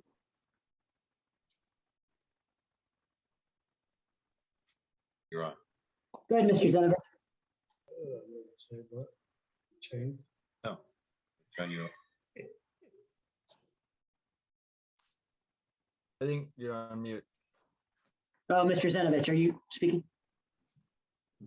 Sorry, yes. I would appreciate hearing from an RF engineer as well regarding the capacity and the gap issues, just to kind of confirm it. I've tried to go over the reports, and I appreciated hearing from Mr. Webster again, but I agree. I think another RF engineer to focus on that is helpful. I agree as well with the emission information. I think we have sufficient information on that, and I don't think that that's something that we have to be concerned about at this point. Mr. Ross, did you have an opinion? No, I can appreciate what everybody's thinking. I mean, yeah, that's fine. I'm okay. I just don't know as if it's going to be as fruitful as we're thinking it's going to be, but I'm inclined to agree with the majority. I agree, John. And Ms. Dietz?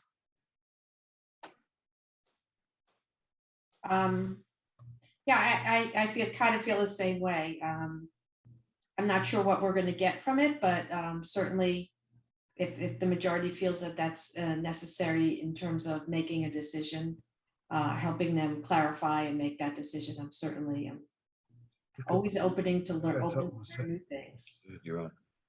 I also, Mr. Chairman, would like to hear from the public, and the public can hear the information that we're going to be gaining too from this new testimony from our expert. And Mrs. Bell, no disrespect to you, but I think you're doing a great job. Not to say I didn't mean to imply that you weren't when I asked for more assistance, and if I offended you, I apologize. But we do need, I think we do need some assistance. I'm not offended at all. Thank you. Mr. Zenovich? I was just going to say, if there's a way for us to, just do this, get someone on board quickly and, proceed with all due speed, I think that we really need to make that one of our first efforts also. And then to schedule the next hearing, as immediately as possible. I agree. All right, Mr. Kennedy. So I hear that it sounds to me like the majority would be in favor of retaining an RF engineer to review the testimony and reports. Right. To give us an independent opinion on whether or not there's a need, a capacity need out there, I guess. Yeah, so that is, did you want to ask, I mean, there's a whole process, but we have to do that, but we'll do that later on. Did you want to ask Mr. DeLucre whether we could consent to extend this? Yes. Okay. So, So you're asking me, do we consent to extend this? well, we're gonna try and give you let's talk about some dates, because I know you're anxious and you've been hanging out with us for a while. What about and obviously we're gonna have to get. I mean, I don't know that we're gonna finish tonight anyway, even if we didn't have someone, because I think there might be some public comment, and also I know there was also Mr. Fitzgerald had some open questions about other options with the borough and things like that. So anyway, April, what type of date would we be looking at? Well, our June meetings are the 24th and the 29th. All right, so knowing that we're gonna have to, and I have, just for the record, I have no idea who we would retain, and we'd have to figure that all out and things like that. But and is there anything on for those later meetings yet? Meeting dates yet, or they're still in limbo? No, nothing's been scheduled yet. Okay. So, Mr. Chairman, I guess pick a date that you'd like it to be carried to. I would hope we could get it done by June 24th. I don't think it needs to be a heavy lift. I mean, it's not all that much data. I don't know what expert retention times are in a municipal government. I don't know how hard that is to do. I can't imagine it'd be too hard. Okay. April, Can could I, you speak to that? before we make this final, could we just think about this for a second? Either they're going to come back and say Verizon's 100% right, it's completely safe. We're not going to decide until we said it isn't. They've mulled over the data's accurate, it's within the federal guidelines. That will be choice A, and it's the most likely outcome, right? I disagree, Mark, with that presentation. I'm not disagreeing that they're safe. I'm asking to define whether or not there's a capacity need there, the way they've described it. All right, so I apologize then, because I was confusing this with some of the comments regarding the safety aspects of it. So this is restricted to simply whether or not there's truly a capacity issue? Yes, that's right. Okay, I stand corrected. I apologize. Okay, and Mr. Fitzgerald, to your point, I'm not aware of any case law which has, said that there's adverse health effects that would be a basis. So yes, I think what Mr. Lisco is saying is the expert would be, limited to the issue of, is there a capacity here? All right, and then please add, Mr. Kenny, to the record, the point that Ms. Bell brought up regarding, we have a municipal ordinance that had some requirements that they were to present in front of us relative to the 1 mile radius. Right. And she was very specific, and I think for a few minutes there, we lost Mr. Webster during that conversation, but that it was very prescriptive what the applicant is required to do, and we feel that that requirement has not been met. So I think the applicant should take this time and read that ordinance and meet those requirements by the June 24th meeting as well, because it also included, you said something like, I don't know if you said pictures or design, Christine, but you definitely mentioned something about presenting, what's to the north or what's outside of what's in that 1 mile radius. So we became more educated as to what those other systems are. I believe it was an inventory with details regarding height and things, but Christine was right. But Mr. Kenny, just to be clear, because of the concern about potentially the municipality dragging their feet, this application today was incomplete because it didn't include that information. So I just want that to be on the record.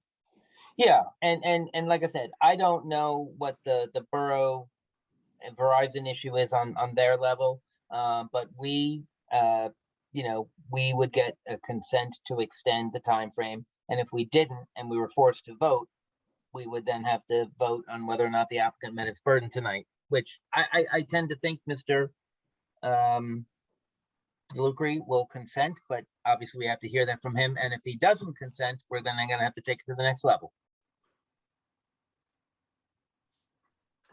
Fair enough. So I guess the ball's in your court, Mr. DeLucre. We're looking at a June 24th meeting, I think. All right, Rich, are you back? Never left. Still here. Okay, I've contacted my client. I'm authorized to give one final consent to the June 24th meeting. However, I just want this on the record, and I trust the board would do this anyway. The scope of the inquiry and the report of your expert, we're going to protest it and specifically protest paying it. If it deals at all with health and safety, those issues are in fact by law taken away from the board. If we meet, unless you find an expert who concludes that we're not going to meet the FCC standards for emissions, which isn't going to happen. The case law, the case of Smart v. SMR is very clear that if you meet the emission regulations, health and safety cannot be a factor in a board's decision. So that's one thing. I think, certainly from Mr. Fitzgerald's comments, that he would instruct your expert in that if your expert wasn't already aware of that and concluded at the beginning that that's not a proper subject for his or her inquiry. But the other thing is we've been tied, not at our request and not certainly to the advantage of this application, to the DAS system, or the proposed DAS system. We will object to, and we're not going to pay for, an expert who is looking into any aspects of the DAS system. That stands alone. That is its own issue. And wherever it goes, and it's covered by different law and different timelines for decision making and everything else. This application can't be tied to that. And specifically in terms of what your expert is going to look at and evaluate, the DAS system is irrelevant. The issue, which I think was stated, and I apologize for not recalling which board member just said this, but it's a capacity issue question. That's what the expert should be looking at and evaluating whether or not the testimony you've heard is accurate, is compelling, however you want to describe it, in terms of whether there is a capacity need for justifying the Mamaluke site. The final point, and this is purely, I don't say speculative, but I don't know that this will come into play, but certainly your expert has access to the records of all the public proceedings and to whatever has been submitted by the applicant to the board. If they want to go beyond that, it's very likely they'll be getting into area of proprietary information, which we don't share with competitors or with anyone else. I'm not saying it gets there, but you should be aware of that. That might be an issue that comes up, depending on what your expert deems to be and the scope of inquiry that they want to undertake. So with that, as noted, we would give a 1 month consent.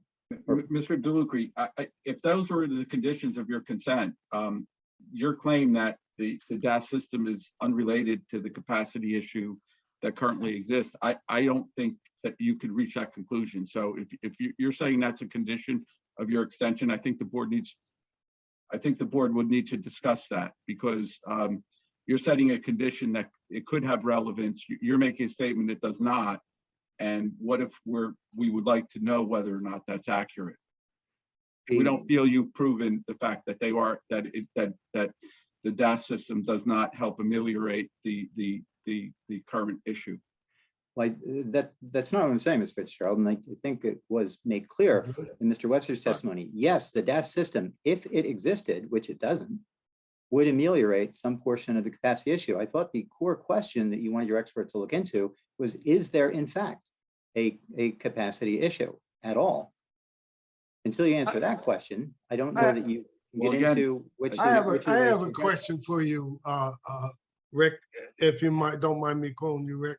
Will the DAS system stand alone by itself? The DAS system, let's take Mamalukes out of the picture altogether. No, without Mamalukes, will the DAS system stand alone by itself? Yes, but Mr. Webster's testimony, the but, it's a legitimate but. The DAS system is intended to provide certain areas of service and capacity offload. And it's, physically it's going to be located where it is, and the nature of the equipment is different than the Mamalukes equipment and various other things. So to that extent, it provides, or would, if it ever got approved, would provide service. The testimony from Mr. Webster was the Mama Luke site proposes different equipment, different level of service, and a different, to a large extent, a different area of service, which is complementary to, works in conjunction with, and supports what you would get from the DAS system. But now turn it around the other way. Right now, there is no DAS system. We don't know if there ever will be a DAS system. We know that Mama Luke's, because, and this information was provided in the initial report before the board asked us to do an analysis of what it would look like with Mama Luke's and the DAS system.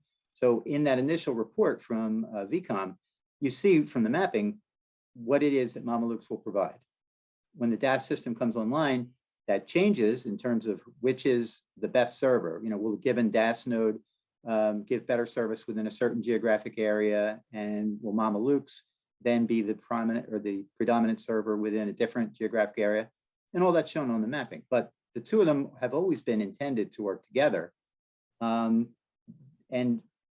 both of them are intended to address the capacity need. And unless I misunderstood completely, it sounded like the issue that the board wanted an expert to look into was whether, in fact, under whatever turned out to be the applicable standards, there is or is not an actionable shortfall in service that needs to be addressed at all. So you're telling me the DAC system can stand alone if Mama Luke's is not there? Well, I'm sorry, I didn't catch that. You're telling me then the DAC system can stand alone if Mama Luke's is not there?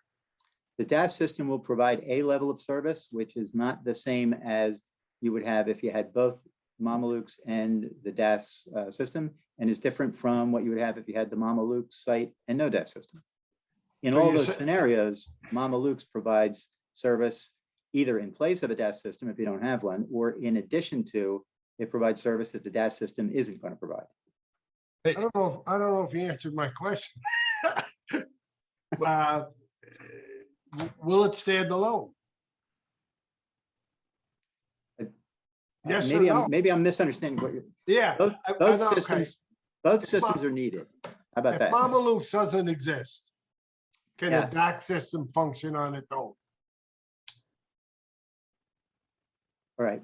I don't want to misunderstand what you're saying. The DAS system, if it was approved and installed, is a system which will provide a certain level of service. It will not provide the identical service to what you get from Mama Luke's. Mama Luke's was always designed with the DAS system in mind, and vice versa, that they're both intended to work together to collectively address the overall identified service need. If you took away either piece of that, you're not going to address it in the same way. So, definition. yeah, real quick though. So you said something interesting there, because the first meeting, I was the one that brought up the whole DAS system to begin with about, previously, and everybody was surprised by it and you had to get more information on it. So I'm curious why you're now saying that it was always designed with the DAS system in mind, because I had raised the question and nobody knew what I was talking about. And you had to come back and provide us with that letter saying, oh yeah, we figured it out and it's a totally different thing. So I'm kind of confused by that statement. Well, maybe the answer is just in the sequencing of things. We identify a service need, and then you start looking at how you're going to address it. And you have, as Mr. Webster said, there's a couple of different ways you can address it. One, which was never really in play here, was to use existing sites, which are all identified on the maps in the RF reports. A second way is by using installations such as the one we're proposing in Mama Luke's. And we got to Mama Luke's through a process of eliminating other places, which in theory could have provided the same thing. And then you come down to a point where Mama Luke's was the choice. Along the way, because these things, there's a lead time to planning these things, the DAS technology develops and the proposal for a DAS system comes together. So you know that the DAS system is going to provide something over and above what the Mama Luke site is going to provide. And you obviously design the two of them so that you're not providing inconsistent or incomplete coverage between the two of them.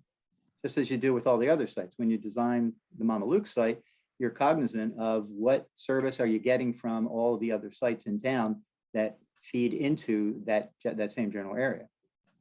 So it's a network. Everything is designed to provide the maximum level of service you can from the minimum number of sites. One more question, if I may. Hey, Bob, Bob, can you hear me? Hey, it's starting to get late and we've still got a little business to go on. We're trying to decide when the next meeting is and if the applicant will extend our ability to act on that decision. Could I respectfully ask that we just hold our questions till the next meeting, assuming the applicant's going to grant the extension? That's okay, but I might forget my question. Hey, Mr. Chairman? Yeah. Just real, so quickly to bring this home. So, we're going to ask for a motion to carry this to June 24th, 2021, with the understanding that, we are going to, attempt to retain a radio frequency, expert, to assist in our evaluation. And I think, Mr. DeLucre made some, points that, I don't necessarily agree with, but I don't necessarily disagree with. But I think the important thing is the reason that we're retaining an expert is because this is a little bit technological. It's a little bit above our heads and we need an expert. So to Mr. Fitzgerald's point, I don't think we can hamstring or limit what our expert is going to review. Now, I would imagine that in the absence of extraordinary circumstances, there is not going to be research on the health and safety issues. But I don't know if there's going to be, if our expert is going to come to the same conclusion regarding the impact of the DAS system or the NOT system. I don't know. I mean, I can't say that. So I don't think we can restrict our expert's review, but Mr. DeLucre's objections are noted for the record. And importantly, and this is a really important part, the way the municipal land use law operates is that the charges that the borough pays to its professionals on behalf of this application and every application, they are copied and sent to Mr. DeLucre so his clients can review and challenge. So if they get billed for something for which they feel that they should not have been billed, or they were perhaps overcharged, there is by law an appeal process. So I think it's a fair thing that we note Mr. DeLucre's objections, but we can't be restricted. But we understand where he's coming from, and I'm sure he understands where we're coming from. And then the only other thing, Mr. Chairman, is I hate the risk. I mean, I hate the throwing this last piece of the puzzle in.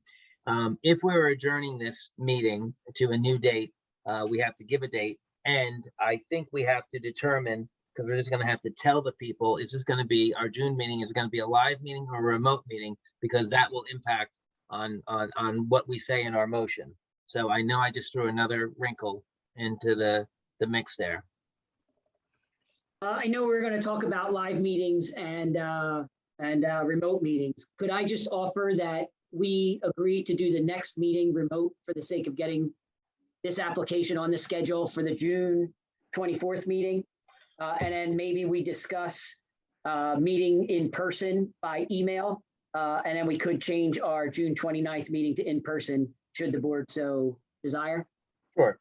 So what April, could I just ask April if that's okay with her for tonight? Oh, that's fine with me. Thank you. And so what we'll do then, Rich, we're going to carry this to June 24th, 2021 at 6:00 p.m. For a remote meeting. For those members of the public who are here and were patient enough, A, we thank you, and B, we want you to come back. C, you're not going to get another notice. This is your notice to come back. And Mr. DeLucre, in conjunction with all the qualifications that you and I have just put on the record, do you consent to extend the time frame within which the board has to act? Yes. Okay, thank you. And Mr. Chair, I guess we'll just, for record keeping purposes, have a motion to that effect. Sure, I'll make that motion. I'll second it. Thank you, Mr. Gregg. All in favor? Aye. Anyone opposed? Do you want to address the public? Because I know there's some that are raising their hands hoping to talk. I would say at this hour, we would ask them to come back to the next meeting. We adjourn this application and then ask them to come back to the next meeting. Does anybody disagree with that? I don't. And April, is there anything else on the June 24th meeting at this point? Well, I did have one application, but I think he was hoping that we were gonna be back to live meetings, so I'm not sure if he'll wanna wait for that or proceed anyway. And then I'm gonna go through the list and start scheduling once we make a decision on if we're doing Zoom or live. Okay, because maybe in fairness, we can try to have the Verizon application heard as quickly to the front of the meeting as possible. Mhm. Okay. Just for the interest of the members of the public who have been here listening. Thank you, Mr. Chairman. Thank you. All right, so the application's adjourned, and I think that's it, Mr. DeLucre. Well, thank you, and I hope the board has a wonderful Memorial Day and fine cell service. The boardwalk, we're gonna have it on Ocean Avenue. Good. All right, can I have a motion to adjourn the meeting? I make that motion, Mr. Chairman. Thank you, Mr. Capoli, and a second from Mr. Grigg. All in favor? Aye. Everybody have a nice holiday. Good night, ladies and gentlemen. Good night. Good night. Thank you, everybody.